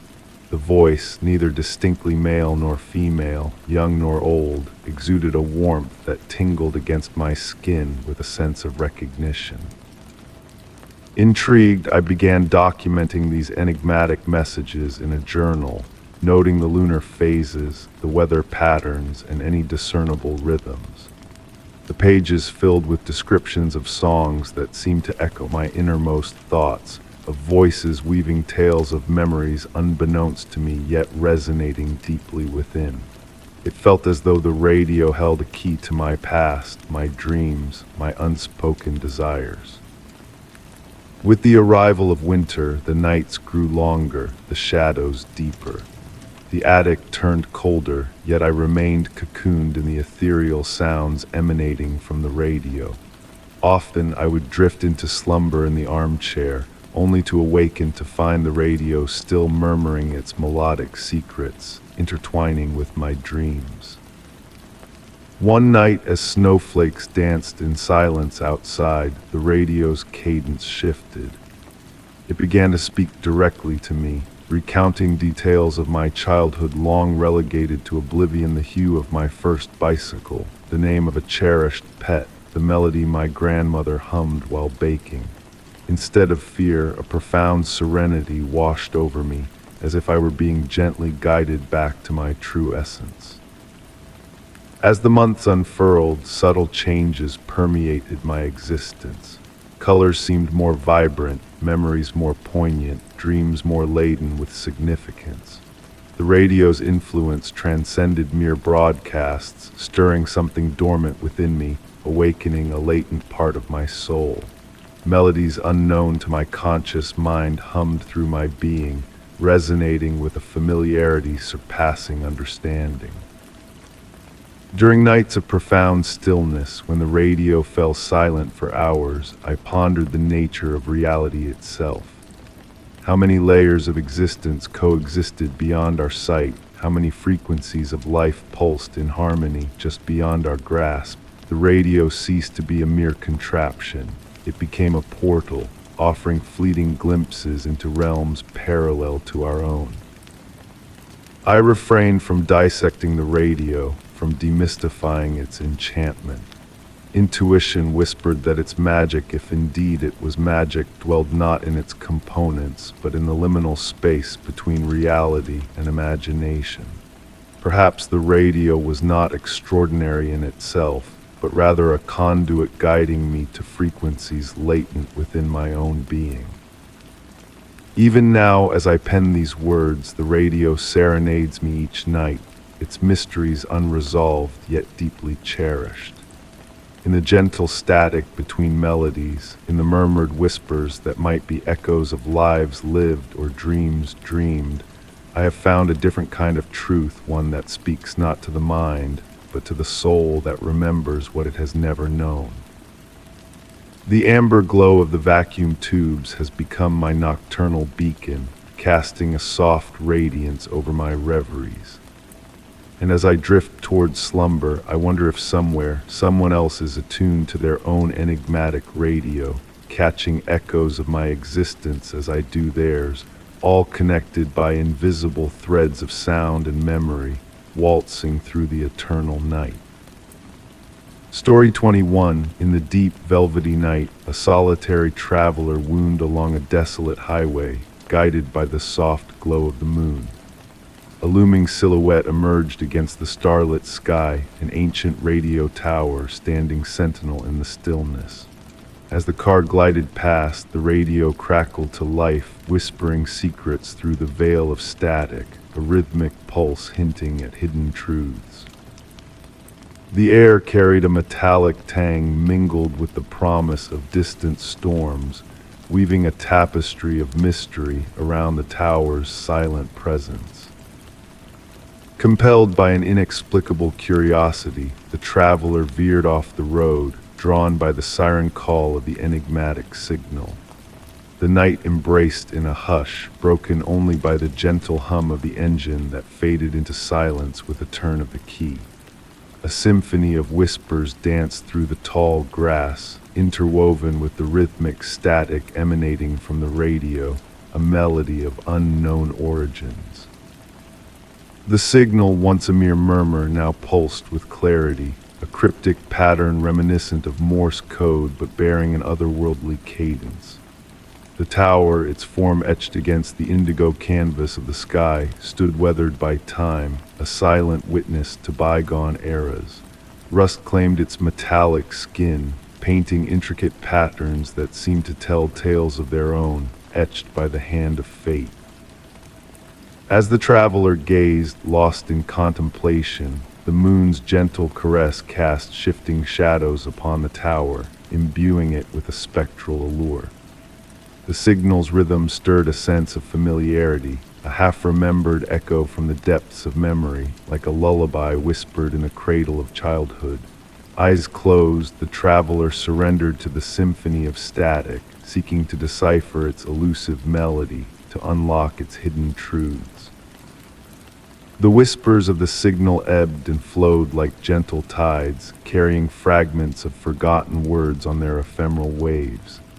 Fingers reached for a phone, eager to capture the elusive broadcast, only to find the device inert, a mere shadow of its former self. The air grew heavy with anticipation, pregnant with unspoken revelations, as a mist enveloped the tower's base, shrouding it in a gossamer veil. Enthralled by the signal's hypnotic cadence, memories unfurled like delicate petals, not entirely the traveler's own.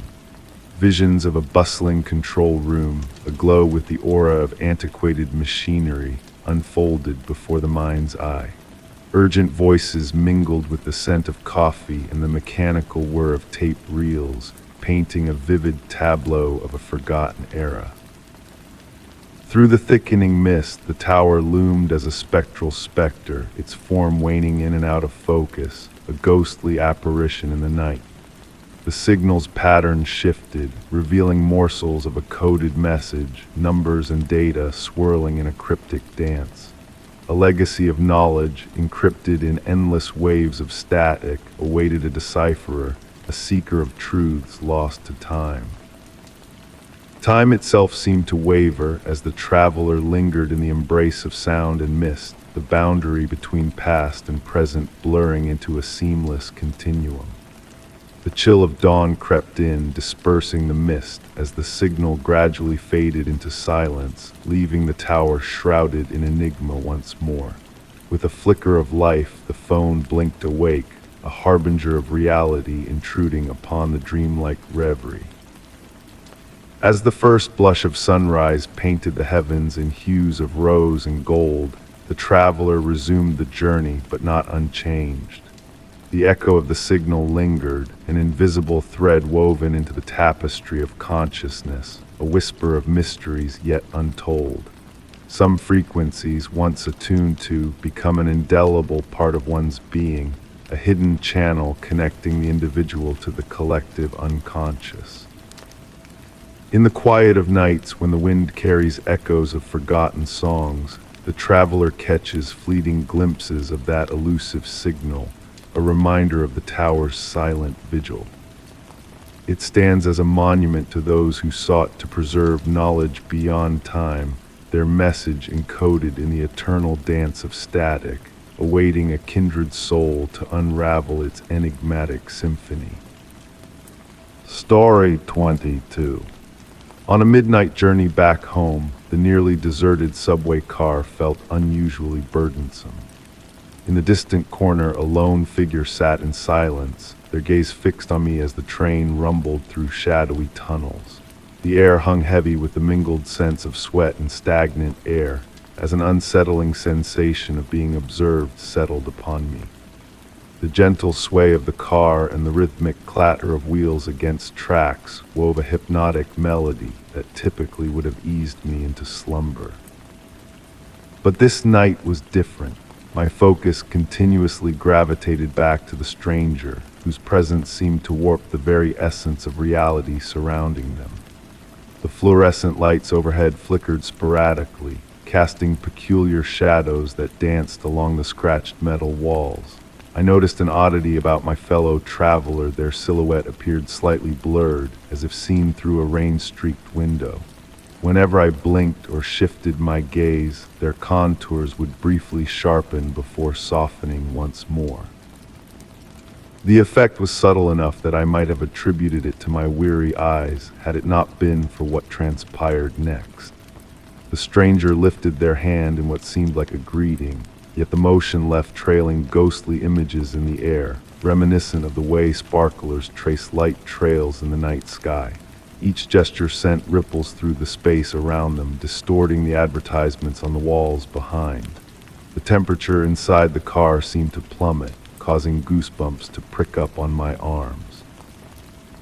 Time began to feel elastic, stretching and contracting with each breath.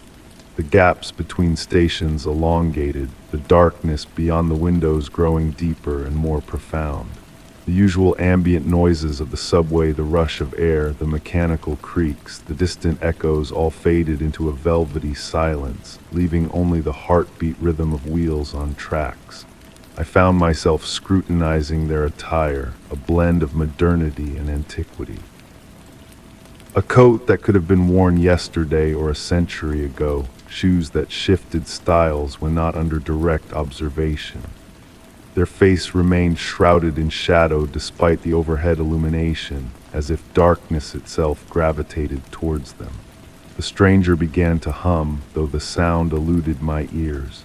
Instead, the melody resonated within my chest, a haunting tune evoking childhood lullabies and forgotten reveries. My eyelids grew heavy, yet I resisted the urge to succumb, caught in the balance between comfort and disquiet. Subtle alterations crept into the details of the subway car. Advertisements morphed into different images when glimpsed from the corner of my eye. The metal poles seemed to bend at impossible angles before snapping back to normal upon focus. The windows reflected scenes that defied reality: gardens, libraries, distant stars. The stranger rose gracefully, their movement fluid as water in weightlessness. Taking a step towards me, I noticed their feet barely touching the floor. The air surrounding them shimmered with an opalescent sheen, akin to heat waves rising from sun-baked pavement. Their presence filled the car with a sense of ancient wisdom and infinite patience. Seated across from me, I briefly glimpsed their countenance, kind and age-old, familiar yet impossible to fully remember. Their voice, like wind through autumn leaves, spoke without moving their lips. "You perceive more than most," they intoned, their words felt rather than heard. "It is rare to encounter one still awake at this hour in the realm of reality." I yearned to reply, to voice the myriad questions swirling within me, yet I found myself enveloped in a profound tranquility. The gentle sway of the train transformed into a cradle, and the darkness beyond the windows shifted into a warm embrace. The stranger's presence no longer felt menacing, but rather akin to meeting an old acquaintance whose name lingered just beyond reach. As I reopened my eyes, I sat alone in the subway car. The fluorescent lights hummed with their usual harshness, the advertisements displayed their customary wares. The air had returned to its normal temperature, and the sounds of the subway resumed their familiar symphony. Yet, something had shifted. The reflection of the window, I noticed a subtle iridescence clinging to my attire, akin to dewdrops on a spider's web. And within my pocket, I discovered a ticket stub I did not recall purchasing, adorned with symbols from an unfamiliar alphabet that I inexplicably comprehended. Henceforth, whenever I journey late at night on the subway, I keenly observe my fellow passengers. Occasionally, when the light strikes just so, I catch glimpses of blurred outlines and lingering afterimages. And on rare occasions, I sense a distant humming that resonates not in my ears, but within my very core, a gentle reminder that reality is far more malleable than we perceive, especially within those threshold spaces between here and there, between wakefulness and slumber. Story 23. On a misty evening, I found myself wandering along a creaking pier that extended into a bay veiled in fog. The soft lapping of waves and the distant calls of seabirds set a tranquil backdrop, but it was the enigmatic melody that captured my attention. A hidden symphony unfolded, orchestrated by the wind and water, filling the air with a blend of salty sea breeze and the aged aroma of weathered wood. The pier transformed into a stage, nature's quiet concert hall, as I ventured further along its worn planks. With each step, the fog enveloped me like a gentle embrace, wrapping me in a soft gray blanket. The time-worn boards groaned beneath my feet, adding their own rhythm to the ethereal music that seemed to emanate from the very essence of the surroundings. Haunting yet soothing, the melody whispered of forgotten lullabies played on strings unseen. The lanterns lining the pier cast pools of amber light through the mist, their halos swaying with the evening breeze. Amid their dim glow, I noticed a peculiar phenomenon. The railing seemed to vibrate ever so slightly, as if resonating with the mysterious music. Placing my hand on the smooth, salt-weathered wood, I felt a subtle tremor, like the echo of a tuning fork song. Here time moved differently, the regular world fading into the distant fog. As I ventured deeper, the symphony grew more intricate, layers of harmonies weaving together the wind's whispers, the water's percussion, and an elusive sound akin to distant voices singing in perfect unity. At the pier's end loomed an ancient gazebo, its Victorian architecture barely visible through the swirling mist. The music reached a gentle crescendo, the gazebo's railings resembling the pipes of an organ, each post contributing a unique note to the ethereal composition. Inside, intricate patterns danced on the wooden ceiling, spirals and waves alive in the shifting lantern light. A weathered brass plaque, nearly obscured by time, caught my eye. In memory of the symphony, it read, along with a date from a bygone century. The gentle music continued as I settled on a weathered bench within the gazebo, the fog swirling in harmony with the melody, crafting ephemeral shapes in the mist. As night descended, an unusual warmth enveloped me, the lantern light pulsing in time with the song. Illuminating the carved patterns above, the light wove a dance of shadows and light, blurring the lines between reality and dream. The pier itself revealed its true nature, an instrument of nature, played by wind and wave, every element meticulously placed to create a symphony of its own. The worn inscription on the plaque held new significance, hinting at a forgotten purpose for the pier, a tribute in music rather than stone. Each evening, under the right conditions, it performed its symphony for those who dared to listen, a tribute in sound to a long-lost memory. Leaving the gazebo, the melody lingered, fading softly with each step. The fog parted, revealing a path back to shore. Yet the rhythm of the music remained etched in my being, a half-remembered dream that whispered of mysteries unsolved. On misty evenings since, I returned to that pier, drawn by the ever-changing symphony that plays upon the wind. It is a reminder of the beauty found in the unexplained, a glimpse into a world where history lives in the enduring notes of an endless sea-born song. Story 24. In the quiet embrace of night, A curious pull beckoned me towards an ancient theater nestled on the outskirts of town. Once a grandeur, now faded into the gentle decay of time, the theater stood as a silent sentinel of bygone applause and whispered dramas. Each ornate balcony and velvet seat held echoes of a distant past, where spectacles unfolded under the watchful eyes of shadowed spirits. Crossing the threshold onto the weathered stage, a soft, ethereal voice drifted through the hallowed air, weaving lines of sorrow and longing with delicate grace. The words lingered, caressing the time-worn walls and blending with the melancholic perfume of aged curtains and forgotten dreams, casting doubt upon the emptiness that surrounded me. A tender autumn breeze danced through unseen crevices, orchestrating a symphony of rustling papers and fleeting whispers that painted the air with a serene mystique. Each step I took upon the creaking wooden boards beneath me released a gentle sigh, as if the very stage itself exhaled memories long held captive in its embrace. The atmosphere bore a weight of nostalgia, as though layers of time intertwined, whispering tales of yesteryears suspended in a delicate dance of remembrance.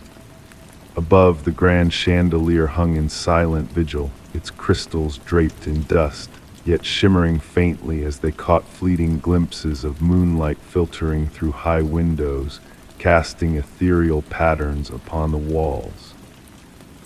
Intrigued, I found myself drawn towards the wing of the stage, where forgotten props lay shrouded in sheets that undulated like waves in the dim glow. The elusive voice, now a mere echo, seemed to beckon from this direction, guiding me towards a discovery that lay beyond the veil of the tangible world. Among the relics of performances past, a weathered dressing room mirror caught my eye, its aged surface veiled in a ghostly gleam that defied time's touch. As I approached, a subtle chill enveloped me, not unwelcome but tinged with an otherworldly presence. The mirror seemed to pulse with an enigmatic energy, reflecting movements that mirrored my own yet belonged to shadows of performers long gone, practicing their art in an eternal limbo. The voice, now clearer, resonated with a melodic cadence that stirred both solace and sorrow within me, as if a lament for forgotten moments lost to the passage of time. Minutes unraveled into hours as I delved deeper into the theater's forgotten recesses, unearthing relics of a bygone era that crumbled at my touch, yet retained a whisper of their former glory.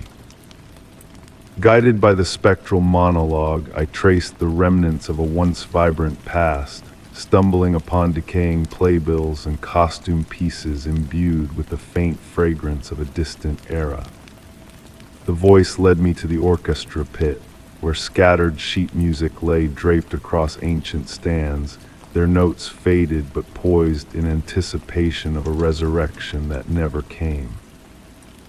As twilight descended, the shifting light painted elongated shadows that danced with purpose across the vacant seats, as if the very essence of the theater stirred with a life of its own. The voice, now a gentle murmur, swathed me in a cocoon of tranquility, enfolding me in a tapestry woven from the echoes of performances long silenced. Seated in a plush velvet chair, I watched as dust motes pirouetted in the waning sunlight, the theater itself seeming to breathe with the weight of 1,000 untold stories. In this moment of communion with the past, I realized that the voice was not singular but a chorus of memories intertwined, each syllable a thread in the fabric of time. With the deepening night came a profound peace, as the voice transcended its earthly origins to fill the space with a resonant warmth that pulsed through the very air. Its words, though clear, remained veiled in mystery, like fragments of a dream slipping from grasp upon waking.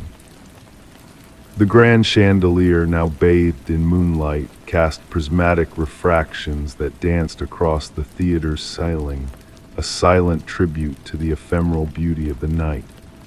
Drifting on the cusp of wakefulness and slumber, I felt the presence of an unseen audience, their spectral forms hinted at by the interplay of light and shadow. As the night deepened, the voice ebbed like a retreating tide, leaving in its wake a sense of gratitude that whispered through the very walls of the theater, acknowledging my silent communion with its storied past. The old stage settled, creaking and sighing in a lullaby of rest, as if bidding me farewell with a gentle embrace. When I bid adieu to the theater, the voice lingered as a faint memory, a spectral echo that reverberated in the chambers of my mind. Yet the sanctuary of the stage felt transformed, imbued with a newfound vitality that belied its abandoned state. In the quiet hours between dusk and dawn, a spectral whisper still calls me back to the theater, where the voice lingers as a timeless reminder of stories waiting to be heard by those willing to listen. The veil between past and present blurs within those walls, where memories dance like dust in the moonlight, forever preserved in the gentle echoes of that mysterious voice. Story 25. On a misty evening, I wandered past an abandoned playground where the swings swayed gently, emitting a soft, eerie creak in the breeze. Amid the chill of the air, a faint, almost imperceptible laughter lingered, a whisper of joyful voices from days long past. The mingling scents of damp grass and aged metal wafted together, evoking a disquieting feeling that the playground retained echoes of happiness now lost to time. I felt drawn to a weathered bench near the slide, its wooden slats polished smooth by countless parents who had once watched their children at play. The playground equipment's metal frame cast elongated shadows in the dim light, creating intricate patterns that seemed to dance when caught in my peripheral vision. A gentle breeze rustled through the surrounding trees, carrying the sweet, earthy aroma of autumn leaves. Initially, I assured myself that I was merely taking a different route home, seeking solace and reflection after a taxing day. Yet there was something about the tranquil seclusion of the playground that beckoned to me, compelling me to return night after night. Each visit unveiled new layers to its enigmatic ambience. The playground had transformed into my sanctuary, a realm where time ebbed and flowed uniquely. During a particularly hushed evening, as I sat on my accustomed bench, I noticed a peculiar phenomenon regarding the carousel. Though untouched by any hand, the metal horse figures shimmered with an unusual warmth, as if recently caressed by small, eager hands. The air surrounding them held a peculiar static quality, reminiscent of children's laughter lingering in the spaces between sounds. Over the ensuing weeks, I discerned subtle alterations within the playground. At times, the swings would sway gently without a breeze, and delicate footprints would materialize in the morning due only to vanish as the sun ascended. The metal slide, often cold and dewy, occasionally felt warm to the touch, as if someone had just slid down its length. I began to carry a notebook documenting these small enigmas. The more I observed, the more intricate patterns emerged. The phantom laughter, initially a mere whisper, appeared to adhere to a schedule, nearly becoming audible at specific evening hours, particularly when the moon was full and mist cascaded from the nearby woods. The sound never crescendoed enough to be distinctly heard, forever hovering at the edge of perception, akin to a murmur in a dream. The other regular park visitors, mostly individuals walking dogs or jogging, seemed oblivious to any peculiarity. They passed swiftly, their gaze gliding past the playground equipment as if it were invisible. Yet I knew differently. I comprehended that this place harbored something extraordinary, unveiling itself solely to those willing to truly listen and observe.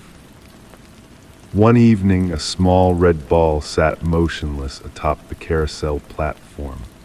As I drew nearer, it rolled slightly, seemingly nudged by an unseen force. The atmosphere grew pregnant with anticipation, and fleetingly I fancied I could discern children's melodies hummed beyond my auditory range. The ball rolled in a perfect circle around the carousel's central pole. That night, I lingered longer than usual, watching as the moon ascended high above the trees.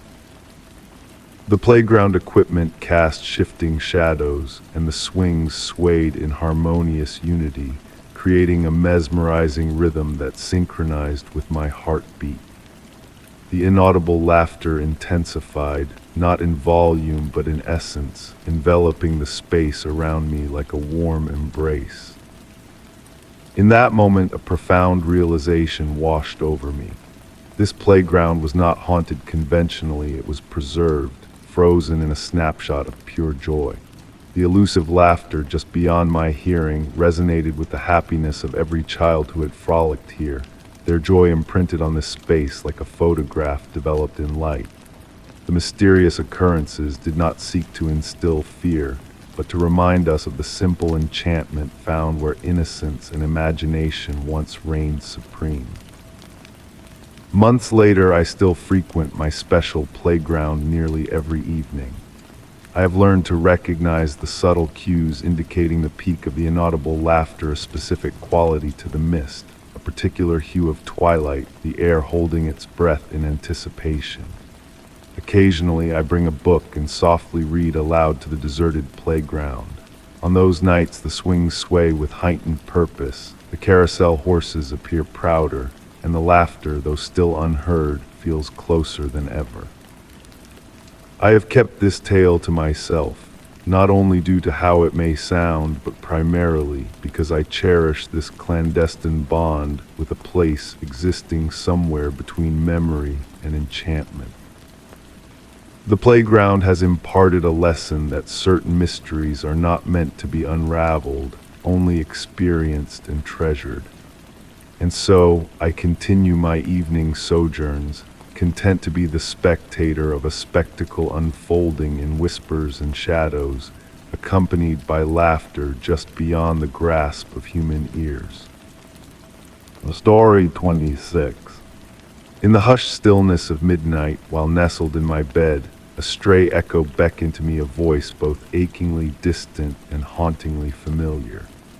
The soft hum of the air conditioner and the gentle rustle of leaves outside intertwined into a spectral melody, evoking memories of someone or something I believed long lost.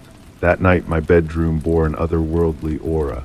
Moonbeams danced on the walls, etching silver patterns that seemed to pulsate with a tranquil rhythm.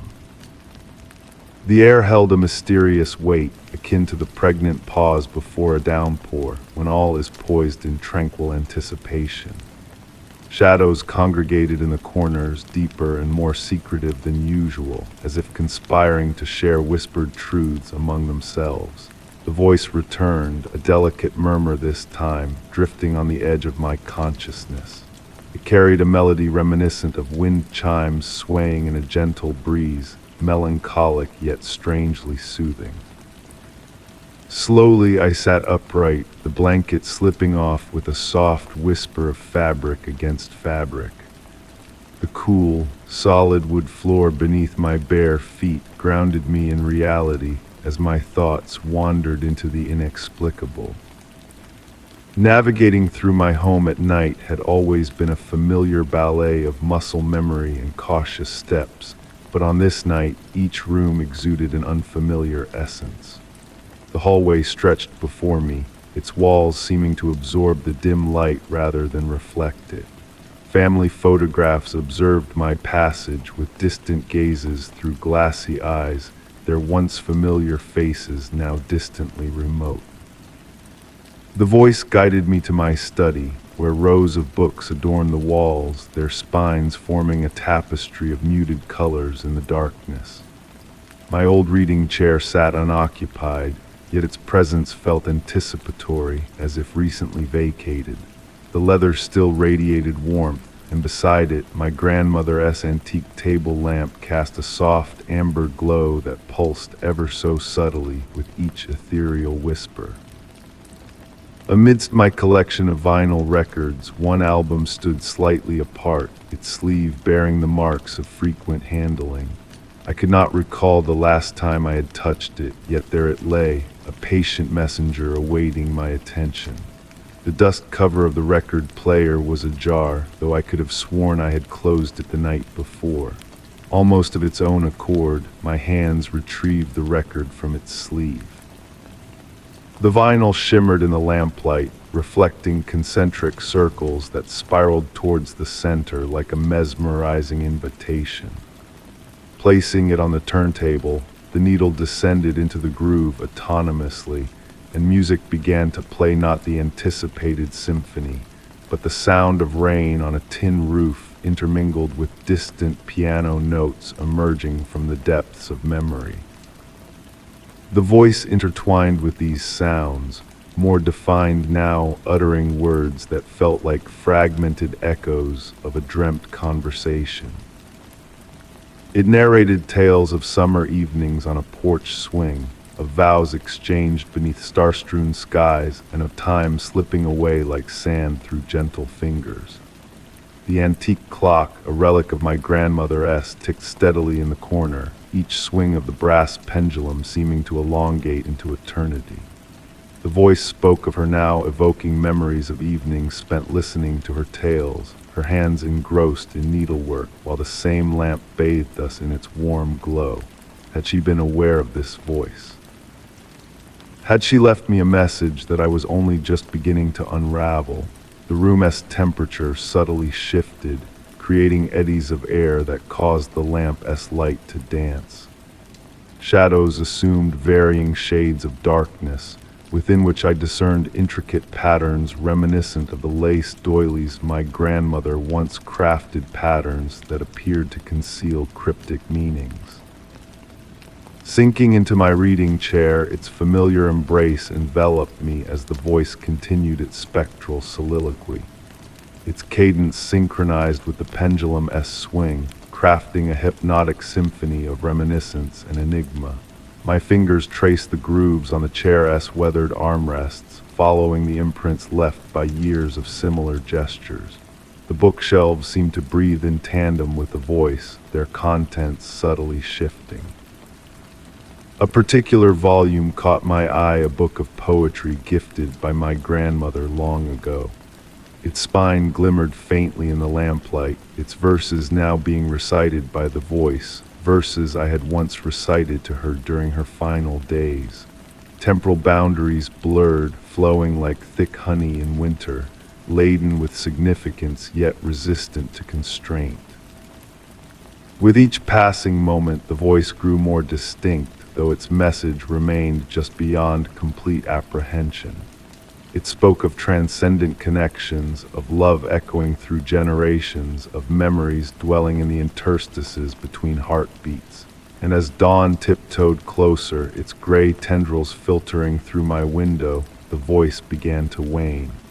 The record continued its silent revolution, the needle tracing an eternal circle. The lamp's light flickered one last time, and in that ephemeral instant, I gleaned a profound insight into the essence of memory and loss, into how certain voices never truly depart, they simply bide their time, awaiting the opportune moment to divulge their truths. When morning bathed the room in its full light, I found myself still ensconced in the reading chair, the record player dormant, the lamp extinguished. Save for a lone book of poetry resting open on the side table, its pages adorned with my grandmother's delicate annotations, no trace remained of my nocturnal sojourn. Whether what transpired was a dream or reality mattered less than the residual emotion. It imparted a connection to something vast and enigmatic, yet intimately recognizable. Though the voice had dissipated with the night, its echo lingered, a gentle reminder that some enigmas are meant to be felt rather than deciphered, experienced rather than explicated. And in the ensuing quietude, I found solace in the uncertainty, in the realm betwixt knowing and pondering, where the most exquisite mysteries find their abode. Story 27. In a forgotten nook of an abandoned library, I stumbled upon a fragile manuscript with aged pages adorned with enigmatic footnotes. Each small annotation, written in a mysterious hand, hinted at a concealed tale lurking beneath the surface. The musty scent of ancient parchment and ink mingled with an aura of anticipation, urging me to unravel the veiled wisdom hidden within. The leather binding whispered softly as I turned each fragile page, my fingertips grazing centuries-old dust. The main text seemed ordinary, a scholarly discourse on medieval folklore, yet the footnotes whispered a different narrative. Initially, the annotations appeared routine, with scholarly references and brief explanations. But as I delved deeper into the manuscript, a transformation occurred. The marginal notes grew urgent, the ink seeping darker into the weathered paper. Academic citations gave way to personal musings, then to what seemed like intimate diary entries. The mysterious annotator spoke of eerie echoes in empty corridors, of shadows dancing against the light, of murmurs resonating in solitude. Hours slipped away in that silent corner of the library, surrounded by towering shelves leaning in as if listening to my every breath. The soft glow of the desk lamp bathed the pages in golden light, leaving the spaces between the shelves shrouded in deep shadows. As evening descended, the shadows stretched and crept like dark tendrils across the floor. A specific footnote captured my attention, hinting at enigmatic dates that defied any known calendar. Beneath them, in slightly trembling script, were the words, "The patterns reveal themselves only in darkness. They whisper of the realms between moments in the folds of time." As I pondered these cryptic messages, peculiar occurrences began to manifest in my own life. Books materialized on my desk without my intervention. The library seemed to rearrange itself when my gaze wandered, creating new paths that always led me back to the manuscript. The rustle of pages turning echoed through the air even when the book lay closed before me. The footnotes grew more personal, as if the annotator sensed they were writing to a future reader, to me. They spoke of a dawning realization, a gradual comprehension that the manuscript transcended mere paper and ink. The annotations transformed into a conduit, bridging not just pages but epochs, perhaps centuries. Time blurred as I immersed myself in the enigmatic marginalia. The library clocks ticking slowed, then ceased altogether. The ambient light remained constant, as though the sun lingered in its celestial journey. Enveloped in a twilight that never fully surrendered to darkness, I traversed a labyrinth of references woven together in a tapestry of significance. The footnotes unveiled ancient civilizations that mastered the art of folding time, scholars who deciphered the spaces between words, libraries existing across multiple eras simultaneously. Approaching the manuscript's conclusion, the annotations shifted towards introspection, exuding a tranquil, accepting aura. The final footnote simply stated, "To grasp time, one must step beyond its confines. You, the reader of these words, your journey has commenced." Emerging from the manuscript spell, I sensed a profound alteration in the surrounding silence, a depth, a resonance suffusing the air with untold narratives. The shadows between the shelves ceased to be vacant, instead teeming with gentle motion, like unseen curtains swaying in an ethereal breeze. I now frequent the library daily, though the passage of time eludes me. The manuscript rests where I first discovered it, its contents morphing with each perusal. At times, fleeting figures flicker in my peripheral vision, scholars from diverse eras drawn to the same enigmatic footnotes. We share silent communion, connected by an unspoken bond. The manuscript's true essence remains elusive, yet I've gleaned that certain enigmas are meant to be experienced rather than unraveled. Amidst the hushed whispers of ancient pages, I've unearthed a different kind of wisdom, one existing in the interstices between certainty and the unknown. I persist in my readings, guided by the footnotes through their labyrinth of significance. Perhaps one day you too will chance upon this manuscript. When you do, recall that the most profound mysteries transform us not through revelation, but through the gentle art of curiosity, of wandering amidst the enigmas that shape our existence. Story 28. On a serene afternoon saunter through a forsaken courtyard, I was captivated by a rich, spicy scent that seemed out of sync with the dilapidation around me.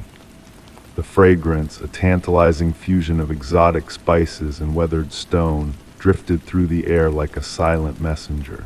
With each step, I felt an irresistible pull toward the origin of this alluring perfume, as if compelled to unravel the enigma it held. The courtyard, a hidden oasis, was embraced by aged walls cloaked in ancient ivy. Soft autumn winds rustled fallen leaves over tired flagstones, creating whispered melodies that seemed to harmonize with the mysterious aroma. The fading light of late afternoon filtered through a canopy of branches above, casting intricate shadows that meandered lazily across the ground. Delving further into the sanctuary, I sensed subtle shifts in the atmosphere. The spicy fragrance grew more potent near a particular corner where an antiquated wooden door stood, its surface etched with faded, intricate patterns. The scent stirred vague memories, elusive fragments from childhood winters or dreams that slipped away upon waking.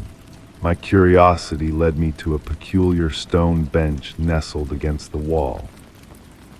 Despite its weathered surface, smoothed by years of rain and wind, it felt oddly warm and welcoming to the touch. As I settled onto the bench, the fragrance seemed to pulse gently, akin to a distant heartbeat, strange yet oddly comforting. From my seated vantage point, I began to notice intricate details previously overlooked. Small carved symbols adorned the bases of surrounding columns, their meanings lost to time.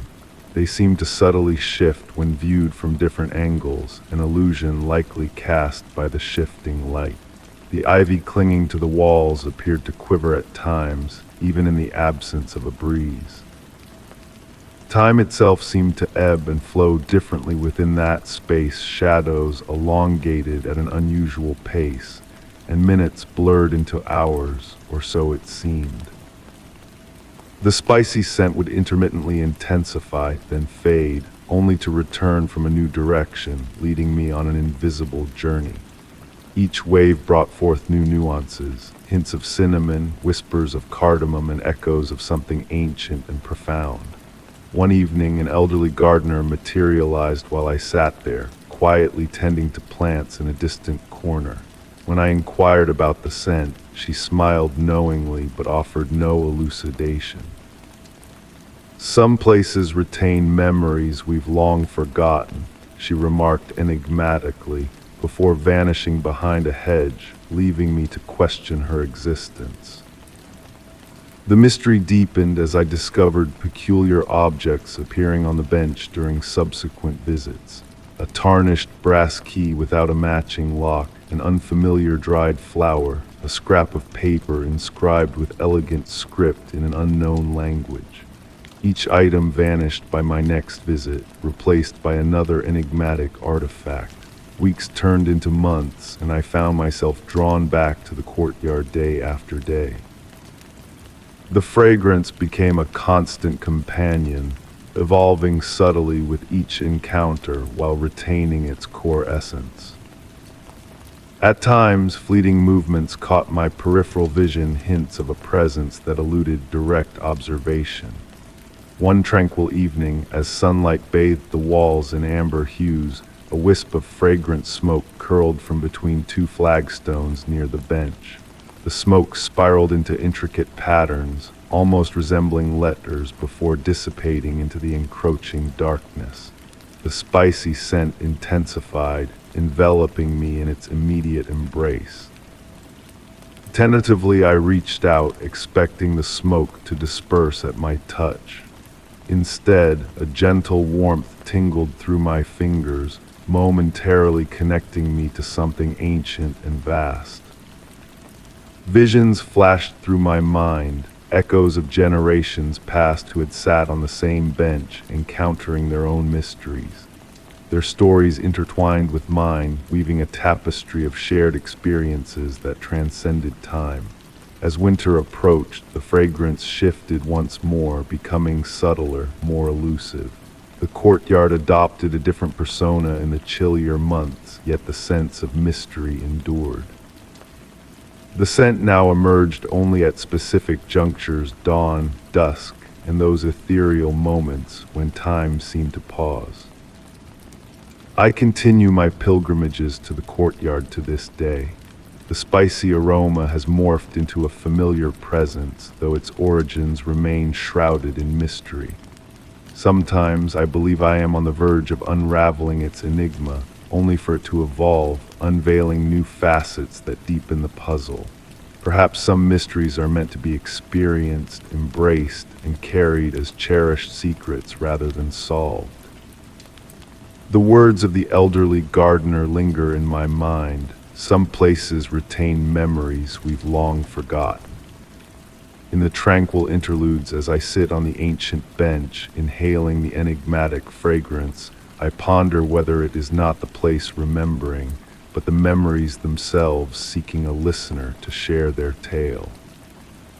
Story 29, in a forgotten workshop brimming with relics of ancient artistry, I stumbled upon a shattered clock, its intricate gears exposed and its face frozen in a timeless gaze.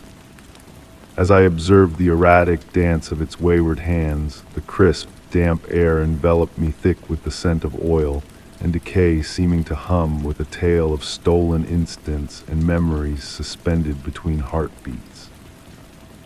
The workshop beckoned to me on that autumn night, its weathered door ajar, a silent invitation into its depths.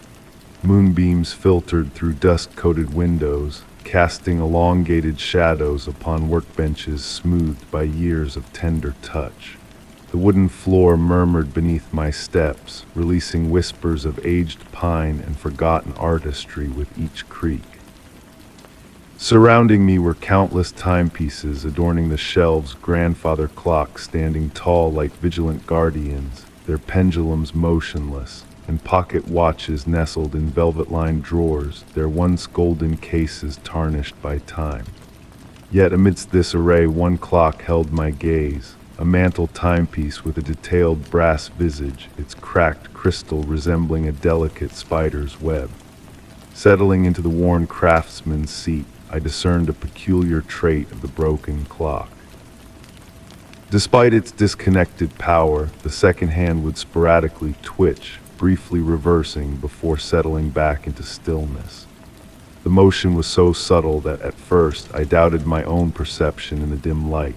My breath seemed to harmonize with these delicate movements, drawing me nearer, entranced by the delicate inner workings. The tarnished brass gears gleamed with an unearthly light, bearing unfamiliar symbols that intrigued me, a language of time unknown to my years of antique timepiece collection. A gentle breeze swept through the workshop, carrying the distant melody of wind chimes that, upon closer listening, transformed into the gentle tolling of clock bells. The air grew dense, charged with an electric energy that raised the hairs on my skin. Reaching out to touch the clock's face, the metal greeted me with unexpected warmth under my fingertips. A sensation crept up my arm, awakening a peculiar awareness. Foreign memories began to surface, scenes not my own. Visions of the workshop in its prime unfolded before me, sunlight streaming through pristine windows, the synchronized rhythm of countless clocks marking time in perfect unison, and an aged craftsman laboring over this very timepiece. His skilled hands meticulously crafted something far beyond a mere clock. The symbols on the gears shifted and blurred before my eyes, rearranging into patterns that nudged at the edges of comprehension. Each new formation whispered of alternate realities of moments that could have been, of time not as a river, but as an endless sea with myriad currents and swirls. The workshop around me seemed to waver, reality itself swaying gently to the broken clock's rhythm. Shadows elongated and shortened in improbable ways, and in my peripheral vision, translucent figures moved through the space, ethereal shapes going about their business in different eras, existing alongside my own. My fingers remained fixed to the clock's face, unable to withdraw not from fear, but from a profound, tranquil fascination. The warmth spread through my being, bringing an understanding beyond words. This was no ordinary timepiece. It was a portal to the essence of time, crafted by one who unearthed truths beyond human grasp. As night enveloped the workshop, a soft ticking emerged from the clock, though its mechanisms remained motionless. The sound echoed from all directions, akin to the heartbeat of the workshop itself. With each tick, the transparent figures gained solidity, their movements sharper. Among them I recognized the elderly craftsman, our gazes meeting fleetingly across the expanse of years. The air grew redolent with metal and ozone, the workshop's temperature fluctuating between warmth and coolness in gentle undulations. The ticking softened, distant, and I realized my perception of time had begun to drift. Moments stretched and compressed like elastic, the boundaries between past, present, and future thinning like morning mist. When at last I withdrew my hand, the workshop returned to its apparent vacancy, yet a fundamental shift had occurred. The fractured clock rested innocuously before me, its hands once again motionless, yet pulsating with latent potential, a brass and time heart awaiting the next seeker of its mysteries. I frequent the workshop now, though its location remains a mystery, elusive to those who seek it. Sometimes I sit for hours in the craftsman's chair, observing the play of light and shadow upon the broken timepiece. And on occasions when the stars align, I place my hand upon its face, surrendering to the liminal space between heartbeats where all moments converge and time itself unravels into infinite possibilities. Ultimately, I refrained from repairing the fractured timepiece. Some things I've come to learn are more exquisite in their imperfection, their flaws serving as conduits for magic to seep into our world. And in the hush of night, when the workshop is bathed in moonlight and memory alone, I swear I hear the faint ticking, marking the rhythm of moments that never came to pass yet forever linger in the tapestry of time. Story 30. In a rare moment, I found myself within the worn embrace of an old, decaying theater. The air hung heavy with a stillness that whispered of forgotten tales and faded applause. Seeking solace in the shadows, I settled into a seat as silence wrapped around me like a familiar cloak. And then from the hidden corners of the auditorium, a soft laughter, barely there, danced through the aisles, mingling with the scent of aged velvet and memories long past. The theater, a relic of bygone days, seemed to hold its breath, preserving fragments of a time when lights illuminated eager faces and the stage hummed with life. Drawn by the whispers of the walls, I ventured inside, guided by a curiosity as ancient as the building itself. The heavy doors groaned open, inviting me into a realm suspended between yesterday and today, where time moved like molasses and memories lingered in the dust. Sunlight filtered through high windows, painting delicate patterns on the floor, as if spirits twirled in a silent ballet. The red velvet seats, though faded and worn, bore witness to a symphony of stories etched into their very threads. With gentle fingers I traced the fabric, feeling the echo of countless performances, of laughter and love that had once filled these hallowed halls. As my eyes adjusted to the dimness, I caught glimpses of movement at the edge of vision. The stage curtains stirred, as if stirred by unseen hands, and the air hummed with the rustle of phantom footsteps gliding across the boards. In the quiet, new sounds emerged: the soft creak of old floorboards, the hushed whisper of pages turning, a symphony of echoes that painted a portrait of a time long past. These whispers, these echoes, were not eerie but soothing, like a lullaby spun from the threads of memory. Time itself seemed to warp within those walls, stretching and bending as I sat, enraptured by the theater's silent song. Shadows lengthened, casting spectral figures upon the empty seats, their shapes hinting at a long-gone audience dressed in finery and grace. Laughter, like a distant echo, returned to me, accompanied now by the phantom applause of an invisible crowd. It was a gentle, intimate sound, barely there yet unmistakably present. Closing my eyes, I surrendered to the symphony of the past, letting it wash over me like a gentle tide. With the approach of evening, the theater stirred to life, a pulse of energy thrumming in the air. Warmth gave way to cool whispers, as if unseen dancers brushed past in a waltz of shadows. The stage lights, dormant for years, flickered with a ghostly glow, casting a soft radiance upon the empty stage. Drawn as if by an unseen force, I ascended the stage, each creak of the wooden steps a heartbeat in the silent theater. Standing at its center, I felt the weight of history pressing down upon me, a tapestry of moments woven into the very fabric of the space. Small treasures lay scattered about, a mirror tarnished with age, a glove left behind, a script yellowed with time, all whispering of stories untold.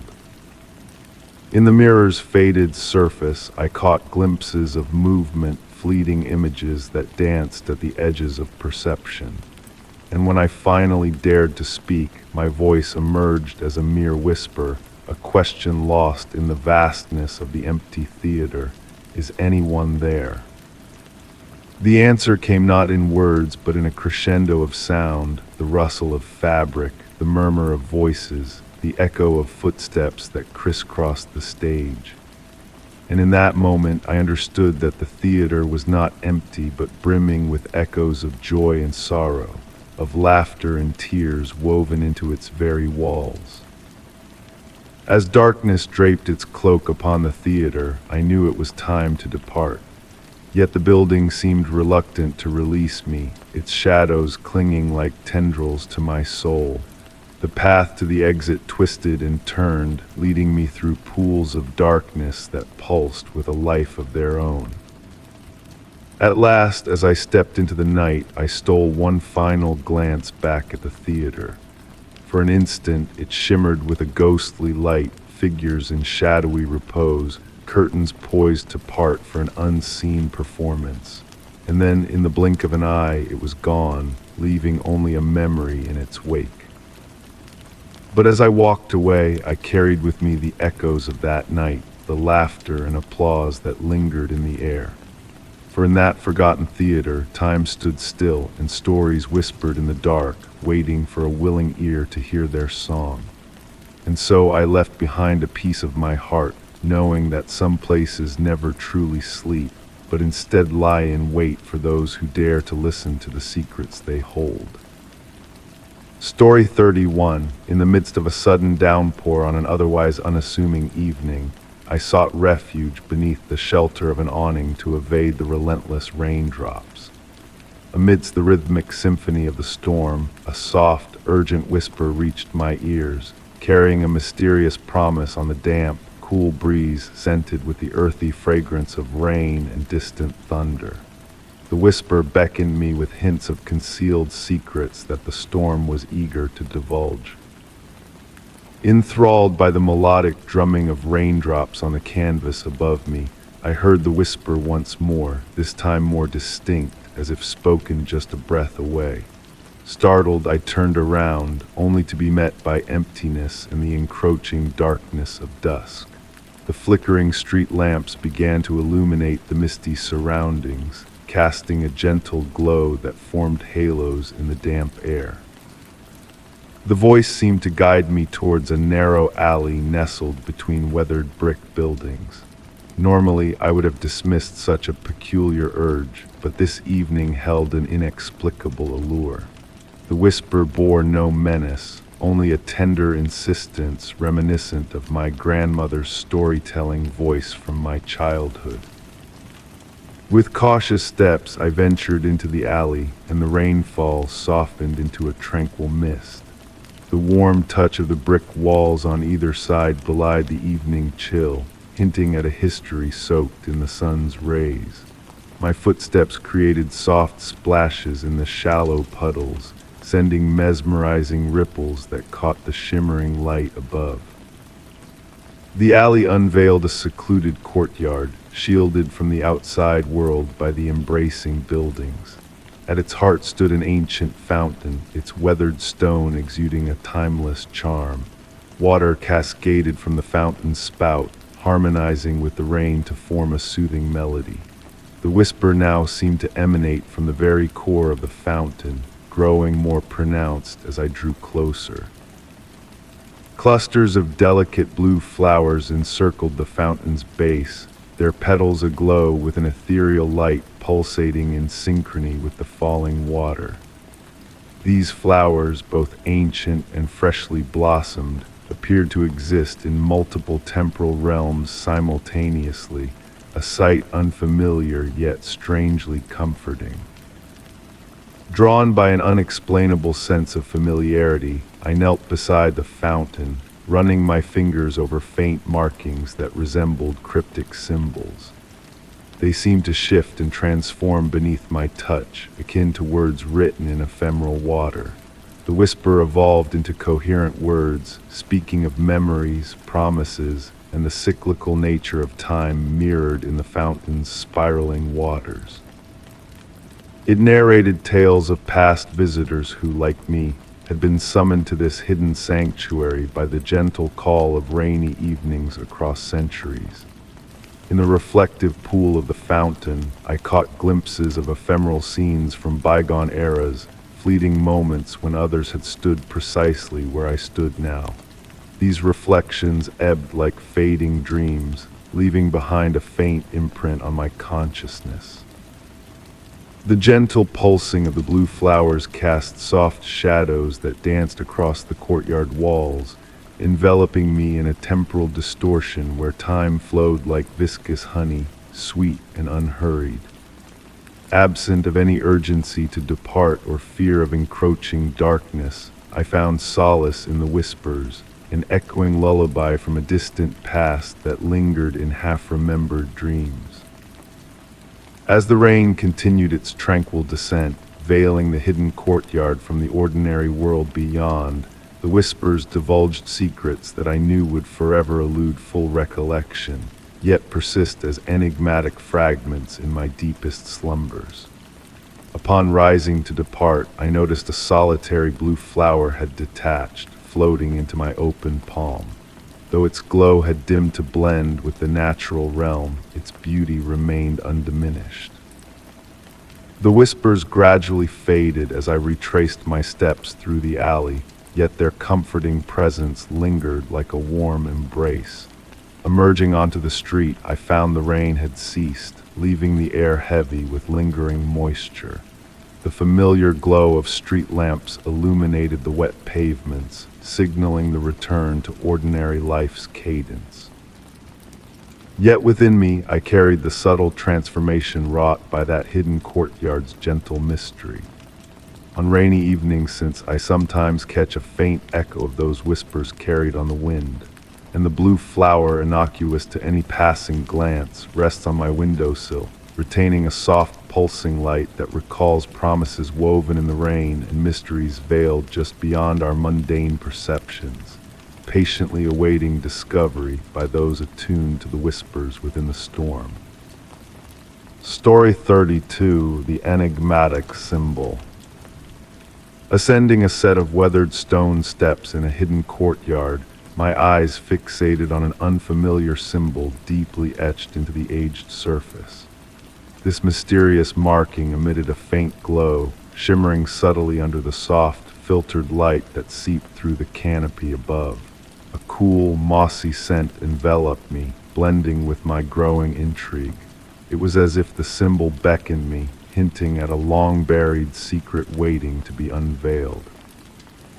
The symbol's design was unlike anything I had ever encountered, a complex fusion of intricate swirls and angular lines that seemed to dance and shift as I moved around it.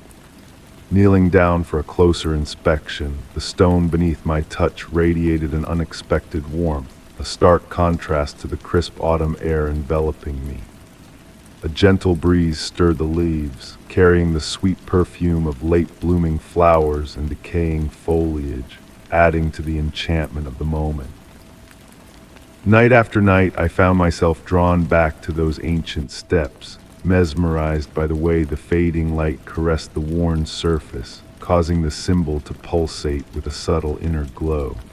The more I delved into its mysteries, the more peculiar details of the courtyard revealed themselves to me. The ivy creeping along the walls seemed to shy away from the marked step, leaving a perfect circle of bare stone untouched. And on hushed evenings, a faint humming, akin to a distant musical tune played on crystal glasses, lingered in the air, seemingly emanating from beneath the ground. During one of my visits, I brought a sketchbook to capture the symbol's essence. As my hand traced its contours on paper, a strange sense of fluidity guided my movements, as if some unseen force steered my pen. The resulting drawing unveiled intricate markings around the main symbol, forming what appeared to be cryptic words in an unknown script. Oddly enough, upon my return the following day, these additional details had subtly shifted, akin to celestial constellations in motion. As autumn waned, I timed my visits to coincide with the mesmerizing hues of sunset. The golden light cast elongated shadows across the courtyard, unveiling a remarkable revelation. When the sun aligned precisely, the symbol cast a shadow that extended towards a concealed alcove, previously unnoticed by my gaze. Within this shadowed enclave, barely discernible, lay a collection of similar symbols, each distinct yet interconnected in a mysterious harmony. With the arrival of winter, the symbol displayed a defiance against the encroaching frost that blanketed the surroundings.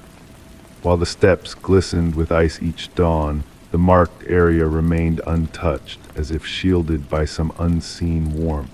On frosty nights, a delicate mist rose from the symbol, swirling into shapes resembling ancient letters before dissipating into the wintry air.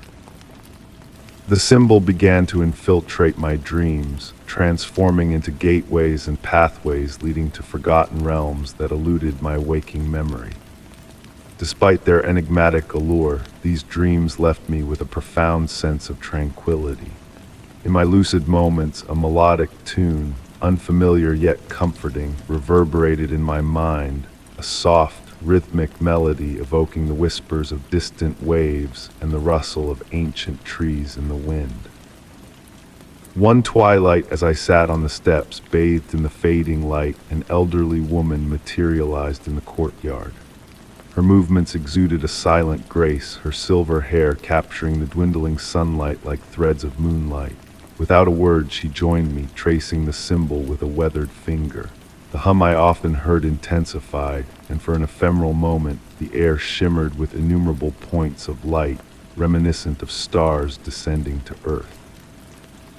When I turned to address her, she vanished as swiftly as she had appeared, leaving behind a smooth stone that fit snugly in my hand. Holding it up to the fading light, I beheld a miniature rendition of the symbol etched onto its surface. And so I continue my daily pilgrimages to the steps, the stone now a cherished talisman in my pocket. The enigma of the symbol remains unsolved, yet I have come to realize that certain secrets are meant to be felt rather than deciphered, experienced rather than rationalized.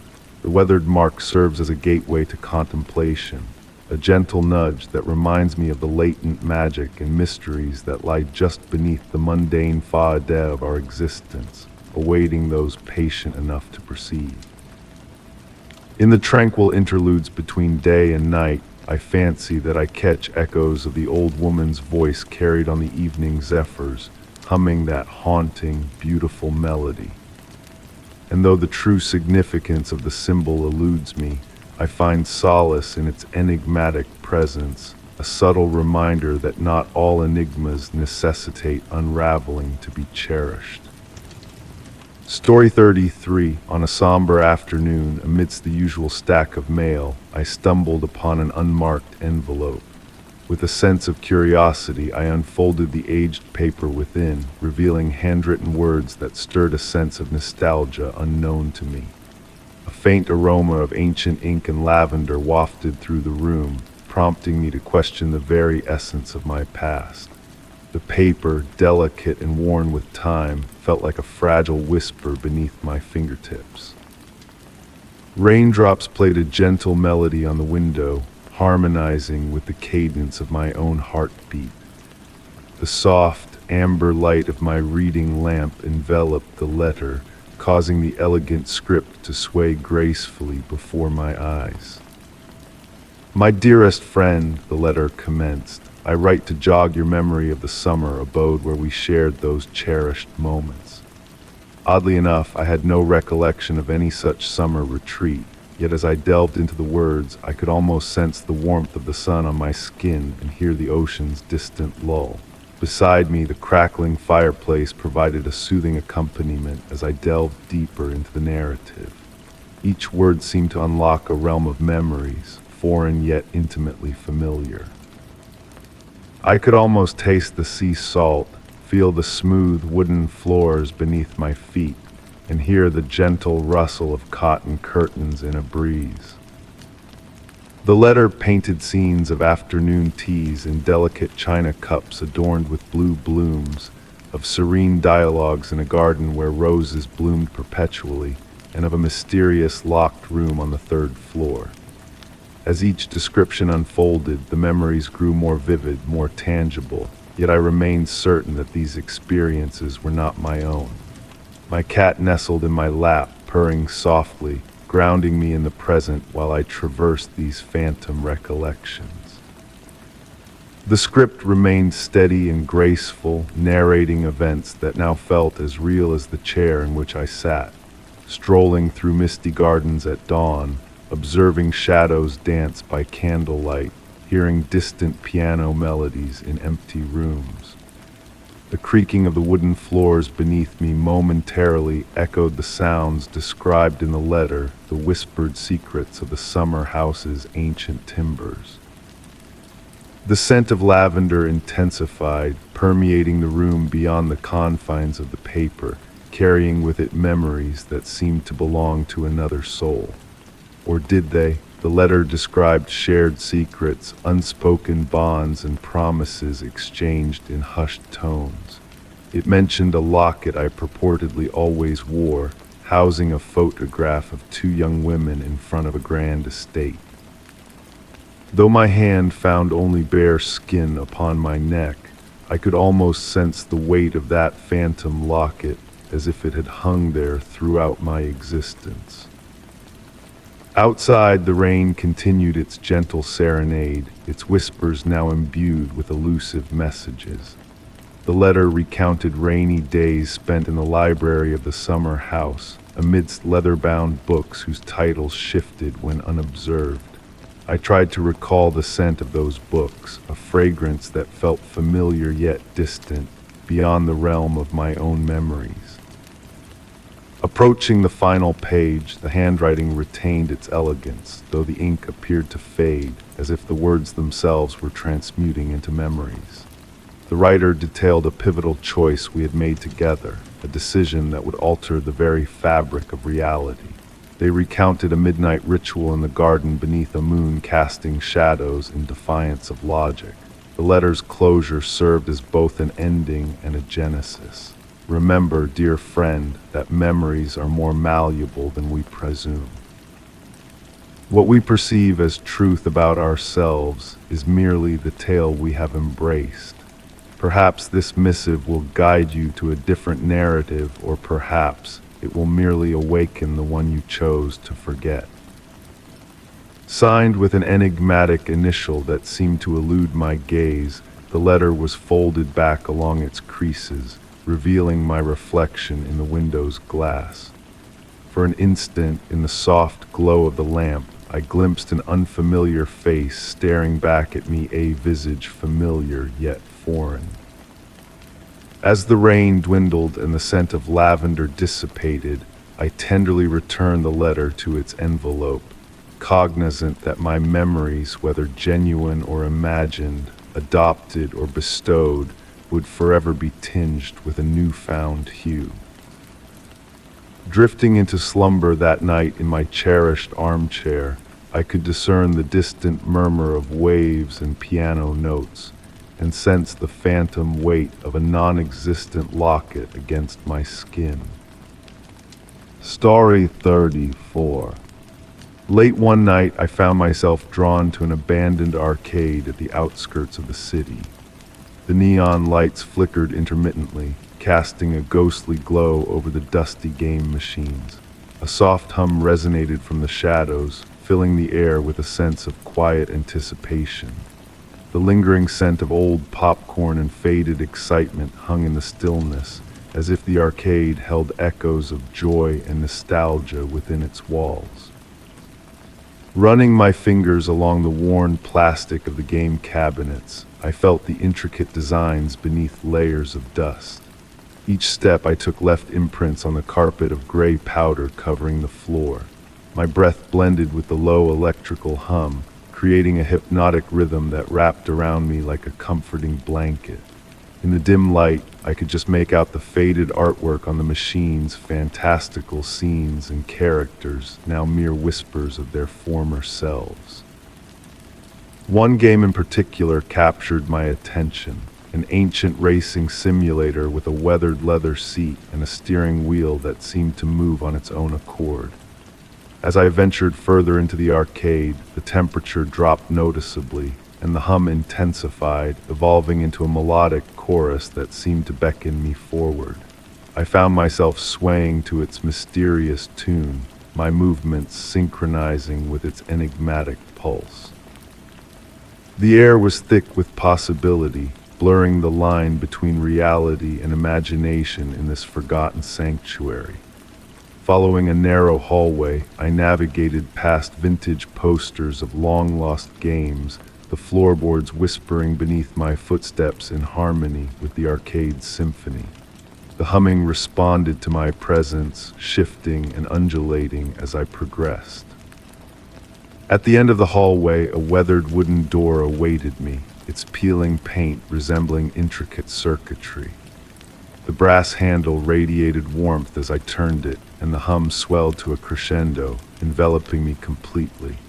Beyond the threshold, a soft blue light bathed a small room where arcade motherboards lined the walls, their LEDs blinking in patterns that hinted at hidden meanings. In the center stood an ancient computer terminal, its screen alive with cryptic text blending game code with something deeper and more profound. The rhythmic humming pulsed from the machine, causing dust motes to dance like ethereal constellations in the air.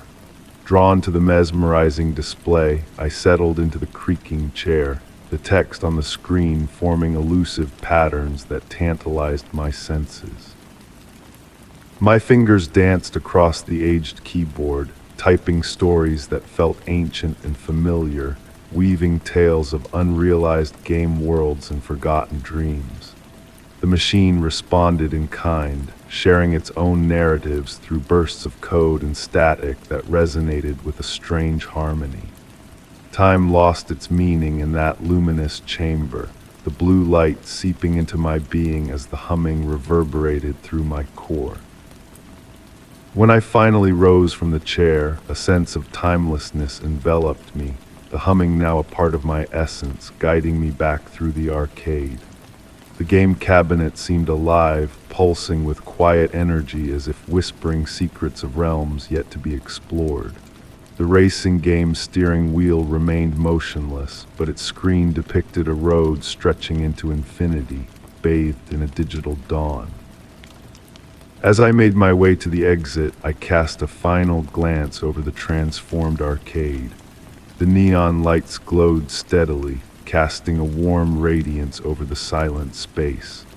The hum had evolved into a gentle purr, a harmonious melody that echoed through the empty halls, hinting at untold stories waiting to be awakened. Stepping outside, the vibration of the hum lingered within me, a subtle reminder of the night's enchanting symphony. In the quiet hours before dawn, I still feel its call, a melody of memory and mystery resonating in the deserted arcade, forever inviting me to return and unravel the stories hidden within its digital embrace. Story 35. In the midst of exploring the treasures tucked away in my attic, my fingers brushed against a weathered album, its pages holding secrets of days long past. Nestled within its worn confines, a faded photograph caught my eye, drawing me into a world frozen in time. The scene depicted a garden party of yesteryear, where elegance and grace danced hand in hand under the watchful gaze of a grand Victorian house. As I studied the figures captured in that moment, a subtle shift in the image's essence seemed to whisper ancient tales to me. A delicate fragrance, a blend of old roses and aged parchment, wafted through the air, wrapping me in a cocoon of nostalgia and intrigue. The late afternoon sun filtered through the dusty window, casting a warm, golden hue upon the wooden floorboards, inviting me to settle into an old rocking chair. The soft creaking of the wood beneath me lulled me into a tranquil state, a gentle lullaby of forgotten times. Tracing the photograph's worn edges with reverent fingers, I felt the stories etched into its very fibers, each crease and imperfection a chapter waiting to be unveiled. The figures in their finery stood frozen in a moment of joy, their smiles holding secrets that begged to be unraveled. But it was the woman in the pearl-white dress, standing slightly apart, who beckoned me with an enigmatic gaze, her presence shrouded in mystery. As I delved deeper into her world, a curious chill tingled down my spine, and the scent of roses grew more potent, as if the past sought to envelop me in its embrace. Closing my eyes, I allowed the attic's stillness to seep into my soul, grounding me in the timeless beauty of the photograph. Upon opening my eyes, a subtle shift had occurred. The light within the image pulsed with a newfound warmth, the sunset captured within it alive with a luminous glow. The woman in the pearl-white dress seemed to move, her hand reaching towards an unseen horizon, beckoning me to join her in a realm where past and present intertwined. Immersed in the ethereal world of the photograph, the boundaries of time blurred and reality melded with imagination. The sounds of the rocking chair merged with distant melodies. The aroma of roses mingled with the tantalizing scents of Earl Grey tea and freshly baked pastries, creating a sensory tapestry that enveloped me in its embrace. With each passing moment, the figures in the image gained depth and clarity, their world unfolding before my eyes like a forgotten dream coming to life. The woman in the pearl-white dress emerged as a beacon of light, her pendant dancing with reflections that defied logic, drawing me deeper into her enigmatic allure. As the temperature in the attic dwindled, I pulled my sweater closer, the shadows lengthening around me, yet the photograph's subtle radiance remained undimmed. Details once hidden now revealed themselves: a teacup poised on a table, a butterfly suspended in flight, each element a thread weaving a tapestry of forgotten moments. Lost in the dance of past and present, I found myself locked in a silent conversation with the woman in the pearl-white dress, her eyes holding untold stories that resonated across time. The pendant around her neck glimmered like a beacon, a link to a past that intertwined with my own in ways I could not fathom. As evening descended upon the attic, the light dimmed and the figures in the photograph stilled, their eternal waltz frozen in a moment of timeless beauty. The woman's outstretched hand now pointed towards a hidden door, a gateway to mysteries untold, inviting me to step through and discover the secrets that lay beyond. The distant strains of music grew clearer, a haunting melody that echoed through the attic, carrying with it whispers of bygone days and forgotten pleasures. The guests at the garden party swayed in a spectral dance, their laughter and chatter echoing in the recesses of my mind. In the woman's gaze, I glimpsed a reflection of my own past, a connection that transcended generations and whispered of shared memories and unspoken truths. The realization dawned upon me like a gentle breeze, stirring echoes of stories long forgotten but never truly lost. As night cloaked the attic in its embrace, the photograph returned to its slumber, the glow fading, the music fading into the shadows. Only the lingering scent of roses remained, mingling with the musty air of the attic, a reminder of the ephemeral beauty that had graced my world for a fleeting moment. Placing the photograph back into its album, I knew that its mysteries would call to me again, beckoning me to delve deeper into the secrets it held. Descending the attic stairs, the weight of my grandmother's pendant against my chest grounded me in a reality tinged with magic, a reminder of the timeless connection between past and present. In the quiet of the evening, the echoes of the waltz lingered, a ghostly reminder of a dance that transcended time and space. The mysteries of the woman in the pearl-white dress, of the garden party frozen in a moment of beauty, whispered to me of truths that shimmered just beyond my grasp. As I pondered the enigmatic allure of the photograph, I realized that some stories are meant to be cherished as gentle mysteries, their meanings shifting and evolving with each retelling. The woman in the pearl-white dress had shared her secrets with me, a gift of fleeting beauty and eternal grace, a memory to be treasured in the twilight of forgotten dreams. And so I embraced the whispers of the past, letting them guide me into a realm where time stood still, and mysteries bloomed like roses in the soft light of memory. Story 36. In the quiet depths of a moonlit night, I found myself drawn to an ancient observatory nestled on the edge of a slumbering town. Amongst the stillness of the telescopes and the whispered secrets of forgotten star charts, my eyes fell upon a mural etched into a weathered wall, a tapestry of eyes gazing out into the infinite expanse.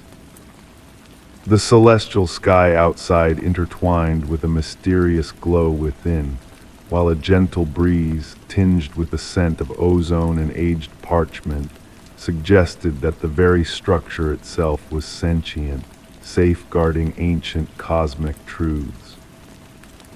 Upon crossing the threshold of the worn doorway, time seemed to slow its relentless march. The beam of my flashlight illuminated the aged wooden floors, each creak echoing softly like murmurs of ages past, the grains swirling like frozen rivers under the ethereal light. A profound stillness hung in the air, pregnant with the weight of countless nights spent in silent vigil under the stars. As I ventured deeper into the circular chamber, my focus was drawn to the forsaken instruments that lay scattered about. A colossal telescope, its brass tarnished by the hands of time, stood tall, forever pointing towards the heavens through the open dome. Papers strewn around its base bore faded calculations and cryptic symbols, a testament to the enigmatic knowledge once pursued within these walls. The eyes carved into the stone seemed to follow my every move, not with malice, but with a sense of timeless observation, as if they had borne witness to celestial wonders beyond mortal comprehension. Some eyes were deeply etched, while others shimmered faintly, capturing and reflecting the starlight that filtered through the dome above. A soft wind danced through the chamber, stirring dust into lazy spirals that glimmered in the moon's gentle caress. The fragrance of ancient tomes and metal mingled with something otherworldly, evoking memories of meteor showers and the aurora borealis. My steps led me to a corner where an antique desk stood, adorned with star charts from distant epochs. Upon closer inspection, I noticed a peculiar anomaly. The constellations depicted on the oldest documents differed subtly from their modern counterparts. Initially dismissing it as the passage of time affecting the papers, a pattern emerged as I compared chart after chart. The stars seemed to have shifted not as expected by astronomical laws, but as if the very fabric of the sky had undergone a gradual transformation, a cosmic metamorphosis. With a soft sigh, the drawers of the desk yielded leather-bound journals filled with meticulous observations and cryptic musings. References to watchful eyes in the void and breathing stellar patterns adorned the pages, accompanied by precise measurements that hinted at a reality beyond the tangible. A warmth seemed to emanate from the ancient stone walls, a subtle vibration coursing through my fingertips as I traced their surface, a slumbering heartbeat of the very earth itself.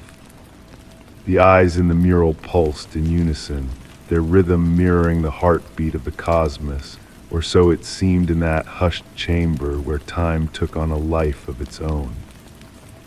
In an entry from decades past, an astronomer recounted the discovery of a celestial anomaly, a presence that defied classification, observing Earth with an intensity that transcended mere curiosity.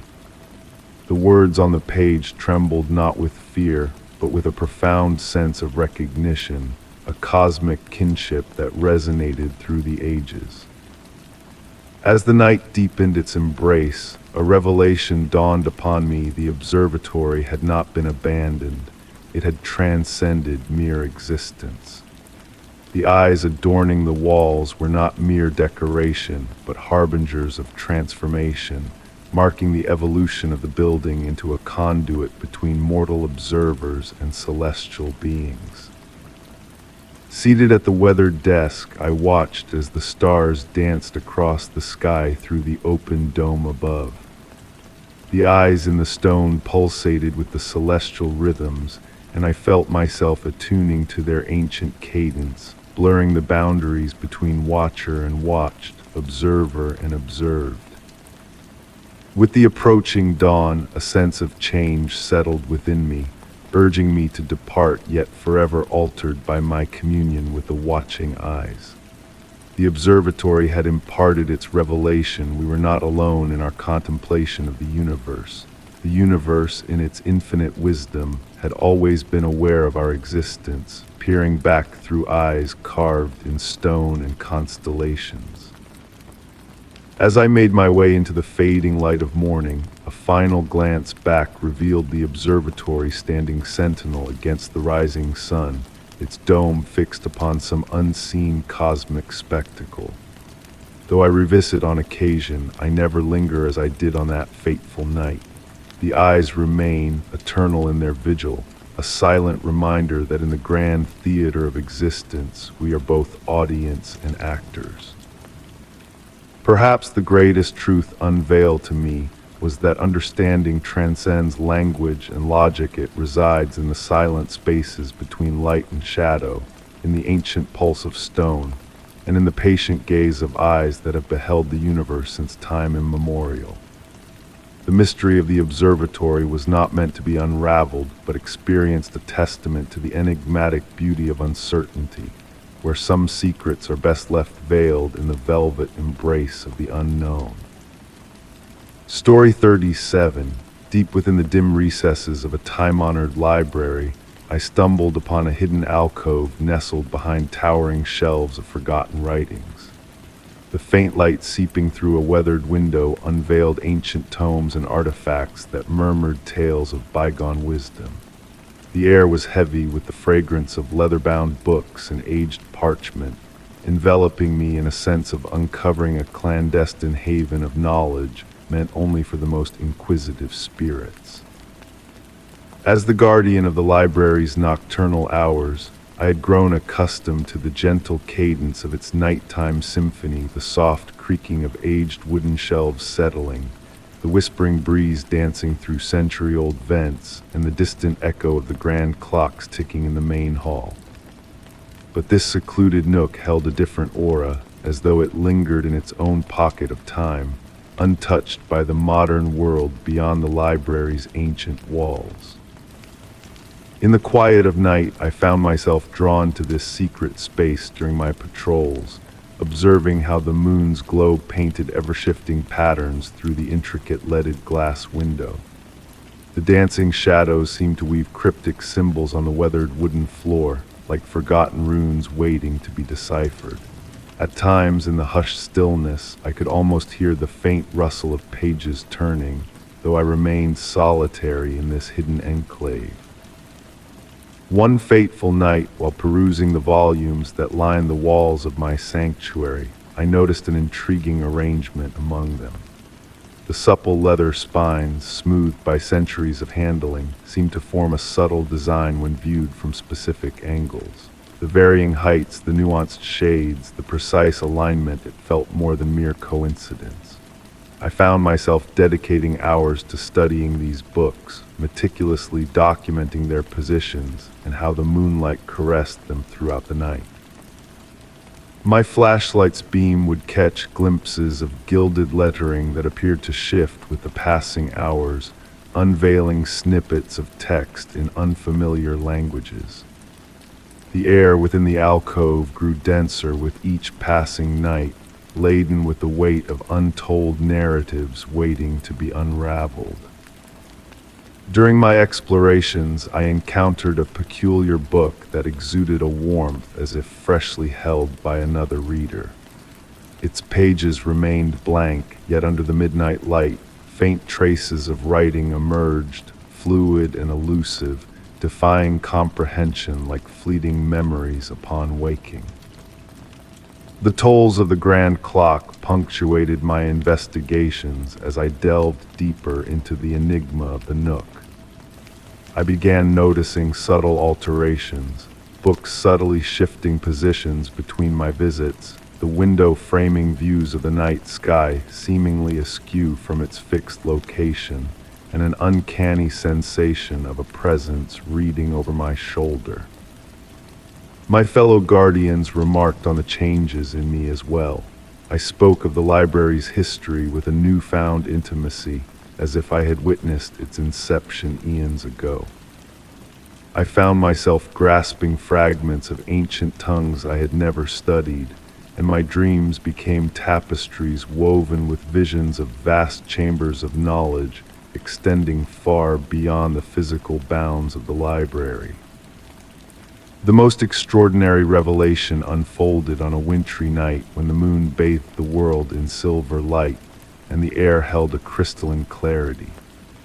Seated in my customary nook, a book tumbled from its shelf, unfurling a detailed account of a cryptic society of librarians who purportedly uncovered the means to encapsulate knowledge not merely in words, but within the very essence of space itself. They had fashioned sanctuaries akin to my alcove repositories where the boundary between reader and text, between past and present, blurred into obscurity. In that moment, I realized that I had become a part of something transcendent. The Nook had selected me as it had others before me, beckoning me into a lineage that stretched across epochs.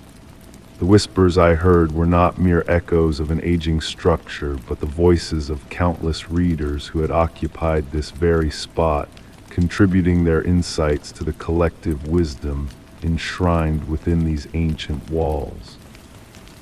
Now, as I inscribed this chronicle in the soft glow of my flashlight, I acknowledge that the true essence of this place may forever elude me. The nook remains an enigma, its revelations unfolding at their own pace, like hidden verses emerging on ostensibly blank pages. Yet in this mystery I find solace in the knowledge that within the depths of this venerable library there exists a realm where the confines of reality soften, where knowledge flows like a tranquil stream, and where the simple act of reading transcends the ordinary constraints of time and space. I continue my nightly vigil, safeguarding both the library and its veiled wonders. The nook lingers in patient anticipation, ready to embrace the next intrepid spirit who chances upon its threshold. And on those rare nights when the moon hangs just so and the silence envelops all, I swear I can discern the gentle rustle of pages, as if unseen companions partake in my watch, all of us united by the timeless enchantment of words and the enigmas they hold. Story 38. On a night bathed in the soft glow of the moon, deep within the heart of the woods, a forgotten campsite awaited my discovery. Nature had begun to reclaim the space, with tall pines swaying gently, their rustling needles akin to whispers from a distant past. The air carried the heavy perfume of cedar and damp earth, promising secrets buried beneath the layers of time. Stepping lightly through the undergrowth, my path obscured by a carpet of fallen pine needles, I stumbled upon the remnants of a gathering place. Weathered logs encircled an ancient fire pit, now adorned by delicate mushrooms emitting a faint, ethereal glow in the moon's caress. Their soft luminescence pulsed with a rhythm as gentle as a nocturnal breath. At the edge of the clearing stood the decaying remains of an old cabin, its wooden walls weathered to a silvery hue by the passage of countless seasons. Moonlight filtered through the worn roof, casting ever-shifting patterns on the floor, a dance of light and shadow that seemed to move when I averted my gaze. The door hung slightly ajar, swaying in the night breeze with a rhythmic creak that harmonized with the whispers of the surrounding pines. Inside the cabin, time had woven a tapestry of its own. Dust motes pirouetted in the moonbeams that filtered through the cracks, while the wooden floors creaked beneath my weight, as if sharing ancient memories with each step. A stone fireplace dominated one wall, its chimney standing sentinel to the heavens. Within its cold hearth, dried leaves had gathered, forming cryptic patterns reminiscent of an unknown script. On a small table beside the window, a weathered journal awaited my discovery. Its pages, warped by humidity, retained an air of resilience. The leather cover felt warm against my fingertips in the cool night air. As I opened it with a gentle crackle, elegant script unfolded before me, recounting tales of mysterious lights among the trees and haunting melodies carried upon the wind, fading from memory once heard. The journal's author chronicled the nightly conversations of the pines as twilight descended, speaking of transient visitors, forest transformations, and elusive entities that lurked within the shadows. They described how the mushrooms in the fire pit would pulse with a brighter glow on certain evenings, their light synchronized with distant melodies that lingered just beyond perception. As I delved deeper into the journal, the atmosphere subtly shifted around me. The moonlight took on a silvery sheen, casting shadows imbued with newfound depth. The whispers of the pines grew clearer, though their words remained enigmatic. I found myself swaying, attuned to an unseen cadence, my breath falling into sync with a hidden rhythm in the air. The journal spoke of a peculiar phenomenon on nights of the full moon, like the present one. The fire pit would mirror the sky above, transforming into a liquid pool of shadow despite its dry surface. Intrigued, I ventured back outside, the journal clasped securely in my hands. The clearing appeared altered, though the changes eluded my grasp. The logs formed intricate patterns, and the mushroom's glow intensified imperceptibly. Approaching the fire pit, I beheld the veracity of the journal's account. The ashes shimmered with a liquid luminescence, mirroring the celestial bodies above with uncanny precision. Yet within that reflection, I discerned lights that did not belong to the sky. They danced with a graceful purpose, like fireflies swaying to a silent melody of their own. Mesmerized, I sat upon a weathered log, the journal resting open in my lap as I recorded my own observations. Time seemed to stretch and bend around me, blurring the boundary between observer and observed. Were the lights in the fire pit watching me, or was I watching them? Were the pines revealing their secrets, or merely allowing me a fleeting glimpse into their timeless murmurs? As dawn approached, a gentle mist enveloped the trees in silken tendrils, heralding the arrival of morning.